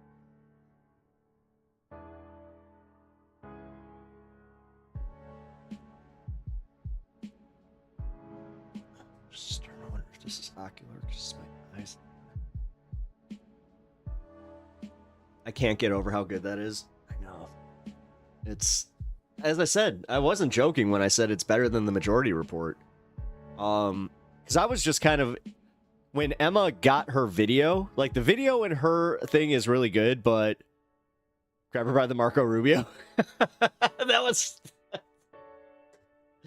I'm not gay. You know, I'm not gay. The fact that you put that in there was, that was golden. I gotta say, man. Yeah, that and the ending, like, just, it's so, and honestly, I gotta say, it's got like that nice little like intro into like where I can just click on and just like be like, yo, it's perfect. What's the Majority Report sound like here? You know what? I'm gonna play that one. I'm sure that they play. Let's see what the. Oh, thank you for the follow, Amanda.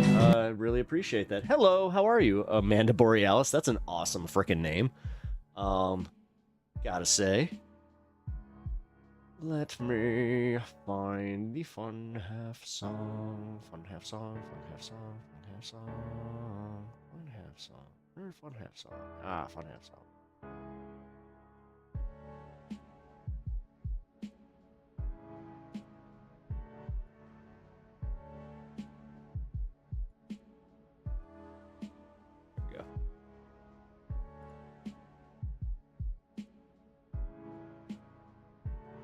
Cheers, been off playing Psychonauts 2. Oh, I forgot that you're playing that. It's such a good game. I love Psychonauts. Did they remaster you in that? the fun half. You are in for it. All right, folks, 646-257-3920. See you in the fun half. I love the Super Crowder.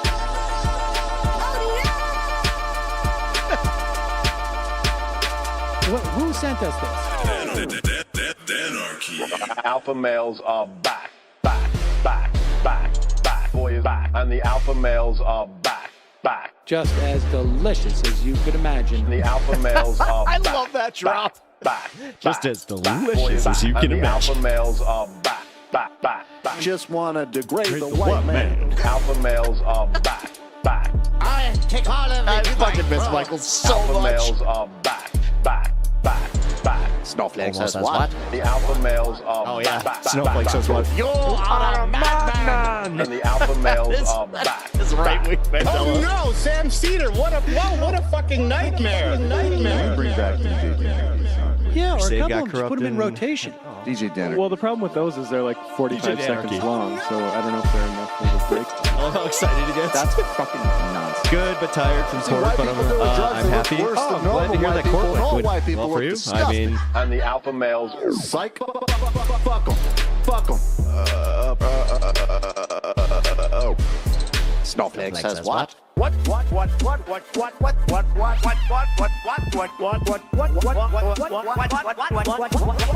Snowflake says what?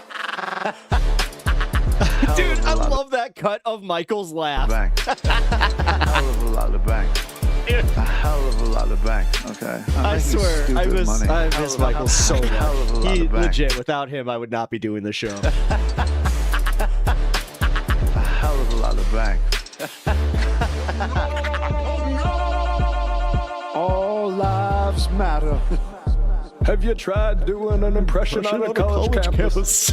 I think that there's no reason why reasonable people across the divide can't all agree No, with it's this. deluded. Yeah, I mean, Psych. And the alpha this is. I mean, the thing is, yeah, these are such good clips, and yeah, nah, Danarchy did it. Yeah, good job. back. And the Africans are black. It's just so weird to see Nomi in the clips. Black African. And the alpha males are black. And the Africans are back. Back. When you see Donald Trump out there, doesn't a little part of you think that America deserves to be taken over by jihadists? Keeping it 100. Can't knock the hustle. Oh yeah, the clip from when Ethan wasn't shit. Yeah. Fuck them. Things I do for the bigger game plan.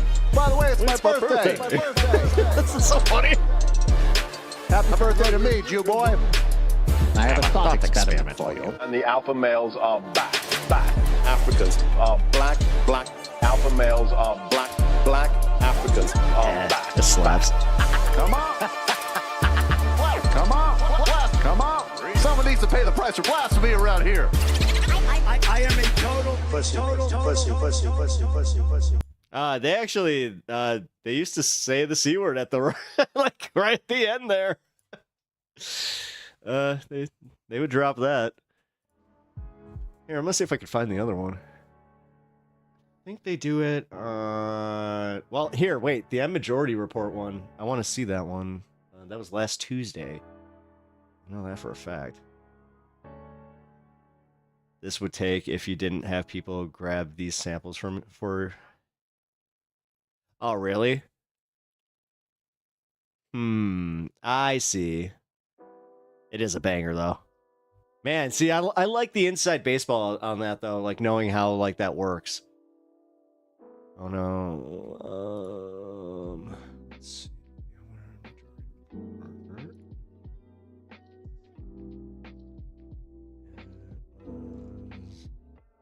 Past streams was Tuesday. 8 days ago.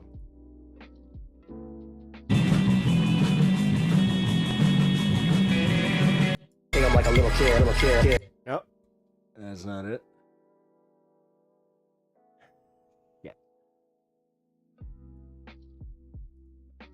Hang on a second.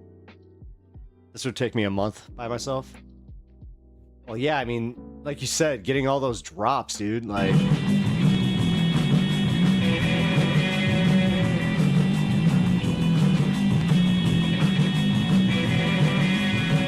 To welcome Emma to the show. It is.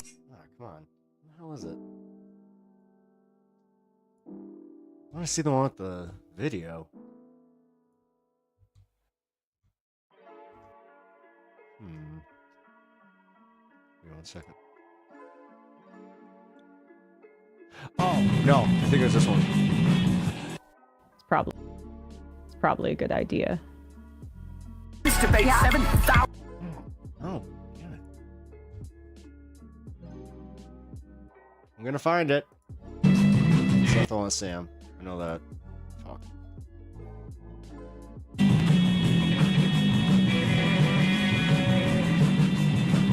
Ah, here it is. Take it easy, George.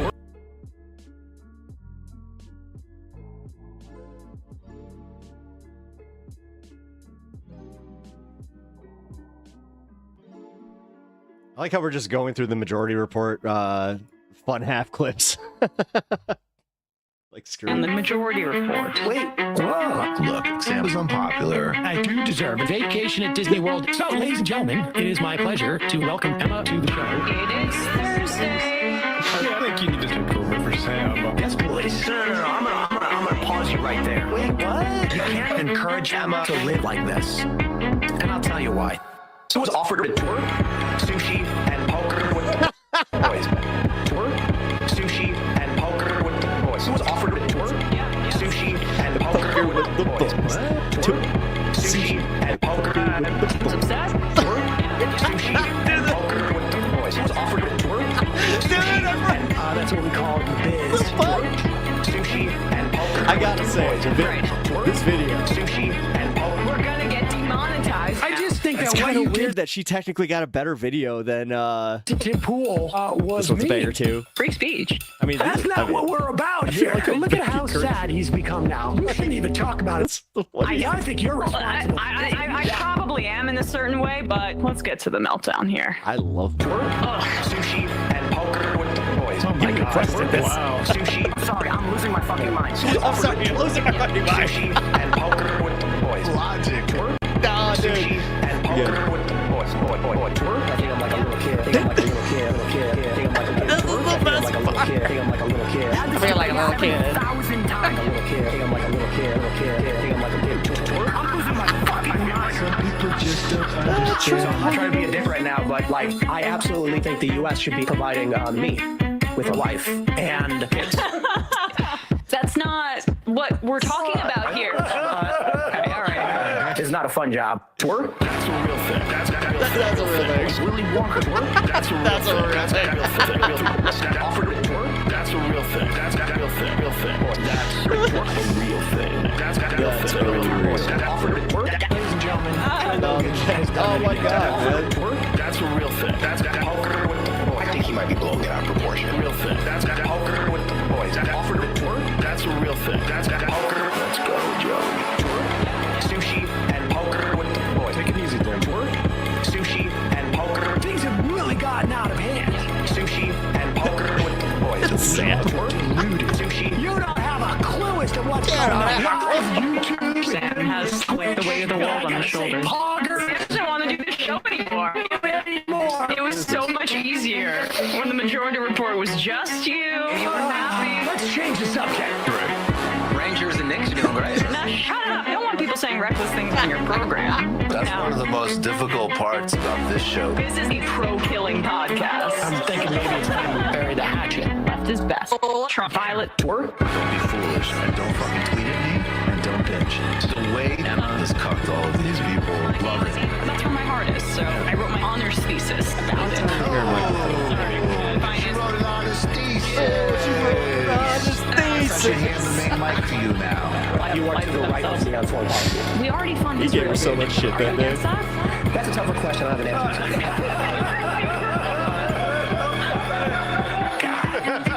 Incredible theme song. Hi, Bumbler. Emma Vigeland, absolutely one of my favorite people. Actually, not just in the game, like period. That was so well done. Dude. All right, I'm coming. Here, let me find the other one.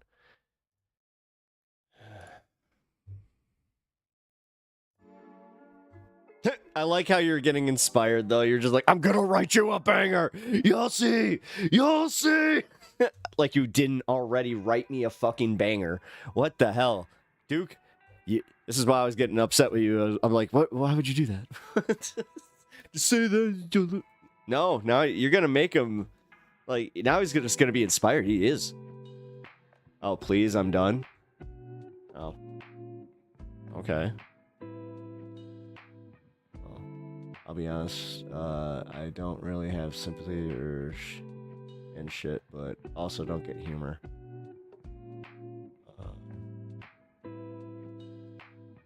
I sometimes ask myself why I'm so attracted to Emma, because she's like not super hot, but she also might be.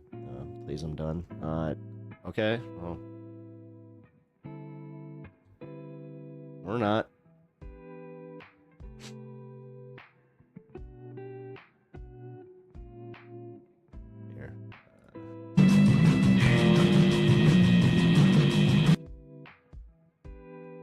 second. Let's see which one this is. Oh.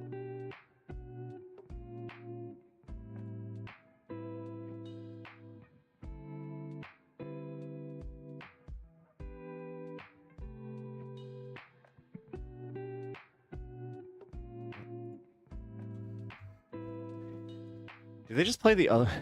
Haha, Kirk is impressive enough with many bangers. I was about to say, actually, we're going to be playing his new song here at the end of stream. I got to run upstairs and let my dog out, but hold on. I want to find the other one that they use.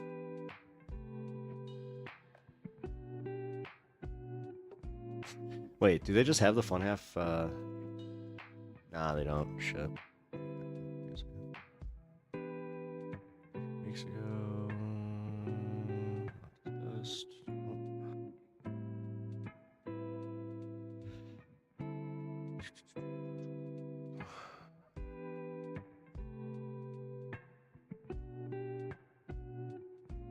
Ah, here it is.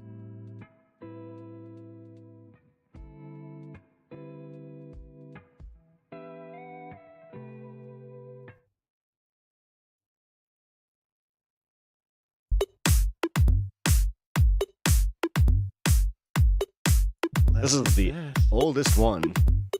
Jamie and I may have a disagreement. Yeah, you can't just say whatever you want about people just because you're rich. I have an absolute right to mock them on YouTube. He's up there buggy whipping like he's the boss. I am not your employer. You know, I'm tired of the negativity. I'm sorry, I didn't mean to upset you. You're nervous, you're a little bit upset, you're riled up. Yeah, maybe you should rethink your defense of that, you fucking idiots. We're just going to get rid of you. All right. But dude,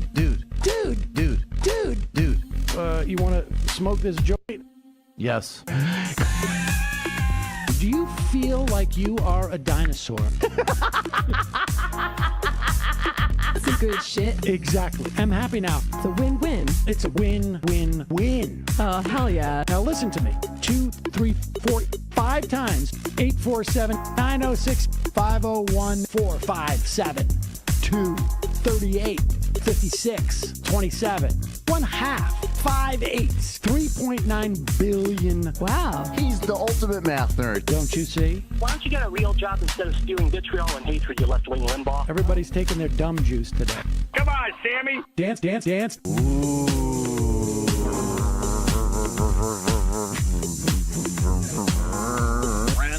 I had my first post-coital scene with a woman. I'm hoping to add more moves to my repertoire. All I have is the dip and the swirl. Fine, we can double dip. Yes, this is a perfect moment. No.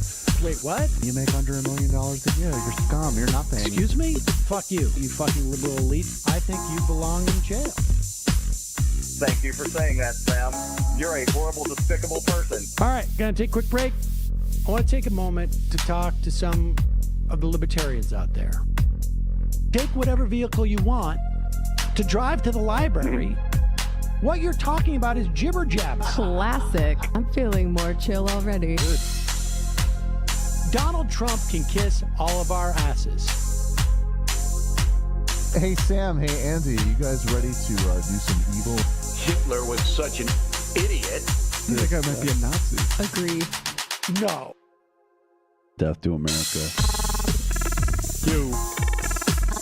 Yes. Wow. Wow, that's weird. No way! Unbelievable. This guy's got a really good hook. Throw our hands up. Ooh. Wow. But Sam, I gotta get off. No worries. Let's. I want to just flesh this out a little bit. I mean, look, it's a free speech issue. If you don't like me... Hey, shut up! Thank you for calling into the Majority Report. Sam will be with you shortly. Say hello. You say hello first, and then you can go. Okay. We are back. Please never make one this long. Well, I needed that break, so... I have this one memorized. It's going to be passed down epigenetically. Nice. Yeah, that I also I think I have all of them pretty much. I also have the one where he's talking to his daughter at the beginning. Oh man. 3 months from now. Yeah, there's actually one more, but I don't feel like that. Cat is just going to be a dick right now. Right now I'm working on BG music for a parody I made about privatizing breathing. It's a subscription service. I play piano, so my opinion of music might differ a little than comedy intros. Kirk's is the appropriate length, not to drive me crazy. No.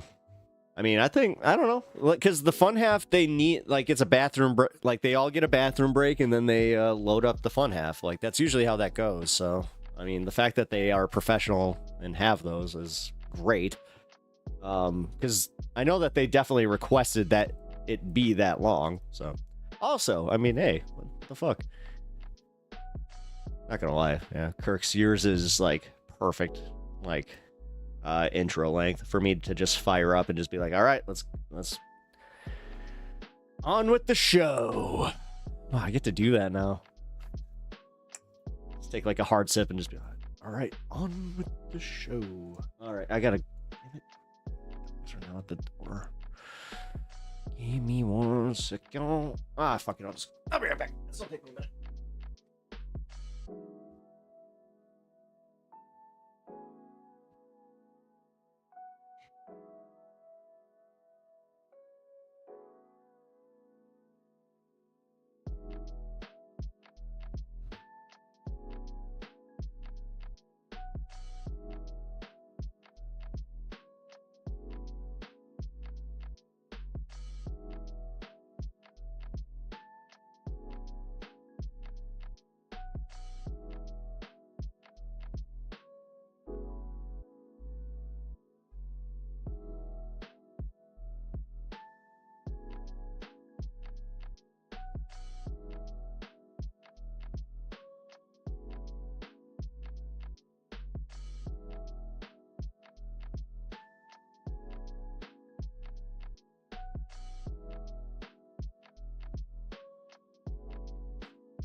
Crap.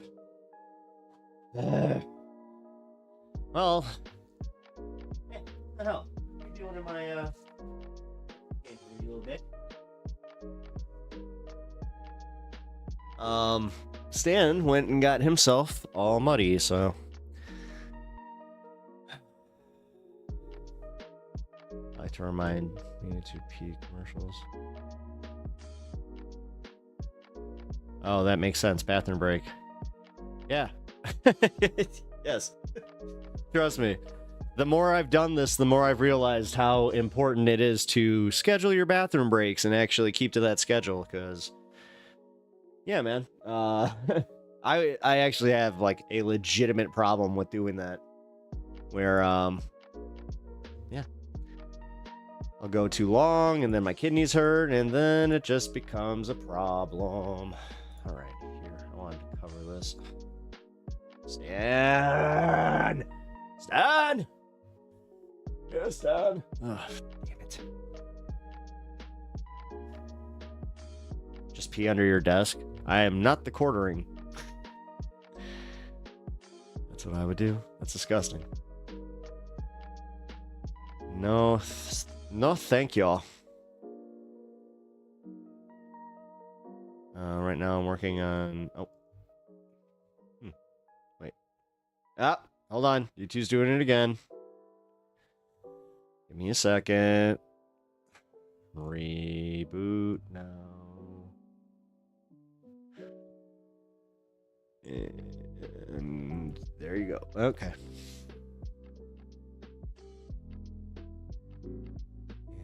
guess whenever someone... Oh, there we go. Go full Asmongold. Ew. I know! I'm not trying to hurt ya.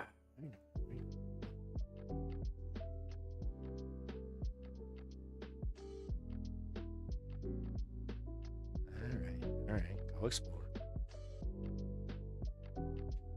Those are dog treats. No. No. No. That's a big no. That's a big no there, mister. Oh, come on.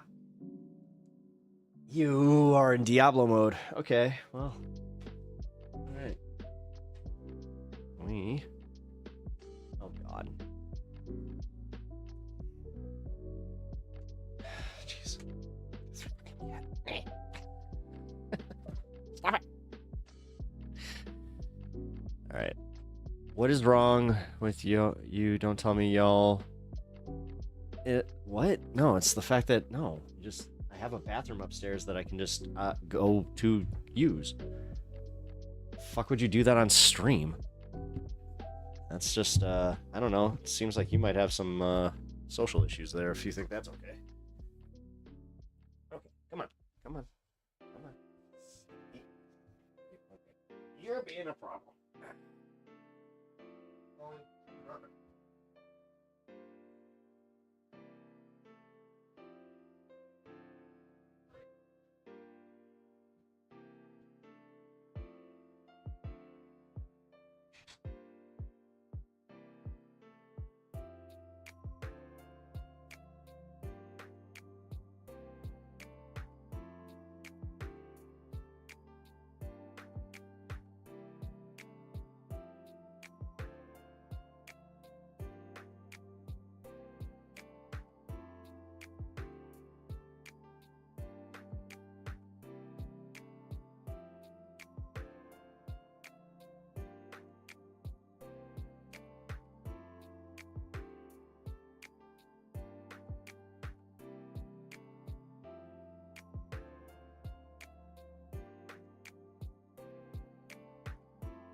So much mud on them.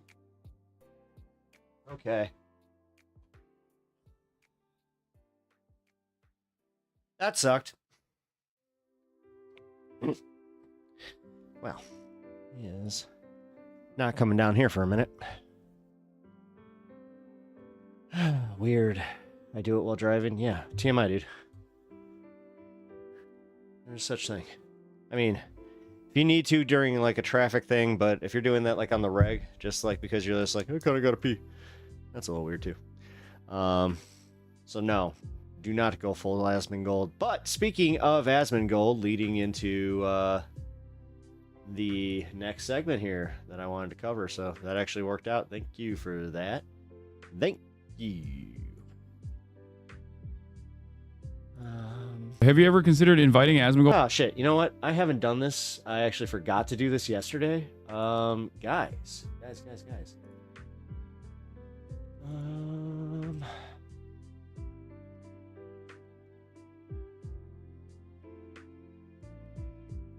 If you guys can help support the stream, I really appreciate it by hitting that like button and subscribing to the channel if you haven't already.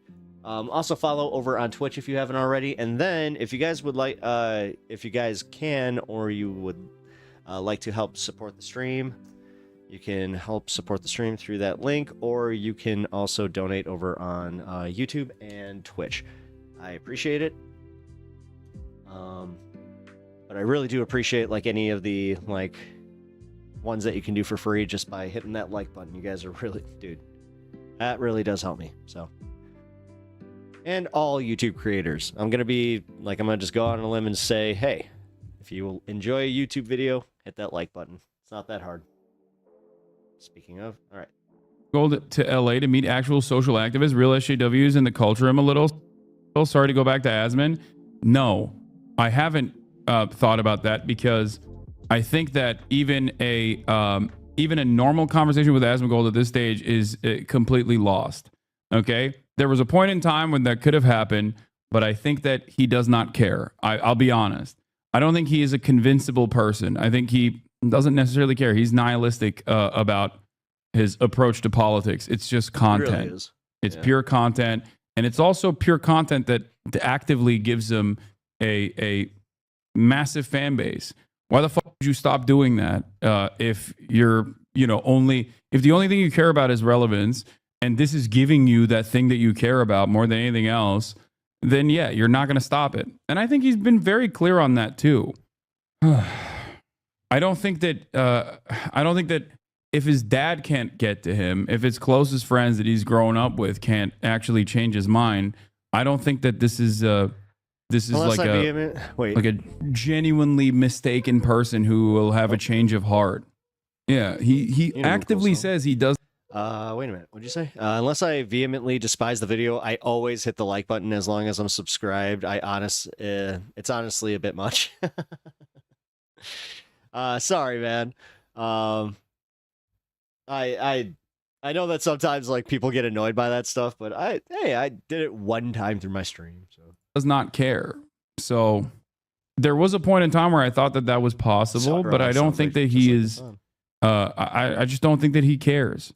And also, this is far larger than Asmongold. No, it's not just content for his son. That's not fair, dude. He does a lot of like actual social activism, and he is well studied on what he's talking about, no matter what it is. Like, he doesn't just fling shit at the wall like Asmon's a gaming streamer. Like whoever said, Emma said that the problem with Asmongold is he's a gaming streamer who LARPs as a political streamer, and that's why there is an issue there. Anyway, I agree with that. Asmongold is simply a placeholder for like the attitude shift that's happening online in general. Okay? Like, if it wasn't Asmongold, it'd be someone else who would be doing like I'm actually a centrist and I really like populism, but also Trump is a content machine, so I'm just gonna watch it in a positive way as chat keeps spamming W and based every time Donald Trump says like I'm gonna eliminate DEI and transgenders or whatever. Like, that's it. He respects you. I think you may be able to convince him. I think there was a point in time where he did, but I don't think. I mean, I get it. I used to never like or subscribe to anyone. I kind of thought it was sticking it to Google. Maybe it was only hurting my own algorithm. Be able to convince him. It was hurting your algorithm as far as not giving you the content that you wanted to see, and it just. It is kind of just being a dick move. It's like a dick move to the creator where you're just like, oh, you couldn't, like, seriously, like, it's a free thing. You couldn't even just, come on. You can't. I hate to be that way, but I do see it that way a little bit where I'm like, if you've enjoyed even like 10 minutes of my content, come on. What's the other quote where it's like, God, you don't even have to subscribe. You can't change the mind of a person who but I'm not going to force it. Makes money. Off of not having his mind changed. Ew. Like what's the Upton Sinclair quote? It's difficult to get a man to understand something when his salary depends on his not understanding it. But you've said yourself that Asmon doesn't care about money. Yes, it's not about the money for him. It's more so about the relevance aspect. Yeah. Substitute money in that situation for relevancy and you'll understand it. He's literally been repeating the point of its being extremely successful. Google already knows everything anyway, so I might as well just fine-tune the algorithm as well as support the channels. I'm like, yep, I love your attitude, Dave. So he's going to keep doing it. He left the organization he started so he can continue doing this. Hell yeah, bro. It makes sense. If you only care about that and this is getting you that, then why would you stop doing it? Especially because, like, I think at his financial status and his also lack of interest in, like, spending money on anything really. This is the one thing that he cares about, and nothing that the Trump administration does will ever impact him. Like it just won't. So why should he give a shit? And if if it harms people in his audience, he still doesn't give a shit. You know what I mean? And those guys are actively championing this demise. So that's it. This is the cold hard truth of the matter. Okay. What about banning video games? I don't think Trump is going to do that. And on the liberal side, you have people who present themselves as champions of progress. What about banning video games? Who have like selfish and very deeply personal vendettas against someone like myself. So I'm catching it from all aspects in that regard. That's why everywhere you go online, there's people on the right that obviously don't like me because I'm, commie hypocrite, socialist who's rich. This guy, he sucks. He mustn't believe what he's actually saying. But then also on the liberal side, because people are completely devoid of any interest in like truly championing policies and instead operate on a team sport mentality, they get primed by their favorite liberal content creators into also thinking the exact same things. Like, oh, Hassan is a rich hypocrite socialist who's a fake socialist and he's grifting. And he's bad. He hates America. That's it. Anyway, it's not, you can't convince someone whose goals align in the process of not being convinced. I also personally don't think Asmongold will debate me in the future either, because why should he? It's much easier to just like keep reacting to Donald Trump and getting the attention of a lot of people who like Donald Trump and going, yeah, that's based over and over again. It's the easiest thing on the planet to do. It's great. I totally understand why someone who is far removed from the negative aspects of any administration to do that. Why would he turn around and talk to someone who has a diametrically opposite worldview, who actually knows what the they're talking about? This is why I've also maintained the position over and over again that like it is incredibly easy to farm right-wingers. Okay? It is unimaginably easy to farm right-wingers. It is the easiest grift of all time. And this is precisely the reason why nobody quote unquote grifts to the left. I believe it was what is this? As much as I hate to say it, I feel that after the nuke, whatever vid, a lot of people changed their view on you, in which is shame because a lot of the, if not most of that vid is so out of context. No, it's not that. I mean, there are certainly a margin of people that, are just like completely, truly oblivious to global politics in general that will move away at the behest of their favorite content creator. But ultimately, I don't think that actually changed the dynamic at all. If it did, then people wouldn't be actively brigading every single thing that I do in an effort to be like, hey, don't listen to this guy. He's a really bad guy.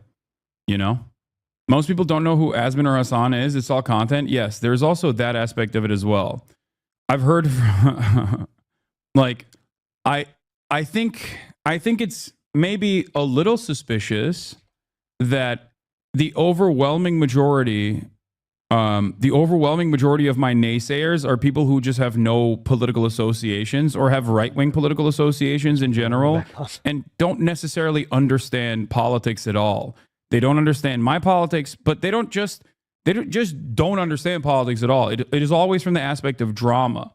Like, that's it. That's what it is. It's people presenting themselves as centrists who don't have any real political convictions whatsoever, just constant. PP Jackson, though, did you the only question I have then, because you're like, that's my exact view of what Hassan is. Well, would you say that the Ethan vid changed that view or contributed to that in any way? I'm just curious. Constantly, repeating the same old idiotic takes over and over again. Because if they did, they would probably lock in.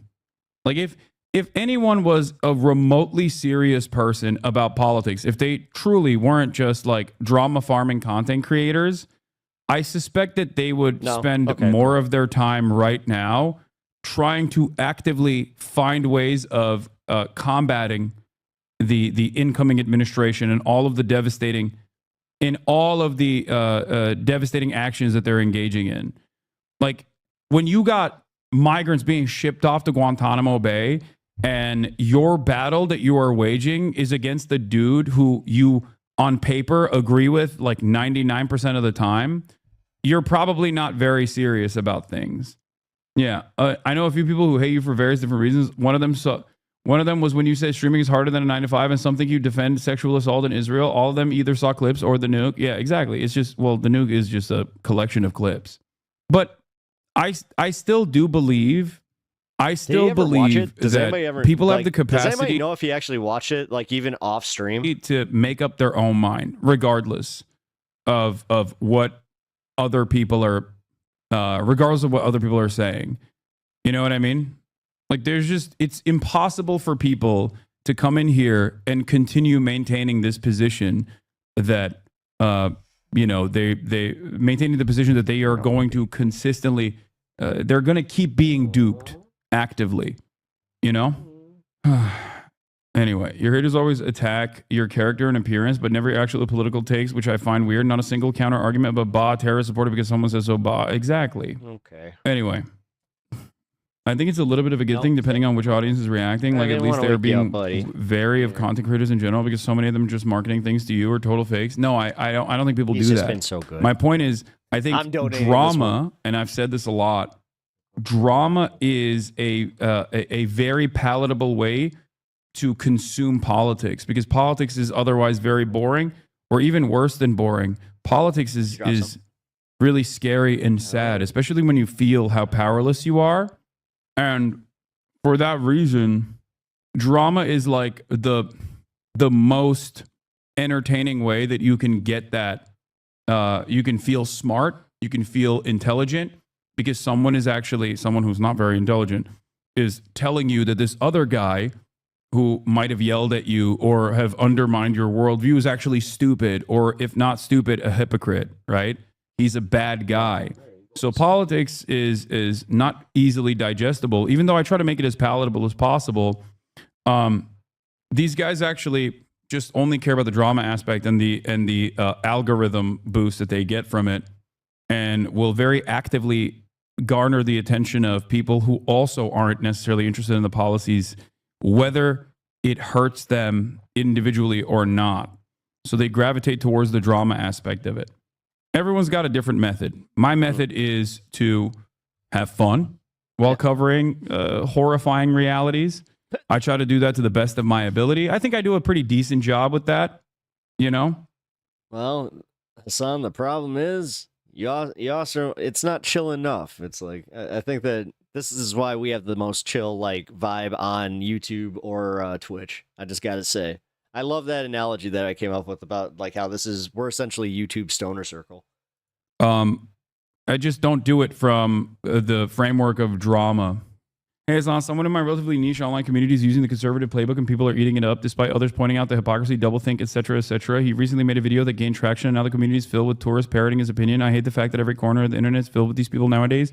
Yeah, I mean, there is an onslaught of right-wing content. There is right-wing what up, Kenzie? content everywhere online, and that is a cycle that basically creates even more right-wing content, because people see successful. It's in some ways it's similar to Elon Musk doing the Nazi salute. Elon Musk does the Nazi salute. There's public reception that is obviously negative towards it, but then there's this whole we're actually owning the libs aspect to it.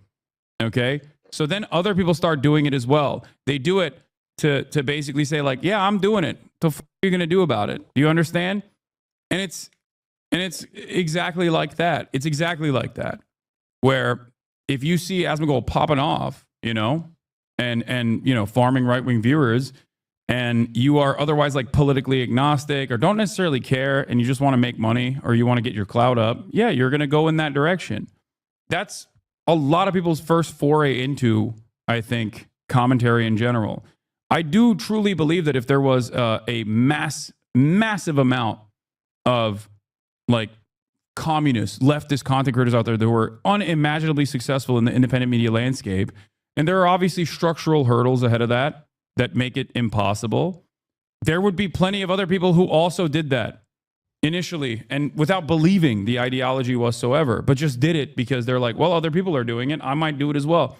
I would go so far as to say that I think my brand of politics has dominated Twitch for the past, 5 years, okay, until recently. It did. And I think that there were a lot of people who also leaned in that direction as well. So you're telling me that I got in on this at the tail end? Because they saw that it was permissible. Maybe they had some allegiances to it. Maybe they didn't, but it doesn't matter. Because guess what?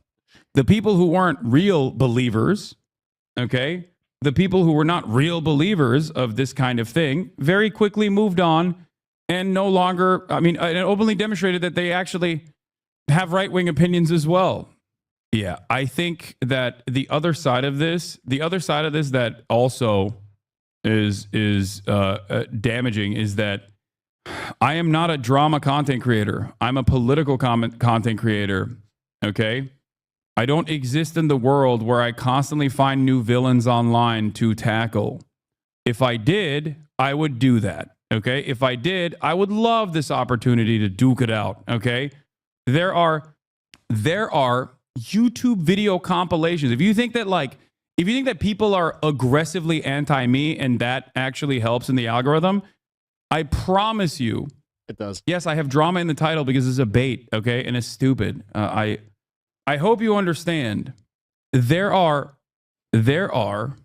a lot of people that have made a lot of money on my former podcast co-host. Some of it is for valid reasons that I suspected he changed from, okay? And some of it is not. But it doesn't matter. What matters is if you're exclusively interested in the drama of it all, there is a million things that he has in his background that people have regularly garnered millions of views over. Do you think I don't know how to make a video like that? Of course I do. And there are plenty of others who do that. Okay? The reason why I don't do that is not because I'm some incredibly moral person who's above it all, even though I do think there is, I don't care to entertain this kind of shit. Okay? The reason why I don't do that is because I'm not a drama content creator. If I was, then this would be a wonderful opportunity for me to get millions and millions of views. Okay? The more I cover drama, the more I move away from what I want to cover, which is what the current government is doing to the administrative state. Okay, there's 8,000 people so far that have been forcibly removed from their homes and deported, placed in hotel rooms in Panama City, sent to Guantanamo Bay. I'm sorry. I think it's irrelevant to consistently go back and have this back and forth with someone who doesn't necessarily care about the real politics of it all, but simply is just garnering attention and making content out of it. Okay? Especially at a time when it's very obvious that the right dominates the internet. Okay? Yeah. They dominate it. Yeah. Do you understand? No. You say this, yet you play Marvel. Insane. Honestly, even being a smaller creator, had I been a right-wing creator, the trajectory, I have a hard time with that word. Yeah, it would have been much different, and it probably would have been oh shit, look at this. The algorithm was just, here you go. Of course. Meanwhile, I'm just no, notice me. No. Of course I do. I need to maintain my sanity to a certain degree. I try to make multifaceted content, but drama is not like that. Okay? When I play Marvel Rivals, for example, Marvel Rivals doesn't come back and make a million YouTube videos. 124 new cases of measles in Texas. And then Marvel Rivals' fans don't come after and try to constantly derail the conversation that I'm trying to have. I know you're making fun of his argument. I'm simply stating that that is the reason why I don't do it. Okay? There's also a secondary purpose to all the other not immediately political content that I engage in. It's to sneak in progressive values and progressive ideas, okay, and make them normal. That's it. I gotta say, now that good strategy. Think I was saying your that values. Yesterday. What? You are really good at pretending like you aren't condoning this anti-propaganda. You put it up on the screen for everyone else to see. Keep it there for a while while reading something else until you say, "Oh, what?" and then give your rational response. Oh, shit. Why was that pinned though, mate? Maybe because I didn't read what he was saying. And then I also actively explained why I don't talk about that sort of stuff. Are you not see, this is what I mean. You're not here to listen to what I'm saying because you don't think I'm honest. You don't think I'm a decent person, which is fine. Okay? You do not think I am an honest or decent person. You think I'm a bad person. You think I'm an ontologically evil person. There's not much I can do in terms of like convincing you that your opinions are shaped by someone else. Okay? That's it. I really didn't before though. That's what I mean, chatter. That exactly. Now think, when you made up your own mind, you literally, if you were in here and you made up your own mind about who I am after watching me directly, you were fine. But then someone else told you, no, here, watch this person 15 seconds at a time as I frame it in a negative way. And you were like, that's it. That's enough for me. Okay? That's the point. How does that not help you understand? How does that not help you understand that, like, this is not a conviction that you arrived at on your own? It's someone else that told you that this is what you should think. Yeah, you got duped. It's fine. If you hate me, you hate me. It's all good. I'll still advocate for your rights as well because it's not transactional. Okay? It's not supposed to be transactional. This is why a long time ago I stopped addressing drama, not because I'm fearful or not because I want to, not because I'm allergic to you got flooded with it. the secret hidden truths. It's because most people that are primed for that, I'm effing. I'm back. Minor F. Anyway, CIA took me down. Kash Patel came for me. Kash Patel knew.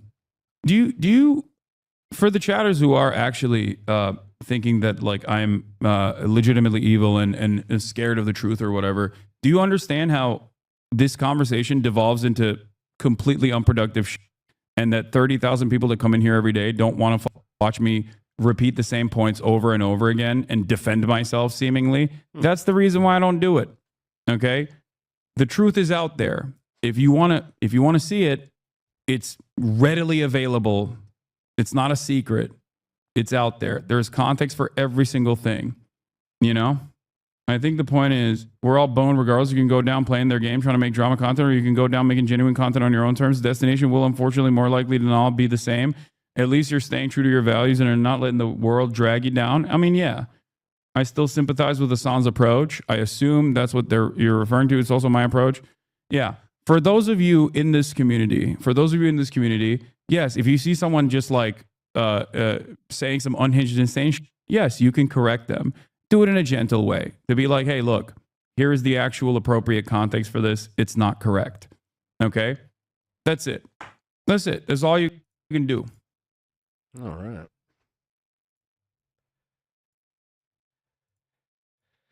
I gotta say, I actually admire that approach, and honestly, I don't watch a lot of his content, like as far as like his long form stuff. I'll catch his clips occasionally, especially a lot less, recently. But yeah, it kind of seems like he's been steering clear of a lot of like the just bullshit like drama farming. So, hey, good for him, man. Especially on that one, because God, ugh. It's like all anybody wants to happen right now.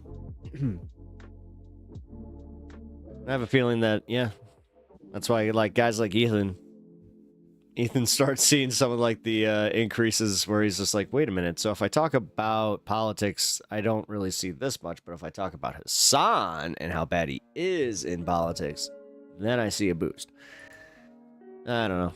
That's my pessimistic take on why he's doing what he's doing. But, as I said, I am admittingly being a pessimist. One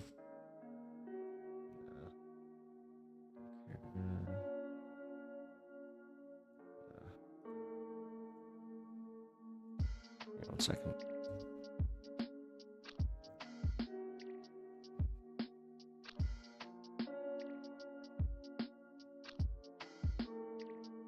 List of Jeffrey Epstein. There we go.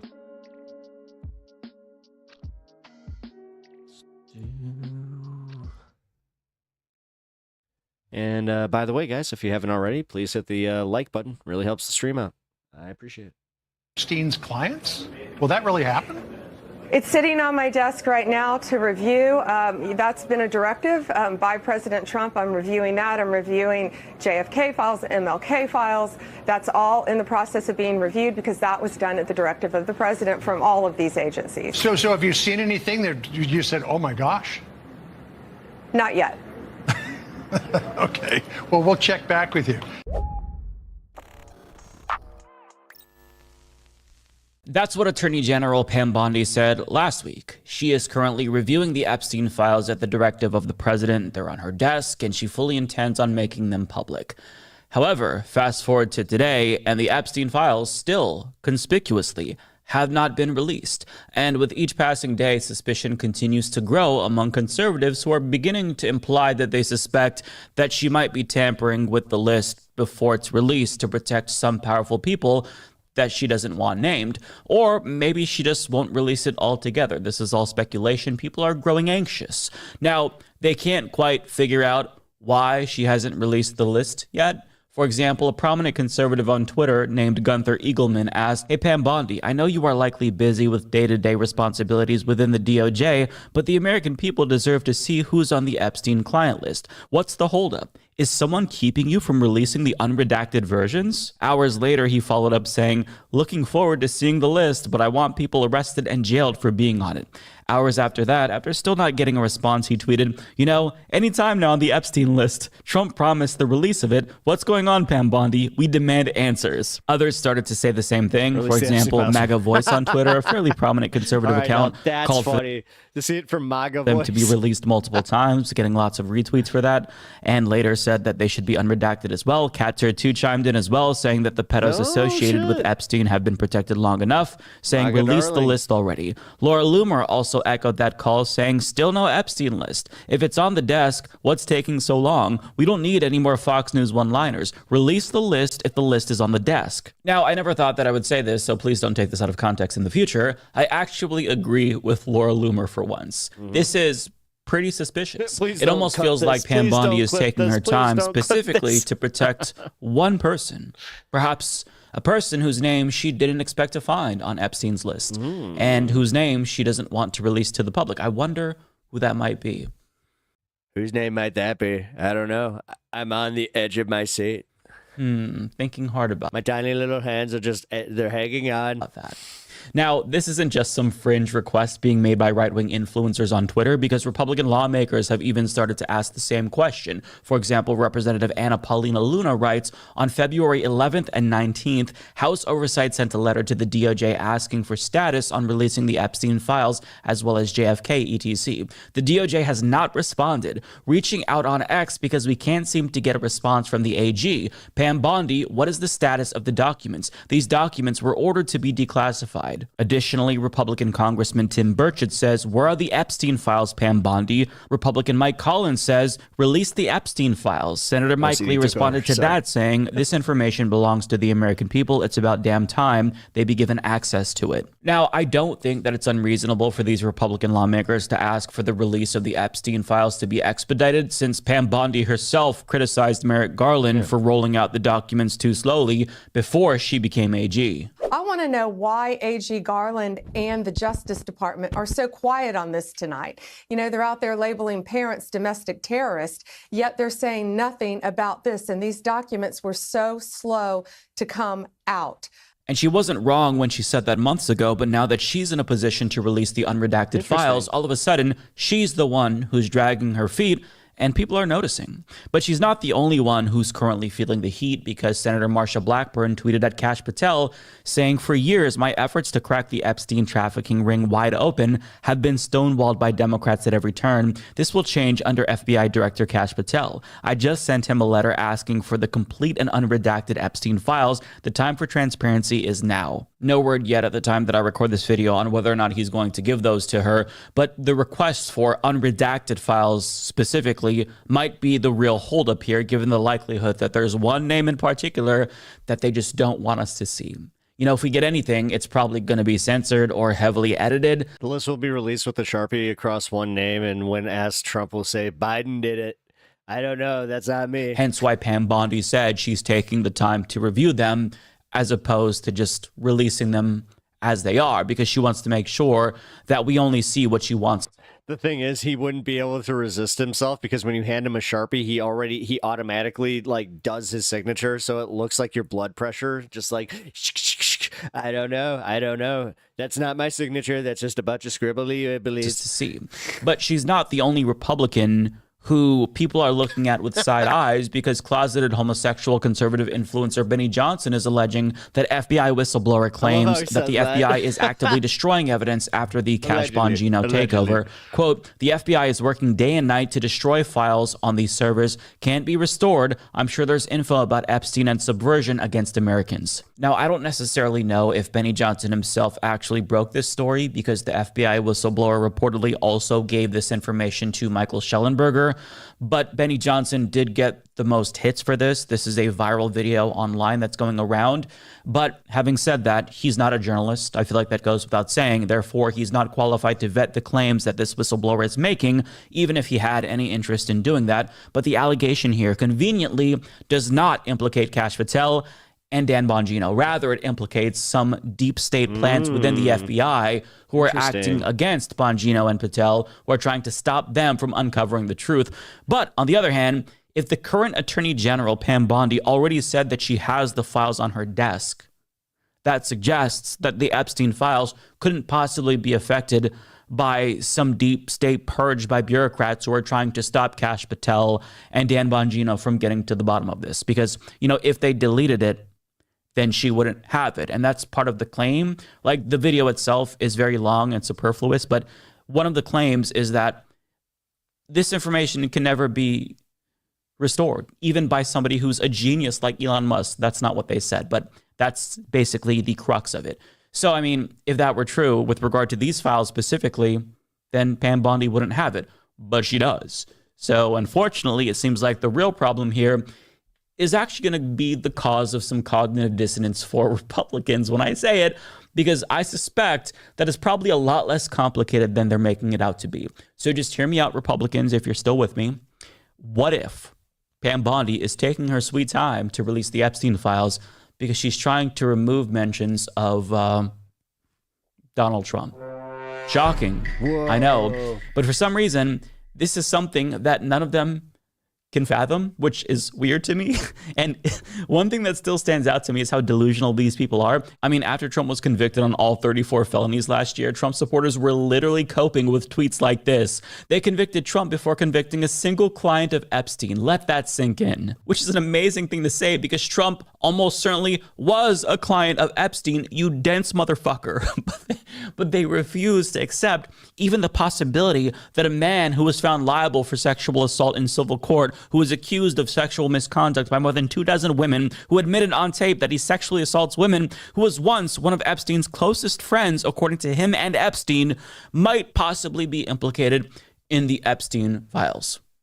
That possibility just hasn't occurred to them, apparently.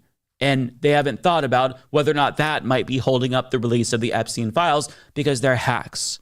They think that Epstein's link to Democrats like Bill Clinton and Alan Dershowitz, those are suspicious. Whereas Epstein's link to Donald Trump, it's merely coincidental. Just listen to Pam Bondi's rationalization of Trump's ties to Epstein before she was AG. Well, we know he was on the plane, not only on the plane a couple times, multiple times. He traveled internationally with Jeffrey Epstein. And he was on the plane called the Lolita Express because it supposedly had a bed in there where Jeffrey Epstein had young girls. He has been a friend of his, a continuing friend of his for years and years. Contrast that with Donald Trump, who hasn't spoken to him in many years, over a decade, after he kicked him out of Mar-a-Lago for bad behavior. But Pam, what exactly is this bad behavior you speak of? And was Trump maybe alluding to it when he said this? Quote, I've known Jeff for 15 years. Terrific guy, Trump told New York Magazine that year for a story headlined, Jeffrey Epstein, International Money Man of Mystery. He's a lot of fun to be with. It is even said that he likes beautiful women as much as I do, and many of them are on the younger side, no doubt about it. Jeffrey enjoys his social life. So that's kind of weird. In other words, Trump, at a minimum, knew something nobody else did about Jeffrey Epstein. The question is, why did he just kick him out of Mar-a-Lago? Why didn't he report Epstein to federal authorities? Because it seemed as if, by his own admission, he knew that something was going on there with his affinity for younger women. I mean, at best, Trump was covering for his rich buddies, which included Bill Clinton, by the way, who was one of his golfing buddies. But at worst, Trump himself could have been engaged in said bad behavior and only distanced himself from Epstein to save It's almost like they forgot his own ass. But they refused to even entertain. Is it just because that I have a better handicap than you? That this is a possibility despite all of the evidence tying Donald Trump to Epstein. I gotta say, after I saw the size of the Resolute desk, I kind of got it. I mean, even though Jeffrey Epstein said this, they still don't think Trump is suspicious. So how do you know this? That was close to straight. Now, I know that they've heard that. It's just that, you know, they don't care and it goes in one ear and out the other. But in addition to that, Trump was also presumably close to Epstein's accomplice, Ghislaine Maxwell, seeing that he wished her well and volunteered some additional information that seems pretty relevant. Ghislaine Maxwell is in prison, and so a lot of people want to know if she's going to turn in powerful people. And I know you've talked in the past about Prince Andrew, and you've criticized Bill Clinton's behavior. I'm wondering, do you feel that she's going to turn in powerful men? How do you see that working out? I don't know. I haven't really been following it too much. I just wish her well. Dude, when he gets worried about stuff, his eyebrows, they do this wild thing where he turns into an owl all of a sudden, where he's just like, what do you mean? I don't know. Who? Well, frankly, I've met her numerous times over the years, especially since I lived in Palm Beach, and I guess they lived in Palm Beach. But I wish her well. That's weird. See, maybe I'm alone here, but I personally don't wish notorious sex traffickers well. In fact, I wish them the absolute worst, and I hope that she experiences the same level of pain and suffering that she inflicted on all of her victims. But what's even more suspicious is the way that Trump responds to questions whenever Epstein is brought up. All of a sudden, the guy who never shuts the fuck up doesn't have much to say and suddenly tries to change the subject. Do you think Epstein killed himself sincerely? I don't know. I will say that, he was a fixture in Palm Beach. Yeah. I don't know what Barr said about it either. I have no idea what he said. What did he say? He killed himself, probably? He said he killed himself and that they were going to do this investigation. They never did the investigation. It's never been public. Well, and they hid it. And why are they doing that? And clearly Barr knew. Man, okay, so he is looking bad. I'm just going to say that. He ain't looking great. But why would Bill Barr be covering up the death of Jeffrey Epstein? Bill Barr didn't do an investigation on the election fraud either, okay? He said he did, and he pretended he did, but he didn't. They don't put me on the same type of amphetamines when I'm out on the campaign trail. I get a little bit sad. Even an orange Madden cries. He did a job there. I don't know what he did with Epstein, but possibly he did. Do you think it's possible that Epstein was killed? Oh, sure, it's possible. I mean, I don't really believe. I think he probably committed suicide. He had a life with, beautiful homes and beautiful everything, and he all of a sudden he's incarcerated and not doing very well. I would say he did, but there are those not people. Doing very well. I think you're one of them, right? But a lot of people think that he was killed. He knew a lot on a lot of people. He was killed. You think so? I think the closer you look, I'm not a conspiracy person at all. Allegedly. I believe everything I hear. He had to cover his ass. I was like, the closer you look into it, I mean, the Attorney General of the United States, your Attorney General, clearly lied about the Epstein death. Yeah, and he was. Why? He was certainly. It wasn't well done. They had no cameras. They had no anything. Everybody was sleeping, and a case could be made. Look, I'm not going to get involved in it. Listen, I'm no body language expert, but it was evident that he was very uncomfortable there. But before the 2024 election, after that interview, he was asked about declassifying files regarding 9/11, JFK, and whatnot. But look at how his enthusiasm suddenly changed when he was asked about Jeffrey Epstein files. Would you declassify the 9/11 files? Yeah. Would you declassify JFK files? Yeah. Would you? I did a lot of it. Would you declassify the Epstein files? It was a great move. Yeah, I would. All right. I guess I would. I think that less so. I don't know. I mean, there's some people there that I might know. There might be some people that I mean, you might know. Because, you don't know. You don't want to affect people's lives if it's phony stuff in there, because it's a lot of phony stuff with that whole world. Wait, what do you mean? Excuse me, what do you mean? But I think I would. Is there now phony stuff like maybe your name popping up? Daddy Trump. Is this you getting ahead of it so your supporters think that My daddy Trump, he never loved me. I always said, Daddy want uppies, but he never saw my tiny hands going uppies. the files are phony if they see your name? I don't know. It's just a bizarre thing to say, right? It's obvious that for some reason he's hesitant about releasing the Epstein files. You mean Tucker Carlson?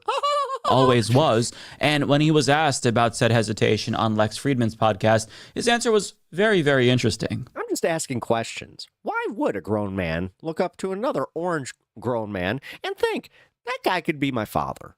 I don't know. I'm just asking questions. There's a moment where you had some hesitation about Epstein, releasing some of the documents on Epstein. Why the hesitation? I don't think I mean, I'm not involved. I never went to his. I asked Mr. Trump once, Stormy Daniels, she said that you have a mushroom-shaped penis, a little one that looks like a little toadstool. I asked him, would you show it? And he said, I don't know. What is this going to prove? And I just said, I don't know. I'm just a curious journalist. Island. Fortunately. Oh, fuck, but Tucker. A lot of people did. Whoa, calm down there, Don. Nobody's accusing you of anything. He's simply asking why that Tucker, seems like such a sore Tucker. subject for you. I don't even care. But I do find it interesting. That's the word we'll use. Interesting that your first instinct when Epstein was brought up was to defend your innocence. That's definitely something that I think an innocent person would do for sure. But I mean, I'm sure that everybody watching that believes you because after all, it's not like you've ever lied about anything, right? You're a very honest person. But nonetheless, he continues to talk in this interview and he says so much more. And it honestly gets sad, albeit in a hilarious way. Just watch. Why do you think so many smart, powerful people allowed him to get so close? He was a good salesman. He was, was a hale and hearty type of guy. That one. He was a good salesman. He had some nice assets that he'd throw around like island. Just perfect assets. I always told him, Jeffrey, I love your assets. But a lot of big people went to that island. But fortunately, I was not one of them. It's just very fortunately strange for a lot of he's literally thinking, he's like, I hope there wasn't security cameras. people that the list of clients that went to the island has not been made public. Yeah. It's very interesting. Crazy. That's crazy, right? Isn't it? Probably will Crazy. be, by the way. Probably. So if you were able to, Yeah, I'd certainly take a look at it. That's nuts. Now, Kennedy's interesting because it's so many years I'm just trying. I do the pivot and the swerve, ago. They do that for danger too, because, endangers certain people, et cetera, et cetera. So Kennedy. You don't understand. Every time that I do this and I talk with my hands, and when I go like this, I'm actually going splishy splash, splishy splash. Is very different from the Epstein thing. But yeah, I'd be inclined to do the Epstein. I'd have no problem with it. That's great to hear. Good idea, Low sir. energy Trump, Throw man. RFK Damn. Jr.'s ass right under that fucking bus. So that way we're talking about his association with Epstein and not yours. That's brilliant, honestly. Brilliant. But I mean, on a serious note, Trump's association with Epstein, as suspicious as it may be, isn't definitive proof that he is implicated in any of Epstein's crimes. That being said, I do think that there is enough there to warrant an investigation at a minimum, because as the Palm Beach Post points out, Trump flew on Epstein's plane 8 times between 1993 and 1997, and Bill Clinton was on board 17 times between 2002 and 2003, and Snopes confirms that this photo of Bill Clinton getting a massage from 22-year-old Epstein accuser Shantae Davies is indeed real. Now, again, to be fair, none of this is sufficient evidence of crimes, but given their proximity to Epstein, and given the amount of power they have, and the fact that they're They both kind of do that. public figures who have influence over politics, I do think that it's reasonable for us to ask for an independent, nonpartisan entity to look into whether or not there's The island wasn't the only place where Epstein did his crimes. He also had multiple compounds in the States, including New Mexico. anything there, right? Are they directly or indirectly implicated with crimes? We don't know. But I think that we need some closure on this issue because there's a lot there and it stinks, right? Now, to state the obvious, Trump's reluctance up until this point does make it seem like he has something to hide. Smells which is like tanning oil and palm. all the more reason why I think that the Epstein files Smells like tanning oil and Bengay. should be made public, and of course they should be made public with in a hint of a dirty diaper. their entirety, not redacted. Oh, did Trump. Now, in the event, evidence suggests that Donald Trump and any other powerful person, including Democrats like Bill Clinton, were complicit.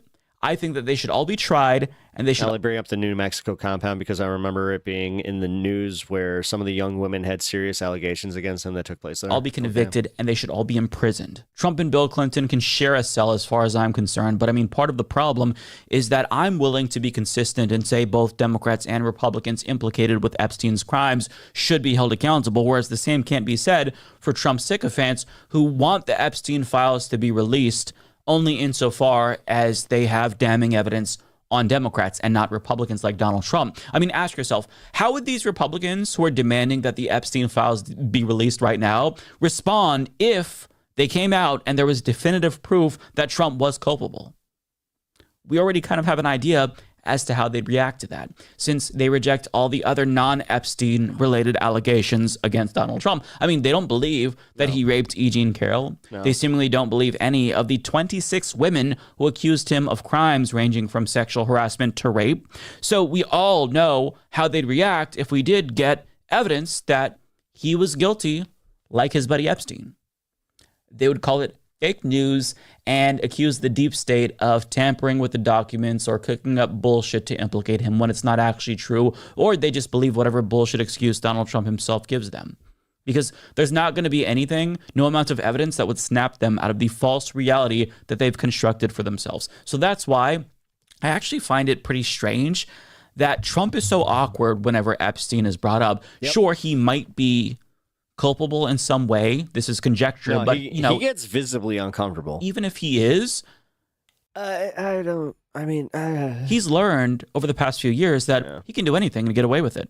Anything he does is never going to amount to him being held accountable. He tried to overthrow the last election and was convicted of 34 felonies. So, of course, if he did commit even more crimes of the Epstein nature, he's not going to be punished for it. He's untouchable.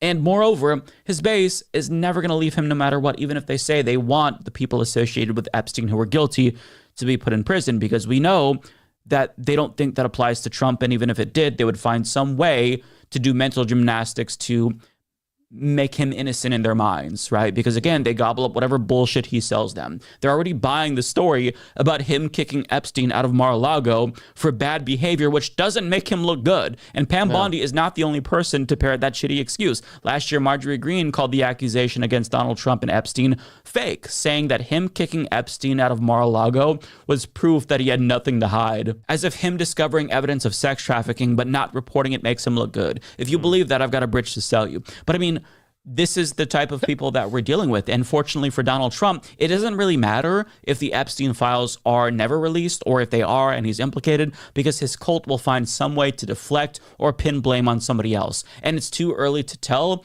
if they're going to blame the deep state or Pam Bondi for that. Yeah, but regardless, we state. know for damn sure it's not going to be Donald Trump, which is sad because it demonstrates that these people don't actually give a shit about holding powerful people accountable. And they certainly couldn't care less about justice for any of Epstein's victims. But guess what? I do, which is why I think that we should release the files and hold every pervert involved accountable, regardless of their party affiliation. But I don't think that Trump supporters would make that same exact request. In fact, if the Epstein files are never released, they're not going to blame Donald Trump or suspect that maybe they're going to blame the deep state. He doesn't want them released because he's implicated.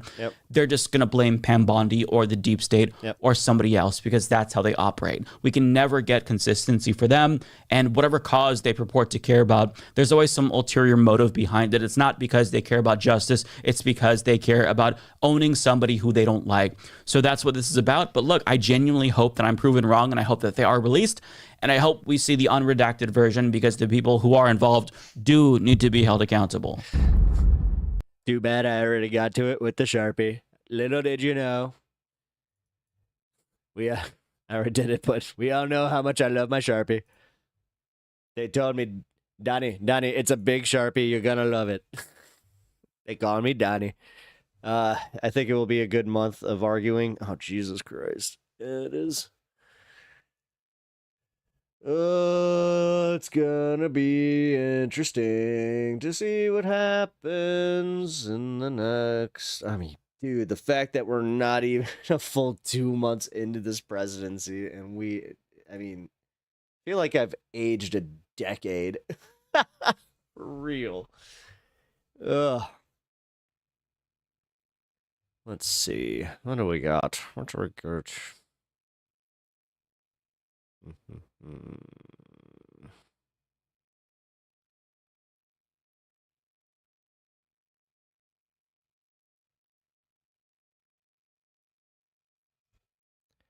Yeah, oh, here we go. Another debate. No, I'd prefer not to watch that right now. I have this one lined up for tomorrow. Yeah, we're probably going to watch a debate tomorrow, so you guys are ready for that. Whoopsie.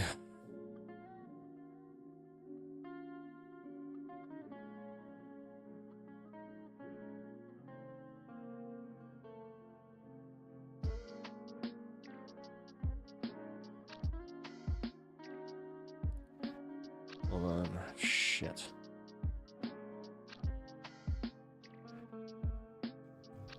Okay, never mind.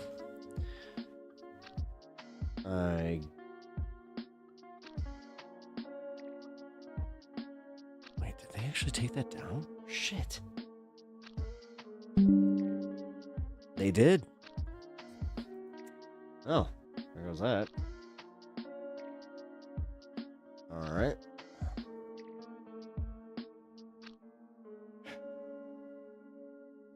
It's been 5 weeks.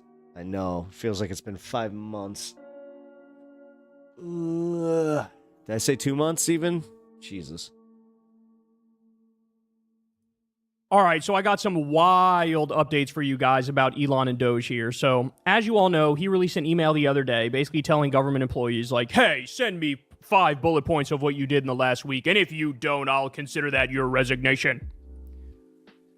Obviously, this made eyes roll across America, and everybody was confused because, again, the arrogance, the entitlement of assuming that this unelected ketamine addict hypomanic robber baron has the right and the ability to casually say, "Sound off in chat. Tell me how you've earned being in the chat. Give me, I'll be nice. Give me 1 bullet point." If, let's say only 30% of government employees respond to this email. What are you going to fire the rest of them? Are you going to fire 70% of them? Is that what you're going to do? It just insane. And so what happened is mass chaos. Some heads of government agencies came out and said, yes, you better abide by this. I love Elon and I'm going to gargle his nutsack. One of those people was RFK Jr. Loves gargling that Elon nutsack. Then you had others like Kash Patel at the FBI who was like, you don't have to comply with this. I'm the boss and what I say goes. Right? Department of Defense basically told Elon to kick rocks. There were others who said the opposite. Right? So just basically mass chaos. Right?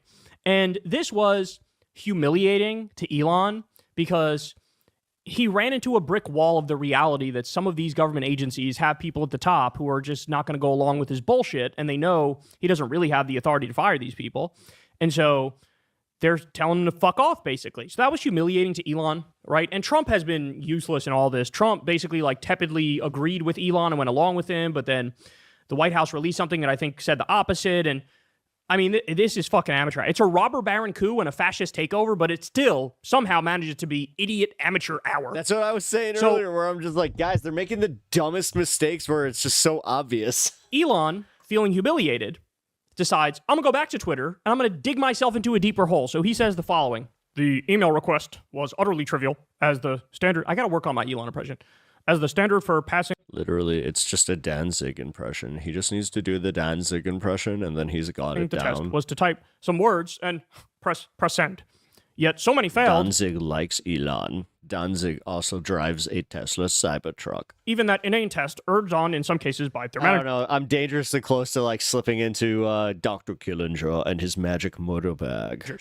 Have you ever witnessed such incompetence and contempt I think I've done for that how before. your taxes are being spent?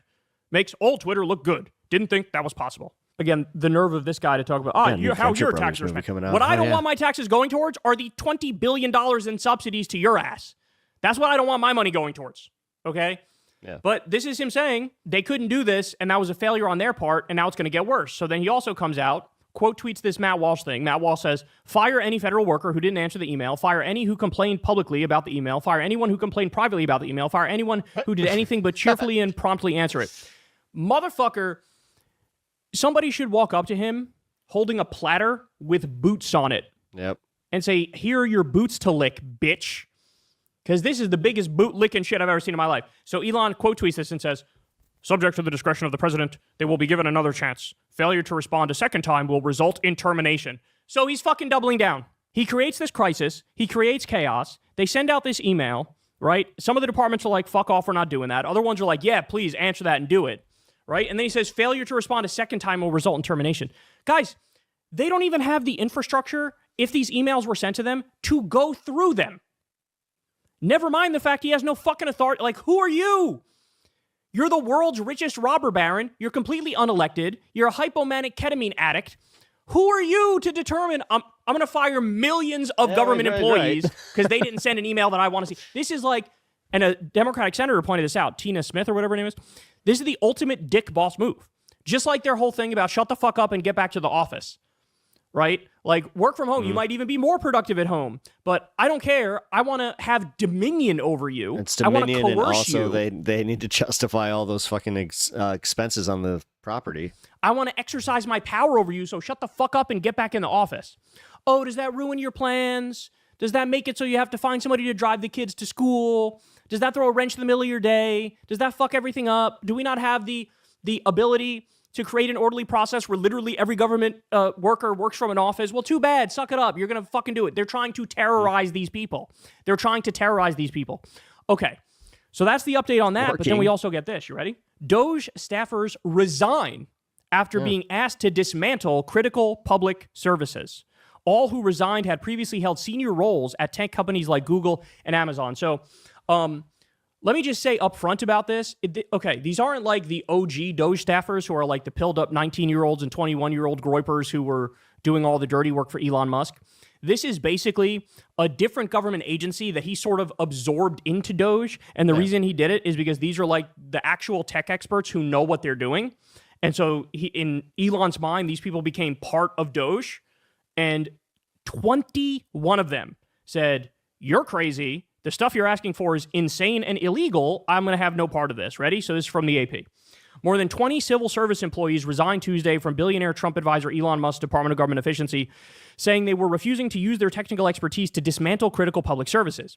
We swore to serve the American people and uphold our oath to the Constitution across presidential administrations, the 21 staffers wrote in a joint resignation letter, a copy of which was obtained by the Associated Press. However, it became clear that we can no longer honor those commitments. The employees also warned that many of those enlisted by Musk to help him slash the size of the federal government under President Donald Trump's administration were political ideologues who did not have the necessary skills or experience for the task ahead of them. The mass resignation of engineers, data scientists, and product managers is a temporary setback for Musk and the Republican president's tech-driven purge of the federal workforce. It comes amid a flurry of court challenges that have sought to stall, stop, or unwind their efforts to fire or coerce thousands of government workers out of jobs. The staffers who resigned worked for what was known as the United States Digital Service, an office established during Obama's administration after the botched rollout of healthcare.gov, the web portal that millions of Americans use to sign up for insurance plans through the Democrat signature healthcare law. All had previously held senior roles at such tech companies as Google and Amazon and wrote in their resignation letter that they joined the government out of a sense of duty to public service. Trump's empowerment of Musk upended that. The day after Trump's inauguration, the staffers wrote they were called into a series of interviews that foreshadowed the secretive and disruptive work of Musk's Department of Government Efficiency. According to the staffers, people wearing White House visitors badges, some of whom would not give their names, grilled the nonpartisan employees about their qualifications and politics. Some made statements that indicated they had a limited technical understanding. Many were young and seemed guided by ideology and fandom of Musk, not improving government technology. Jesus Christ. So in other words, the big balls, the 19-year-old pilled up groyper asshole who's loyal to Elon Musk and who previously gave away company secrets for one company he worked for to another company, right? And the one who ran some underground fucking smut website with all sorts of horrible stuff on it. The people like Big Balls were interviewing these government employees who actually do real tech work. Even worse. The ones who said, oh, there was a botched rollout for healthcare.gov. Let us fix it. We'll come in and fix it. We'll work on technological improvements in the government. These are serious people who have a belief in public service, right? They're being interviewed by Adderall sniffing 19-year-old Elon Musk ball coddlers, and they're probing about, do you love Don't forget they have the llama haircuts. President Trump? Do you love Elon Musk? What do you think about the government? Oh my God, bro. Oh my God. So in other words, 21 of these people resigned. And guys, let me be clear. These are the people who actually know what the fuck they're doing. Right? These are the people who really understand technology. Wow, bro. Wow. So it's definitely a setback for them. Because now when you bark orders and none of your people know what the fuck they're doing, right? Maybe you can't do as much damage. That's the idea. But I got more for you. Ready? So as you all know, because of the legal trouble Elon is in, and he's in a lot of legal trouble because of the illegal hacking of our government and deleting agencies and freezing spending. Because of that, the White House said the other day, who, bro? Elon? Elon? I don't even know who Elon is, bro. Oh, that Elon? Well, that Elon, he actually, he's got nothing to do with Doge. Nothing at all, actually. Thanks for asking. No. He's cool. He's cool. He's not even working in the administration. No, he doesn't. He's never done anything, bro, actually. Like, they released a statement being like, oh, actually, Elon's not the head of Doge. He has nothing to do with Doge. Bitch, what the... They feel genuinely and sincerely and truly invincible, and they think you're a fucking idiot, and you could pull the wool. We're getting rid of the DEI, hires to bring in the best 19-year-old ass kissers around. Only merit-based hiring here, best ass kissers. Over their eyes, or they could pull the wool over your eyes. They really think that. They think you're going to buy. Oh yeah, Elon. He's got nothing to do with that. The reason he's doing that is because he knows he's in legal trouble. He doesn't want to deal with it. So he's saying, Doge, I don't even know what Doge is, bro. Right, what do you mean? Well, guess what? They come out and say, no, it's not Elon running this thing. It's this woman is the head of Doge. This woman over here. Ready? A mother of two who is currently on vacation in Mexico is the interim leader of the Department of Government Efficiency, the White House finally confirmed Tuesday. They picked a fall woman who clearly has nothing to do with... Gets worse. Ready for this? We just talked about the work from home, forcing them to go back to the office. This is from Jeff Stein of the Washington Post. Just in, Musk's team has mass terminated hundreds of government leases while simultaneously demanding federal workers go back to the office 5 days a week. Quote, where are we supposed to tell them to go? One federal supervisor tells me. Guys, this is all on purpose. They are terrorizing these workers. They want to terrorize government workers into leaving the government. And they want the government to be, as the old saying goes, so small you can drown it in a bathtub. They want to slash it to the bone. And the only thing they want the government there for is for them to loot the treasury. We get all the corporate welfare. We get all the tax cuts. We get all the subsidies. We do what we want. And there is no Medicare. There is no Medicaid. There is no Social Security. There is no home heating assistance. There is no nutrition assistance for babies. There is no food stamps. There is no anti-scam police, which he dismantled. There is no Department of Education. There are, flight safety officials. Let's fire all them and then give Elon the contract where he'll use Starlink in order to do it. Oh, look at that. Another plane crashed. Wild. This guy should be locked up. How many crimes does one have to commit before you say, you know what? You got to go.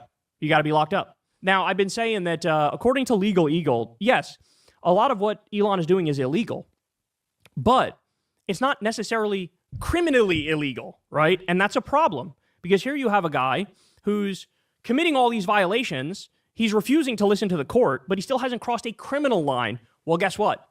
That may have changed. I'm not a lawyer, but that may be the case that changed. Ready? This is according to DropSite and Ryan Grimm. He says this, quite a scandal. Biden was prepared to spend a few $100,000 on Teslas for the State Department.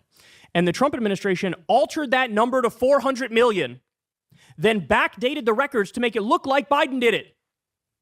The state canceled the contract after DropSite News exposed it. Doge should ask us for tips in saving actual money for the taxpayer beyond just canceling Reuters subs. So do you understand that? Yeah, that's pretty. Yeah, sorry. Like that's pretty basic white collar crime. That you, it's like, dude, you don't do that. That's just dumb. Allocated $483,000 for like, no, don't. for electric vehicle purchases from Tesla. $483,000. Trump and Musk go back and change it to $400 million and backdate it to make it look like Biden did it. How is that not fraud? How is that not fraud? How is that also not? I don't know. Would forgery count? I guess that's just for your name, but basically trying to make it look like Biden wrote this. He didn't. It was written by Elon and Trump. He may have actually crossed a criminal line here. He may have actually crossed a criminal line. And again, we're going to cut government to the bone. Give me. I want the $20 billion in subsidies. I want a new $400 million contract over here and a new $1 billion contract over here. So apparently he's slashing for every good thing, like cancer research for kids at the NIH. Can't slash that, but give me $400 million of taxpayer money. Oh my God. Special place in hell for this man. That might actually be criminal. I hope Legal Eagle releases a video on this one and tells me what the deal is with this one. And then finally, he always does. God damn it. From the Daily Beast. Federal workers who followed Elon Musk's directive to justify their jobs in an email now have a new concern. AI could be deciding their fate. So the reporting is they are feeding all of this information into AI and asking AI, who should lose their job? Who should we terminate? Who should we fire? Your livelihood is dependent on AI right now if you're a federal worker. Yep. Prison. Lock him up. Throw away the key. Lock him up. Uh-oh. We're back to it. Oh, no. They're doing the buzz lines. Oh, no. Don't fall into it, guys. Don't fall into it. All right. Man, damn. That is, I mean, you knew he was going to slip up, but that's also crazy because, like, does that mean that technically since it's not criminal, it's a civil charge, so everybody that has been affected could take him to civil court? I don't see why every single one of them should not. I think that Legal Eagle has the chance to do one of the most base things on the planet and actually do this. Like that. Yeah. Gotta say. Oh, man. Oh, it's already 8. Crap. All right.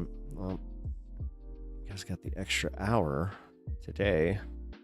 Trump will just pardon the people. That's kind of the problem that I've had, Mitesh, with all this. Like, if they even charge him, then what? Hey, Pun Pa, what up? How you doing? Yeah, sorry, everything's kind of dying down. I gotta usually end stream around 7, but got a little extra time today. So that's cool. Also, hold on, I gotta change the goal because we got a $10 dono. Oh shit! I'll just do that for tomorrow then. Oh man, how is everybody? Damn those measles! Yeah, dude, but gotta love that. The one thing that I said to my mom, I'm like, it's a little cathartic, the fact that this is happening in red states, but I just know it's not gonna take long for it to travel to the blue states. If they sign them on a state law, maybe. Oh, wait a minute. That's actually a good way to get. Yeah. You challenge it through the state courts. That's a good. Oh, didn't think about that. That's a good point there, Mitesh. I'm sure Trump will try to claim he can do it. Well, he's insinuated that, but the other problem is now that is kind of coming back to hit the Supreme Court because you have enough people, like enough lawyers that are trying to challenge that, where they're just like, all right, well, fine, if it's not illegal or if it's not a crime, but it's still an illegal act, then we can still sue the federal government and win. I saw somebody make that argument. I was like, oh shit. They will think they're punished by God for the sins. Yeah, no shit. Yeah. Yeah, then they'll somehow just be like, what? What? God's just being a meanie bobini. No. No. Why is God being so mean? No. Oh my God, they really are just, yeah. They welcome victimhood so openly. Just like, gosh, make us the victim. Tell us that our religion sucks so we can go and be like, look, they don't tolerate Christians. They're the intolerant left. They're so intolerant. Yeah. Meanwhile, oh my God, they are really just frustrating to deal with at some point where you're just like, God is such a brat. Well, even when I was a believer, they would always, like, we'd get to, we would never make it past Genesis before they would just say the line, God is a jealous God. And I'm like, jealousy is a human emotion. I don't understand how he's a jealous God. Sounds like he was kind of a cunt. Sorry. But for real. Such a basic human emotion, and they're just like, the almighty creator has a wee bit of a jelly problem.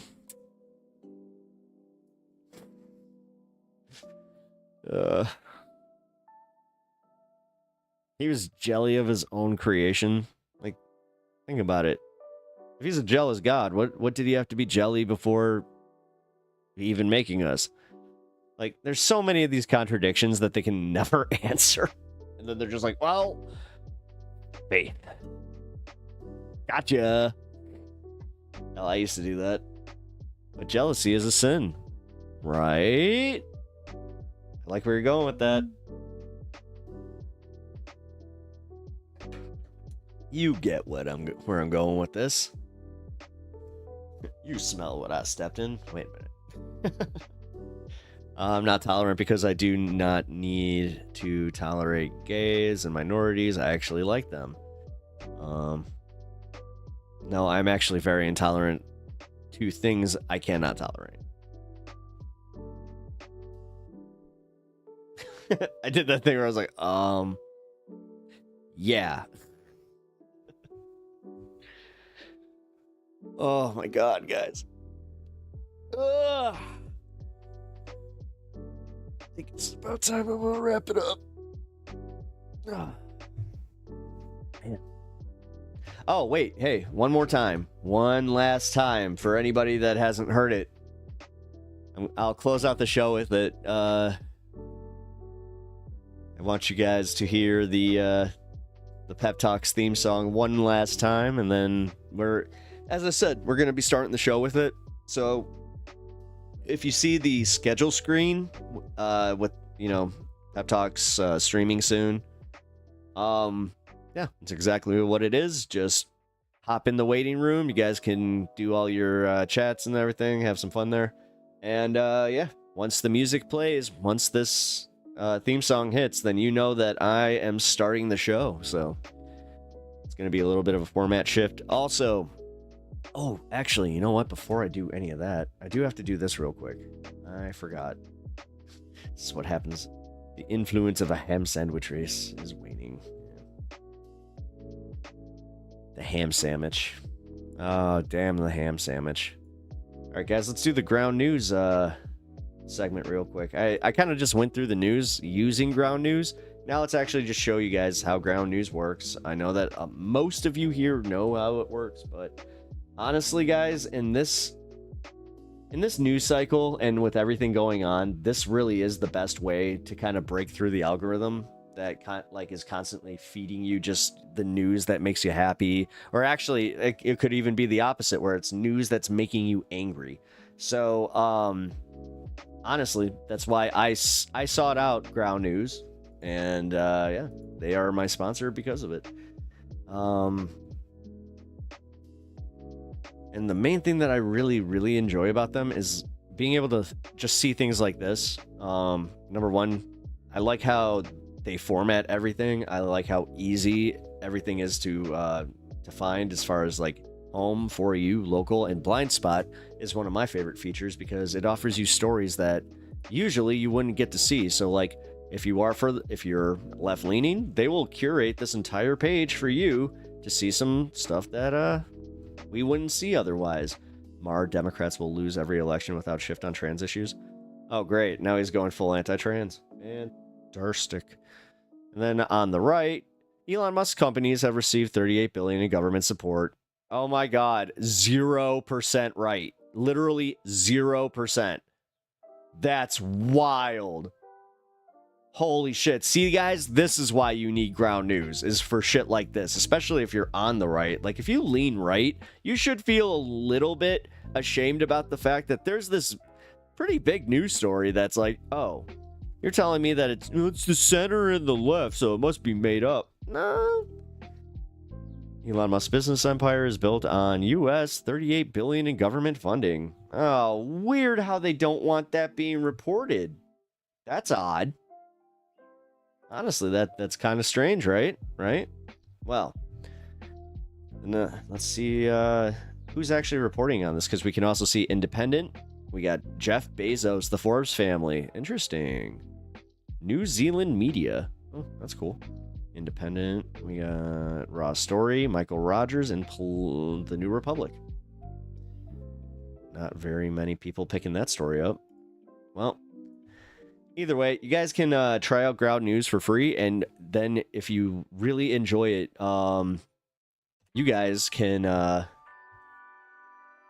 yourself a subscription to Ground News. Are you subscribed to Ground News? I am. I am not just subscribed. I am sponsored by Ground News, so you guys can also check out your own sponsorships. Honestly, guys, like, any sponsorship that I have on this show is something that I use in my daily life, that I truly believe in the product and believe in the idea behind putting just a great website. Again, simplistic. I love the fact that with the format, or like with the no, not format. Oh my god, kind of blinking. Sorry. With the layout, this is simplistic enough for even someone like my mom to get. I love that. That is needed in way more media. Also, it doesn't bombard you with ads. You can try the free edition, which you will get ads. I'm warning you right now. Right now, what I'm showing you is the middle tier, where you can also get the top tier, where you guys can get through any of the paywalls on the news sites. It takes care of that for you. So, which that is something that I should probably do. I just realized, I'm like, wait a minute, I should probably get that top tier now. Even though they kind of helped me out with this, but either way, Trump administration goes to Supreme Court to stave off midnight deadline to unfreeze foreign aid. Oh shit. Donald Trump requested Supreme Court to block judge's order for the administration to unfreeze approximately $2 billion in foreign aid payments just before midnight deadline. Oh, let's see how they rule on it. Private company rockets towards the moon in the latest rush of lunar landings. Literally privatizing the moon, guys.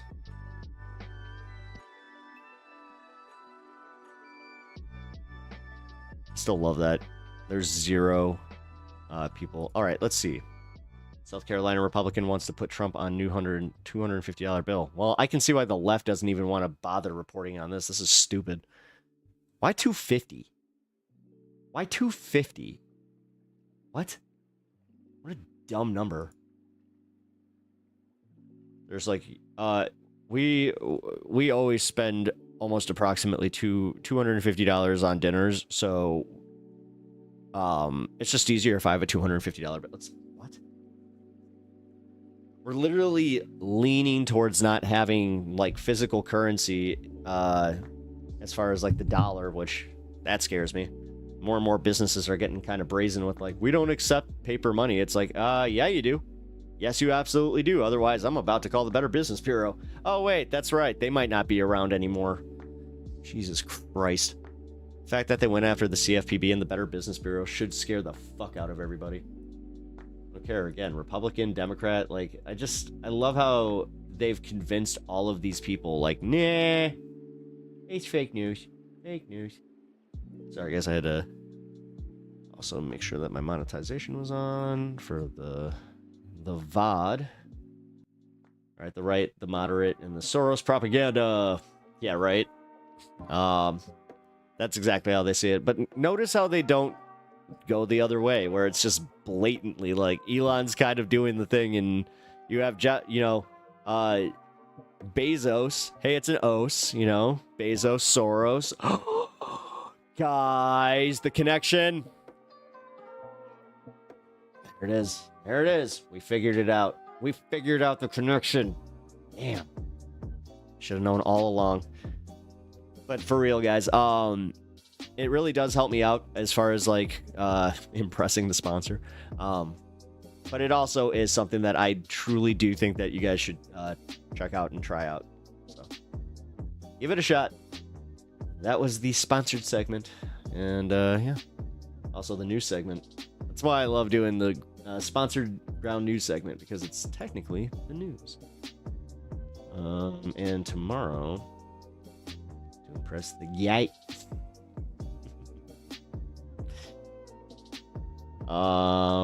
Yeah, we're gonna be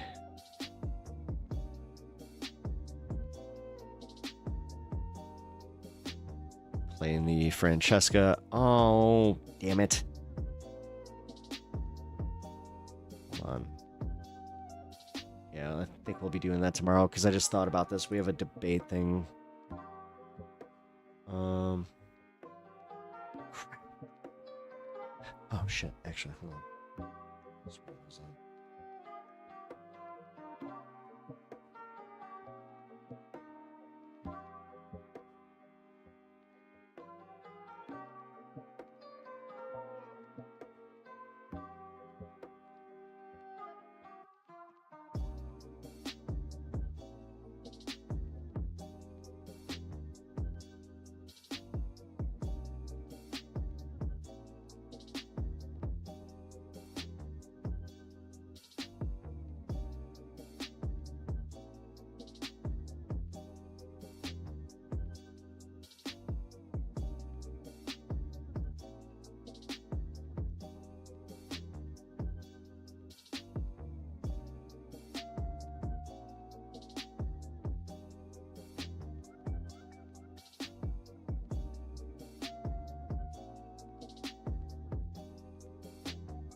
Okay.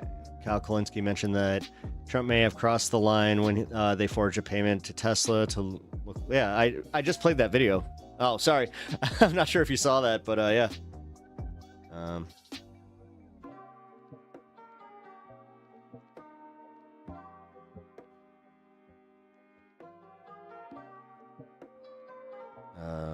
Give me 1 sec. Why can I never spell appreciate right?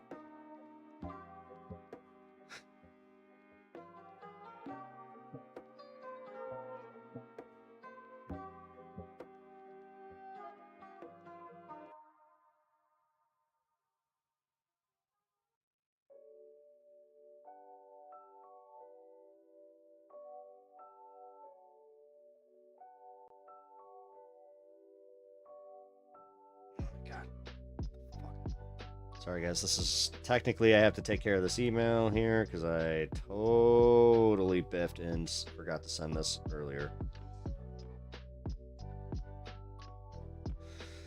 Okay, there we go.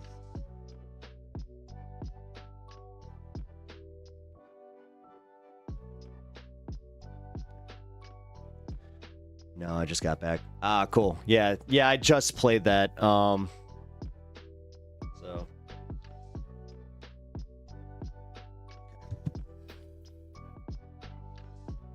Man, are you guys feeling it too? Like, this whole political cycle is getting a little... It's harder and harder to cover because, like, I've had a situation where somebody was kind of asking me to break down the week, and I kind of had almost like an overwhelming situation where I was like, oh shit, I really... God, it's so much that I can barely focus on just one of them. I'm like, oh God. That was super real too, where I was like, oh shit. To the point where I kind of felt like called on the carpet for a minute. It's just like, what do you mean? What do you don't read the news? Then I kind of did that thing like, oh, you're not reading the news? I explained this to you guys. I was talking about my mom, like how my mom decided she was just like, I really needed to check out of politics. I don't want to doomer. She doesn't use the term doomer, but she said, I don't want to live in a fear state. And I was just like, that's very respectable, but did you know this, this, and this? And she was just like, no. I'm like, and she was like, can you just break down the news for me? I'm like, oh boy. I did, but what sucks is she kind of got like overwhelmed, like where she was just like, oh, wait a minute, this is all happening now? Like this all happened this week? I was like, yes. And she's just like, no. That's kind of funny. No way. I'm like, yeah, this is all this week. It's just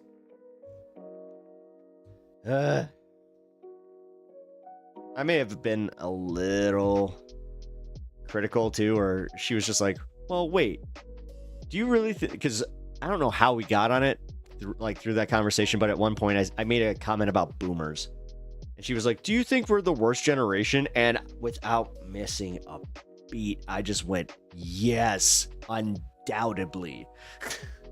I'm like, you were the most narcissistic. You were the ones that totally wanted to make this world for your kids, and then once it came time for your kids to take over the world, you wouldn't let it go, and then you were just like, why are they complaining? Like, there's just so much of that shit where I'm just like, yeah, I got a little resentment there. But that's why I also hate the fact that it's like, it's obviously not everybody contributed to that, but as far as like the generational divide, yeah.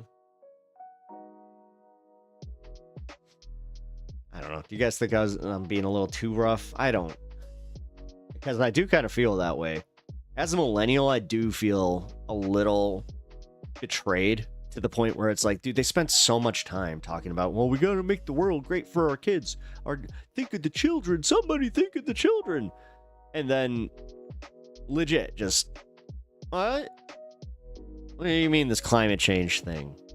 You're telling me that that's gonna cut into how much I make for something? And then, like, the thing is, it never really did. Because oh my god, dude, like, every time they're sold, like, once billionaires start getting in the sites, they're just like, no, that's my money. It's like,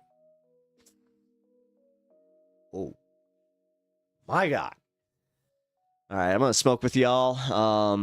I just realized that I hit the double 420 on that one, and I just missed it. But I couldn't look at the news for the first month after the election. My dad is from the silent generation. He has never had any solution to anything, just nihilism wrapped in nostalgia. It's so fucked up, right? Yeah, nihilism wrapped in nostalgia is a great way of putting it. It's like, why are you nostalgic for an era that you didn't even like that much, according to you? Like, what the fuck? And like this whole like what's with the like American nostalgia for the 1950s when it's just like even my dad doesn't remember that. Like, that's really weird to me personally. I'm gonna smoke with you guys and then go eat. I'm hungry.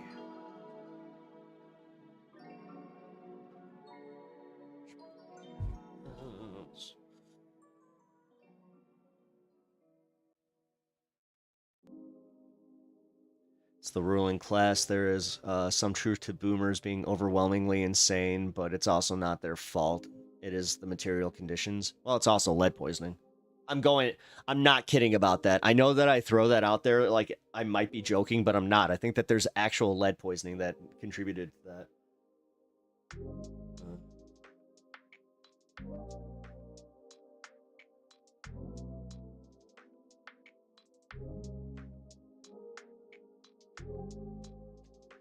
I haven't been dabbling in green today. Sherm vape is the sheet. I was wondering about that, man. Okay, so with that, because I was thinking about how like the active ingredient is usually it needs to be ingested. So like smoking this stuff had never worked. Like, you know, we've all tried it. Everybody's tried it, where they're like, oh, sprinkle a little of this on, you know, spice it up, and it's like, nah, it doesn't work. If anything, it makes it kind of like, it made me feel sick. So that makes me wonder, I'm like, how that works, and like, are they the same type of sherms, or I don't know, man. I don't know. All I know is that I trust the ingesting a lot. It's the lead. It's in everything. Or it was in everything. Well, yeah, it's in everything. Well, I don't know. Direct your own and other people's anger away from each other and towards the owner class. That's what I've been trying to do. Like, I'm not sure if you've noticed that in my pivot with my content, even in the last week, where I am trying to just be like, no, guys, stop. And that's why, like, my tolerance for bootlicking is getting a little bit less. I will say that. Like, if they got a bunch of bootlicking, just like they're crowing or just repeating all the buzzwords and all that shit, and half of them, dude, I swear to God, I am starting to notice it's like, this has to be a bot. Although I was wrong about the one. I was wrong about one specifically where I called him out as a bot, and then like I did the prompt test and he passed the prompt test. I was like, ooh, shit. So that was kind of funny. All right, so let's have a little cheers together. I see Bloodstone already beat me to it, and Ruben also beat me to it. So give me 1 second. Dan, what you doing, bud?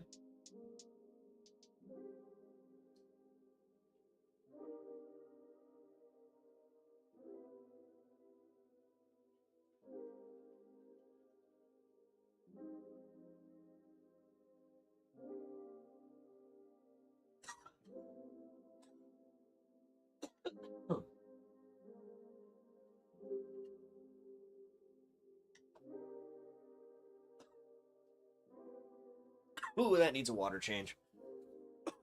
Ew. I didn't notice. Yes, that's why I said I like your selections yesterday. Oh, cool. I mean, I'm trying. No, I appreciate that comment, and also appreciate the feedback. Because honestly, man, like, I've been digging the format of the show a little bit more, where I'm able to chill with you guys during the first, hour or two. I have been guilty of just letting it go a little too long, where I'm like, oh shit, I didn't even get to like clips or any of that shit. Because yeah, I mean, it is nice not having to just constantly rely on them. Hey, there's no shame. Like, if you're starting a new channel, like, I'm trying to give you guys some advice too. Like, there's no shame in using clips. Just if you use mine, please link to the damn channel. And also, like, try and keep it fair use. It's my one quest. Huh. The young MAGA have secondhand lead poisoning from lead-infected elders. I wonder if you could actually test that. So they turn the into extract, and then basically it gives the same benefits minus the oh, I like. Ooh.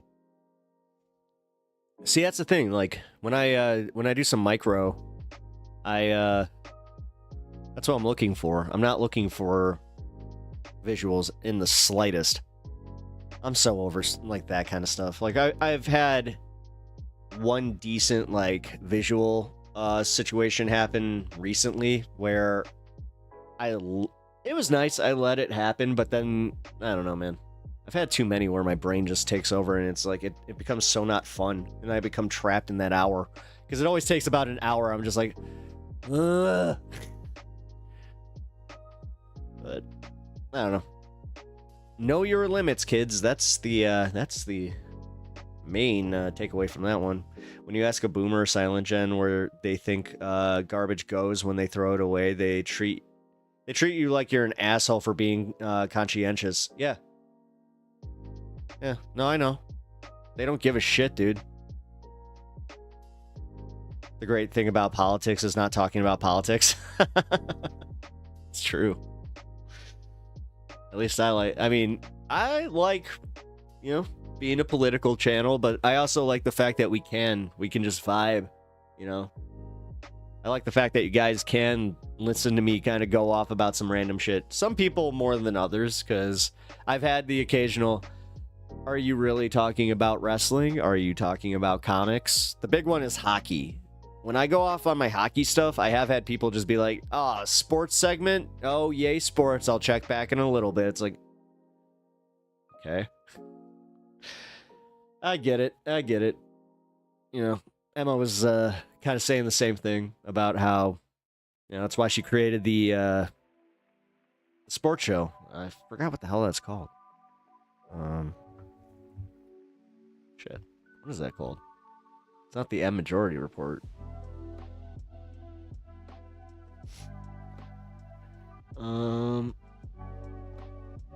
The great day. Oh, shit.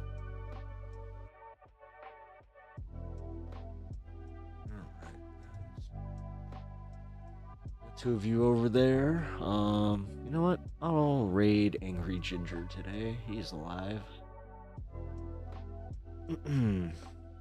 Just setting up stuff. I'm actually gonna play Kirk's thing one more time. ESVN, that's what it is. ESVN, thank you. Good show. I especially like when they talk hockey, so it's the football talk. When they were talking about the Super Bowl stuff, I was just like, I don't care. Like, everything leading up to the Super Bowl, I just don't care. But now they talk more about the Rangers and the Knicks, so I like both those sports a lot more than football. Football's the one where I'm so salty, you guys. Until the Bears are good, I don't know. I've been betrayed too many fucking times. And then now we're at that point where if we get one good quarterback, we're still like, yay, we got a good quarterback, but we still lack a safety. We still lack of a receiver. It's everything. Every time, man. Every frickin' time. A coach. Like, see, I'm not doing it. I'm not going to go full sports. I like that too with sports and gaming, even though I game myself. I just can't watch it. I just don't say anything. Not everything is for everybody. Yeah, no, I get it. No, I get it. I appreciate it. Because you also, you guys know that if I'm going to stun lock, it's not for the whole episode. Like, I'm not going to just pivot and make the entire show one topic that's not politics. I'm not good at giving myself credit, but I will give myself credit for that. I do. I was about to say I run a tight ship. No, I don't. I'm a pretty chill guy, but I do at least know how to keep it on topic and, for the most part, run the show. Tragic Mammal. You see Trump's first cabinet meeting with Musk. Yeah, in his dumbass black cap and overcoat. The dude is yeah. He's a sartorial nightmare. Did you mean satirical or? I mean, he is. No, the thing that here. You know what? Let's take a look at that real quick.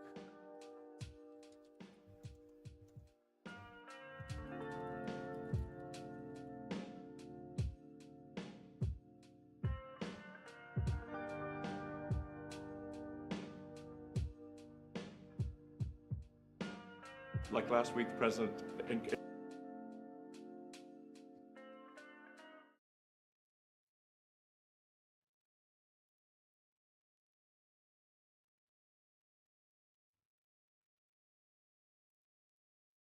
Encouraged me via Truth Social and also via phone call to be more aggressive. And I was like, okay, yes, sir, Mr. President, we will indeed do that.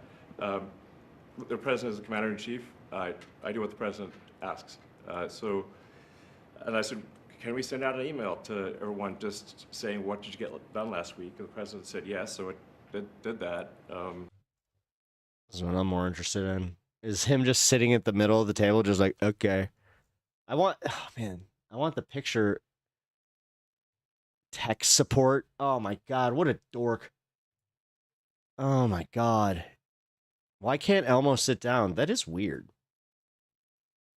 Yeah, why does he, like, always need to stand and, like, lord over people? That's weird.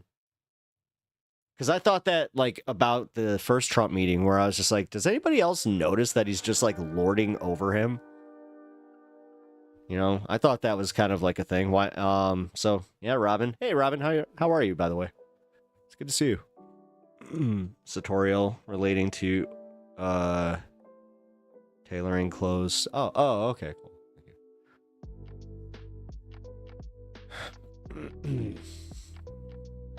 I just don't understand it, man. Like, I don't understand his whole thing, like, to appeal to 20-year-olds like a 20-year-old, like, the whole Elon style thing, like, he's trying to make that happen. Dark MAGA. I'm Dark MAGA. You know, I'm so cool. I'm Dark MAGA. It's got the gothic vibe. You know what I'm talking about. Come on, X. Come on, I have to buy you a new little Klingon,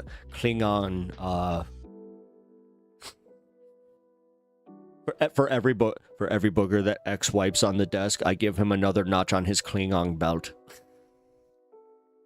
I'm doing okay. We're all doing. No, Robin. I hope. Well, okay. Well, I don't want to, like, pry. So I'm glad that you're doing okay.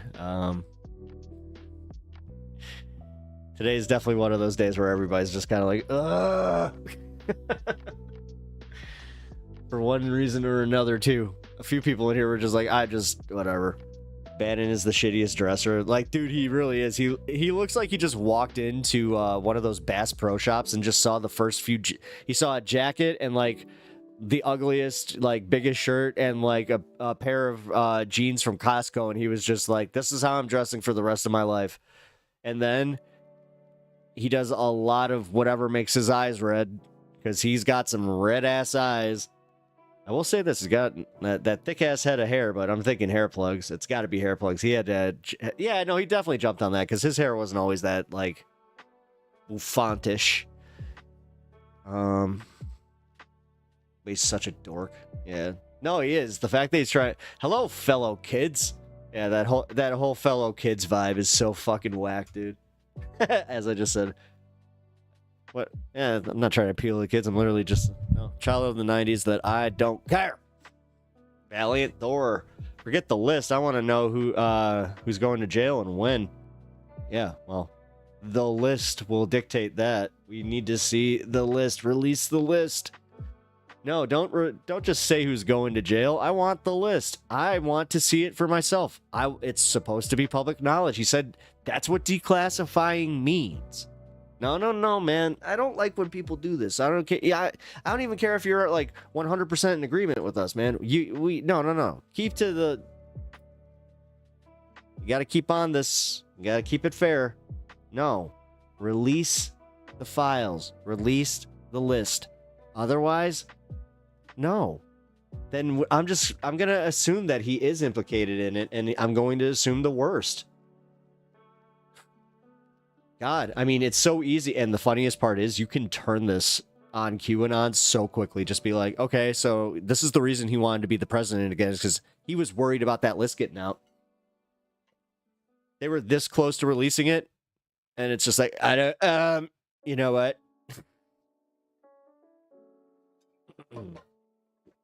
Screw, like, his court cases, that was the big thing, in my opinion. Bass Pro Shops after January 6th, I remember thinking, I guess all you need to overthrow a government is a bunch of rednecks at a Bass Pro Shop.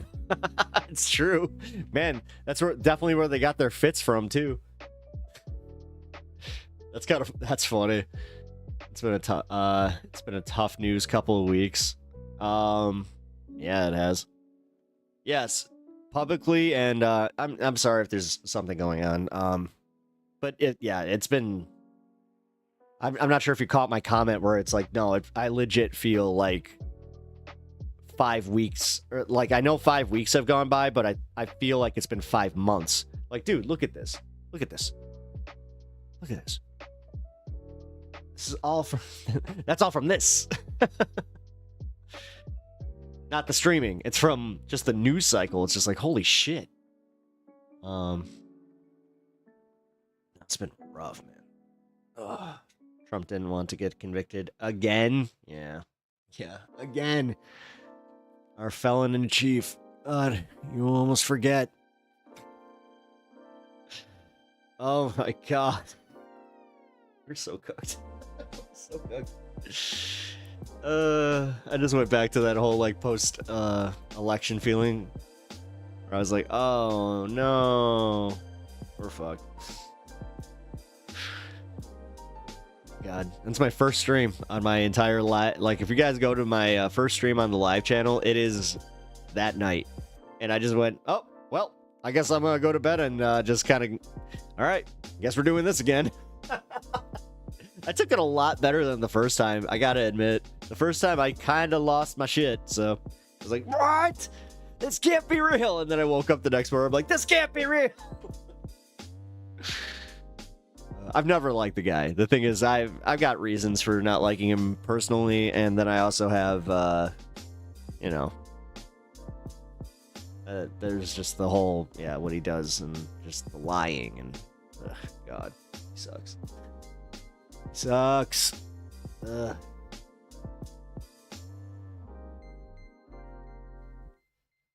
I know that Trump doesn't want to get convicted again, though. And it's not going to happen. Like, God, the fact that he can just pardon Elon, he can pardon whoever the fuck he wants. This is such an abuse of power. That's where people don't get it. This idea that it's like he's not going to abuse his power, too. I've talked to some conservatives where they're just like, he won't do that. Like, they're so, like, nah. Now it's like, well, what if he does? Well, I don't know. Like, are you going to be upset about it? I don't know. Okay.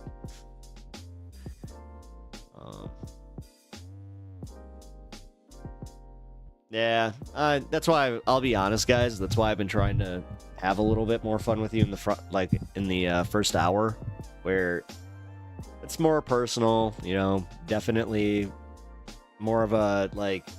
I think that's how I should format it, though. Is once we start and we get enough people, we treat it kind of like the circle. God, that's why I should just call it the circle. I've got this. All right, cool. So once the circle is formed. Then yeah, we all do our cheers and we go for it. We just kind of let people know how your days are going, how like that's also kind of the coolest part about this community too, is like I this might come across weird, but you guys aren't boring.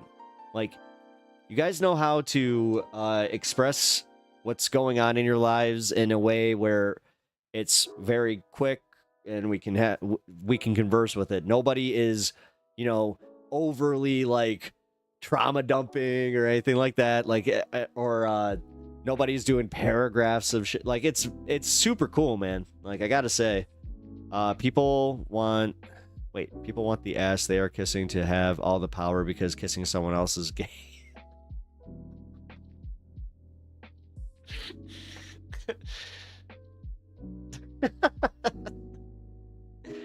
When you're right, you're right.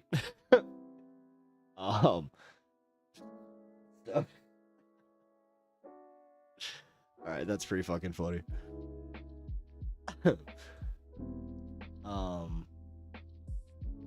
God, you actually, like, you derailed me right there. I was like, oh shit.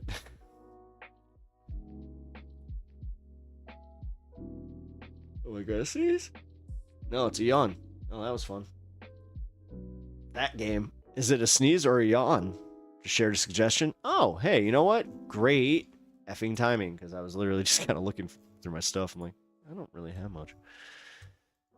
Elon Musk has escalated his feud with Microsoft, calling up for a boycott and accusing the tech giant of monopolizing. I got that. AI. My brain just did that thing like monopolizing. Yeah, that's the word. Don't you love it when you do it with like a weird word? I remember doing it with Twix, where I was like, Twix. Twix. Twix. It's just like, I don't know. weird things we do. I always go back to Tommy Boy, ROADS. ROADS. You ever sounded it out? ROADS. Such a weird word.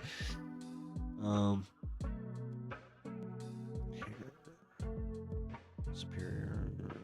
Why is the link not working? Hold on.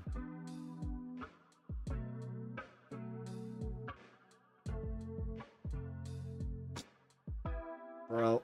What the fuck? I don't know what site you just sent me to, but that was wild.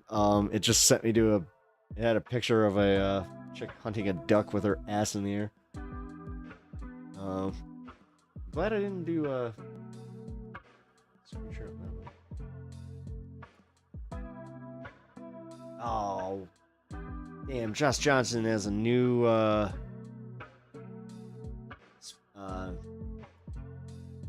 special. I almost said a new set. I do it with the word balonga. Baloney. Balona. Balona. Balona. Good one. That's a good one.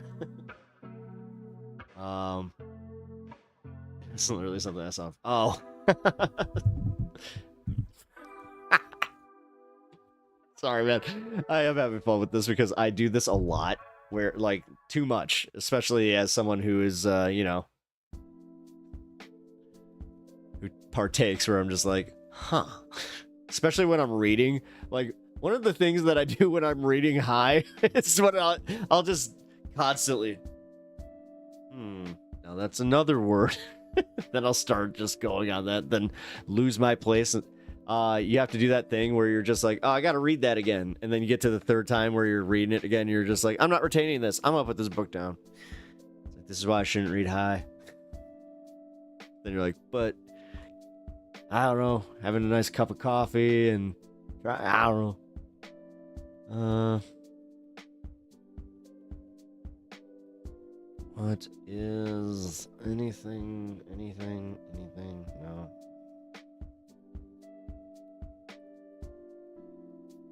God, I really want to play this. 41 minutes though. Fuck, that's way too long. Damn it. Blood, this could work. That's what I'm saying.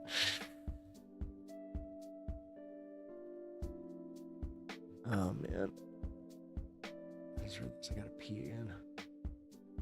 Uh-oh. That one hit me. I was like, oh shit. What the hell?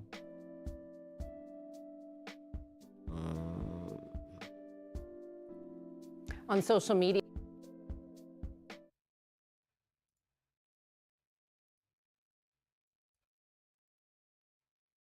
Does she really have a giant gold channel 9? She does! That's literally the channel she's on. Yeah, the president doubled down on his proposal to transform the Gaza Strip into what he is calling a Middle Eastern Riviera. The plan, which would involve resettling millions of Palestinians, has been rejected by most of the world. That did not stop the president from posting a video about the plan to his social media platform. Take a look. Trump Gaza shining bright, golden future, a brand new light. Feast and dance, the deal is done. Oh, cringe. Trump Gaza, #1.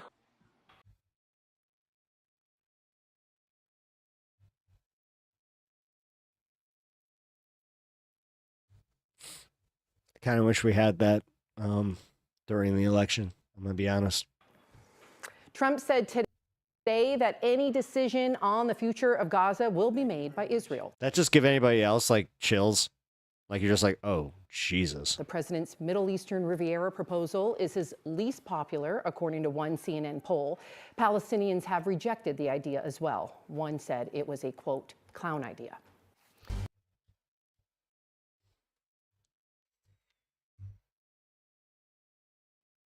The 9 is a lie. Subliminal messaging for real, for real. All of a sudden you see a bunch of like resist. All of a sudden. All right. No, I'm numb to idiocracy. I mean, dude.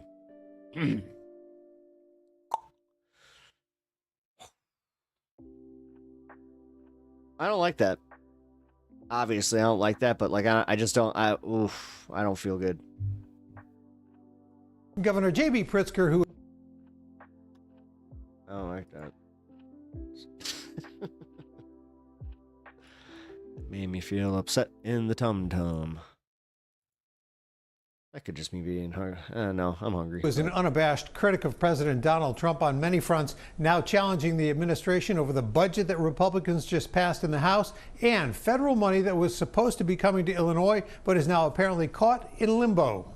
Governor J.B. Pritzker touting an increase in his medical debt cancellation program this morning, but blasting the Trump administration over federal funds allocated for Illinois that were temporarily halted last month, but for some reason have not been made available even after that order was rescinded. But now when you call the federal government agencies, they either don't want to talk to you, or they are, they say, we don't know what's going to happen, whether you're going to get paid. We don't know when. So Pritzker and the entire Democratic congressional delegation have written the director of the Office of Management and Budget demanding an accounting of funding that's been paused or interrupted, noting in total this constitutes $1.88 billion in impacted federal funds across 14 state agencies, boards, and commissions in Illinois. At that point, then you start withholding you start withholding the funding to the neighboring states. I'm sorry, man. Like at this point, this is getting ridiculous, but of course I just realized that what I'm suggesting could lead to something much broader. Maybe not. In every circumstance, look. This is why I'm not in power. What is our redress? Can we go to court? And if not, are we? Is there some other way that we can get that funding source turned back on? I asked Governor Pritzker if he thought the money was being withheld in response to his frequent criticism of the president. I don't. I actually think that it's both. They're incompetent. That's one of the issues. They literally have fired the competent people because they want people that are solely loyal to Donald Trump.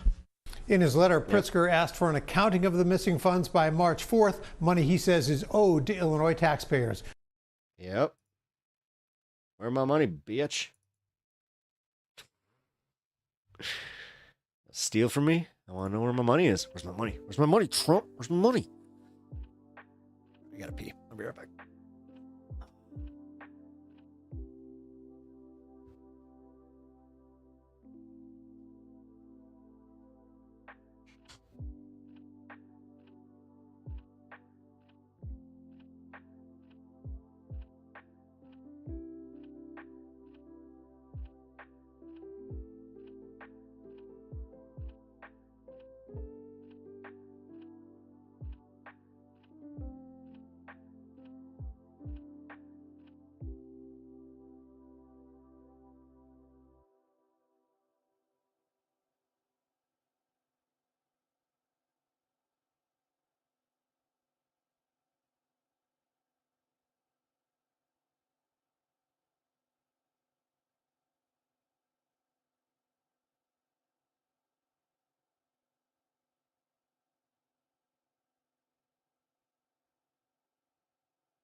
Oh shit. I just realized he's back in his bed. I could have had that on the entire time. Sorry about that, guys. What's up? I think Maine is already planning on withholding taxes. I hope New Jersey does the same. Nice. There we go. Wonder how Kirk feels about that. I mean, he's from Maine, so I don't know. I mean, he is, so I ain't lying. Right-wing propaganda. Finally, somebody posted something. Oh, glad this is a channel. And flood this one too. I have a burner YouTube account just for this purpose. Oh my god. Distracting. Don't feel bad, man. Don't feel bad for your posting, and you're not flooding the channel. I don't see it that way. I appreciate the commitment, man. Also, yeah, your suggestions are pretty good. Like, there have been a few times where I'm kind of running dry on content, or like I had stuff planned that I don't want to tackle because I'm just like, nah, it's a little too heavy right now, or just not really that important in the context of, you know, of life after I cover it. So wait a minute. What the hell?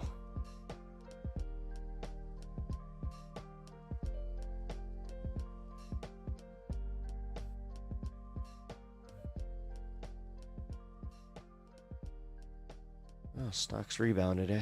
Yay. Woohoo.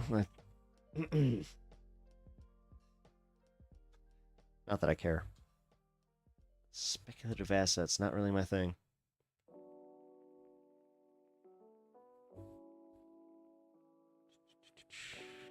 There we go. We are change. DOJ has officially halted release of Epstein files. Wow. Interesting. Oh, you sent me a Pearl video? Oh, God. Real winner, that one. Oh, God, I can't stand Pearl. That fucking picked me. Yuck. I still can't believe New York wants to regulate 3D printers. Really? Oh my god, oh my god. No shit. Is that real? Oh, I guess it is. Holy shit.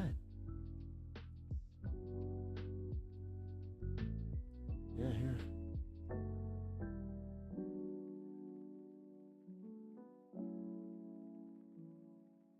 Fuck me, dude.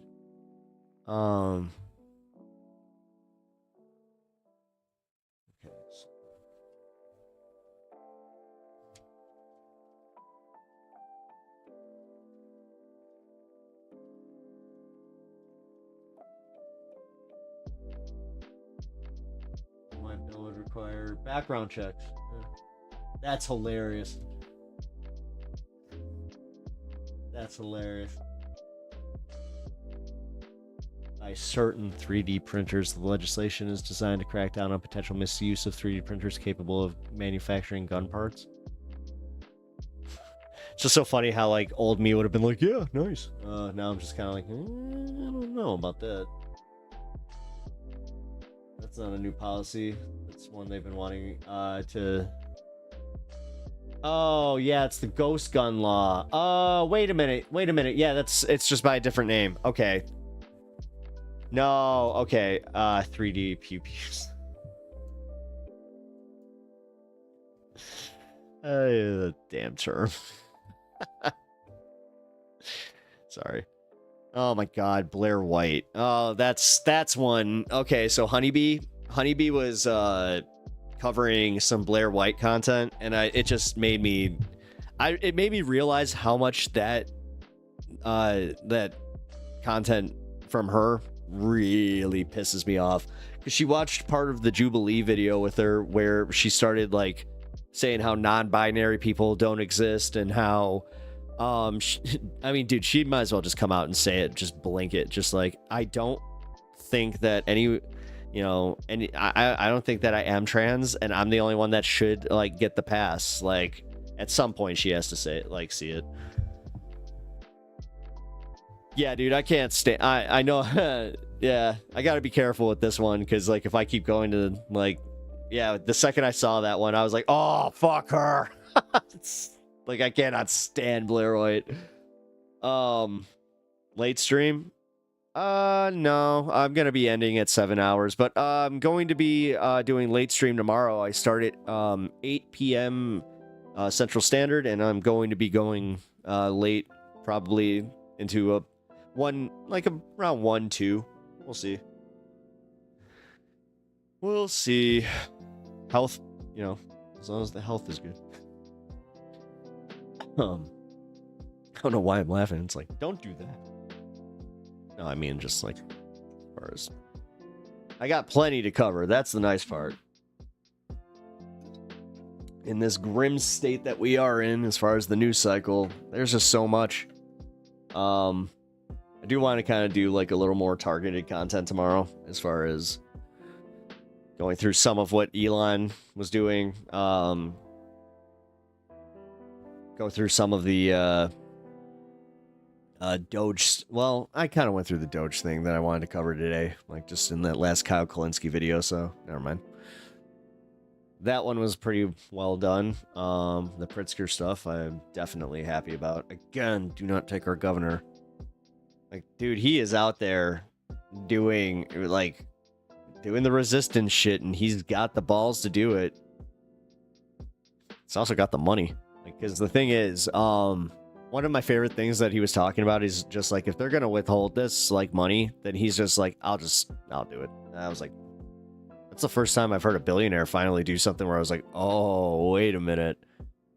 Like, legit just doing like a gift cash infusion to the state's coffers. That would be crazy. Honestly, I don't know. What do you guys think? Do you think that would change your mind about a billionaire governor? Because I was always a little skeptical, but then he did the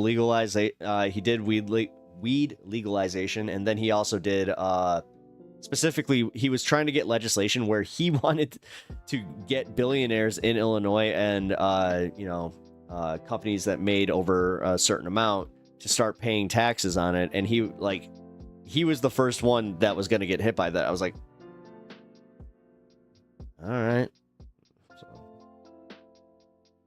I don't know. I like to think that he's a little bit more genuine than your average politician, but I've been burned before, guys. Especially, I think I've mentioned it, that like my family has a little bit of history with the Pritzker family, so it is kind of like, oh, especially when I talk to like my dad. He's just like, the toilets. He took the toilets out of his house. Oh, you're still here? Yes, I am still here. Why does everybody say it like that? Whoa, you're still here. No, I usually hop off around 7, but today I had some time to kill, so I will spam the right-wing prop channel. You should have enough. Oh yeah, hey, cool. No, go ahead, spam that all day. I'm just going to hop off the right-wing propaganda channel on that one. Otherwise known as Fox News. Yuck, yuck. Of course, I have a problem with the billionaire. LOL. No, material. Yeah. All right, guys. Over on Twitch, I'm going to raid the Angry Ginger. Doing that now. Give me a frickin' break.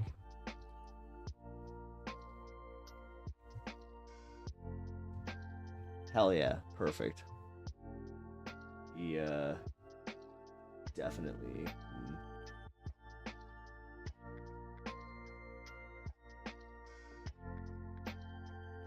You said you were leaving like a few hours ago. Someone said,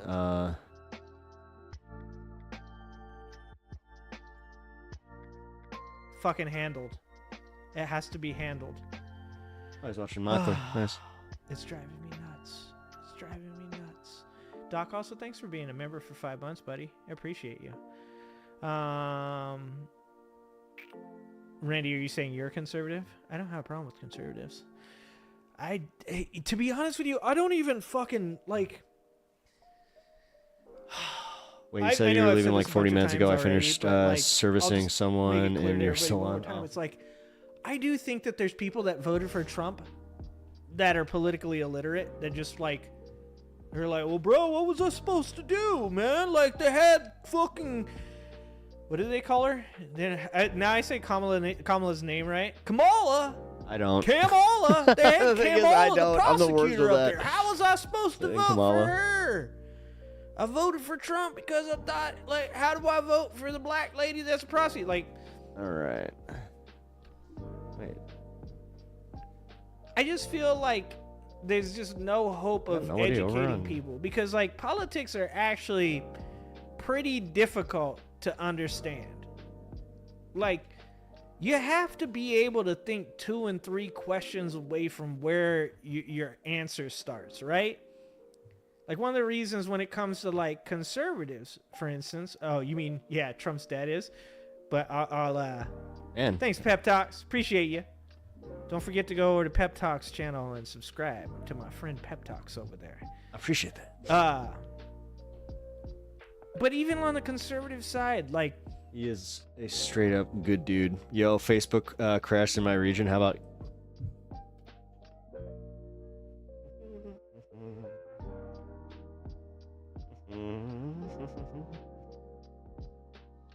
No.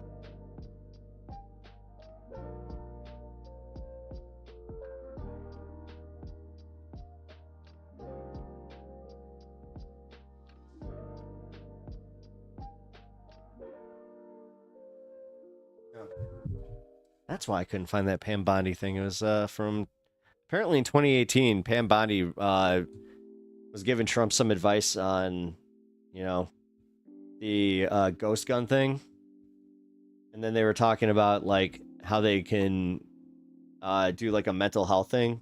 I gotta be honest. It was the first time I had seen it. I was like, oh damn, how did nobody see this? It's like it was never really reported on. And you'd think that like the left would just be like, see, they're coming for your guns. Look. Crazy. All right, give me 1 second. All right. I'm gonna play the intro as an outro, and yeah, guys. No, oh, by the way, Facebook did not crash. I think if you didn't get my my memo on that one. But yeah, guys, I will see you guys tomorrow, 8 o'clock, late stream. So yeah, catch the stream tomorrow. I'm going to play the outro and then head on out. Actually, let's see if I can do this. I can. Sweet. All right, guys, I appreciate y'all. I'm gonna hit that outro. Duke of Bread, Distracting, Bloodstone by Stars, Robin, Tragic Mammal, Ruben's Train, okay, Devil Man, Talon, Soviet Mind, and Pun Pun Pa, PP Jackson, Otherwise Wash, right, that's pretty much everybody that I got on the last bit of stream here. Kenzie Page, hey, Tragic Mammal, Jeff Curry. Oh, hey, Jeff. I think you're just popping in right as I'm about to take off. But here, I'm going to leave you guys with the outro, and I will see y'all later. I appreciate you. All right?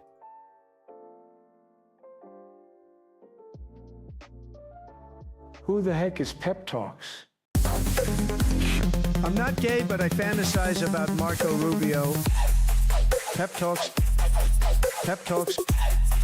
Pep Talks. Let's eradicate the Kung Flu. I'm literally coming. Pep Talks. Pep Talks. Who the heck is Pep Talk? They want our women. They want our children. Pep Talk. Sometimes no means yes. Grab them by the Pep Talk. Grab them by the Marco Rubio. Obama is a racist. Pep Talk. I'm literally coming. I'm literally coming. Pep Talks. We found weapons of mass destruction. My fellow Americans, it has been confirmed today from Pep Talks that we are indeed all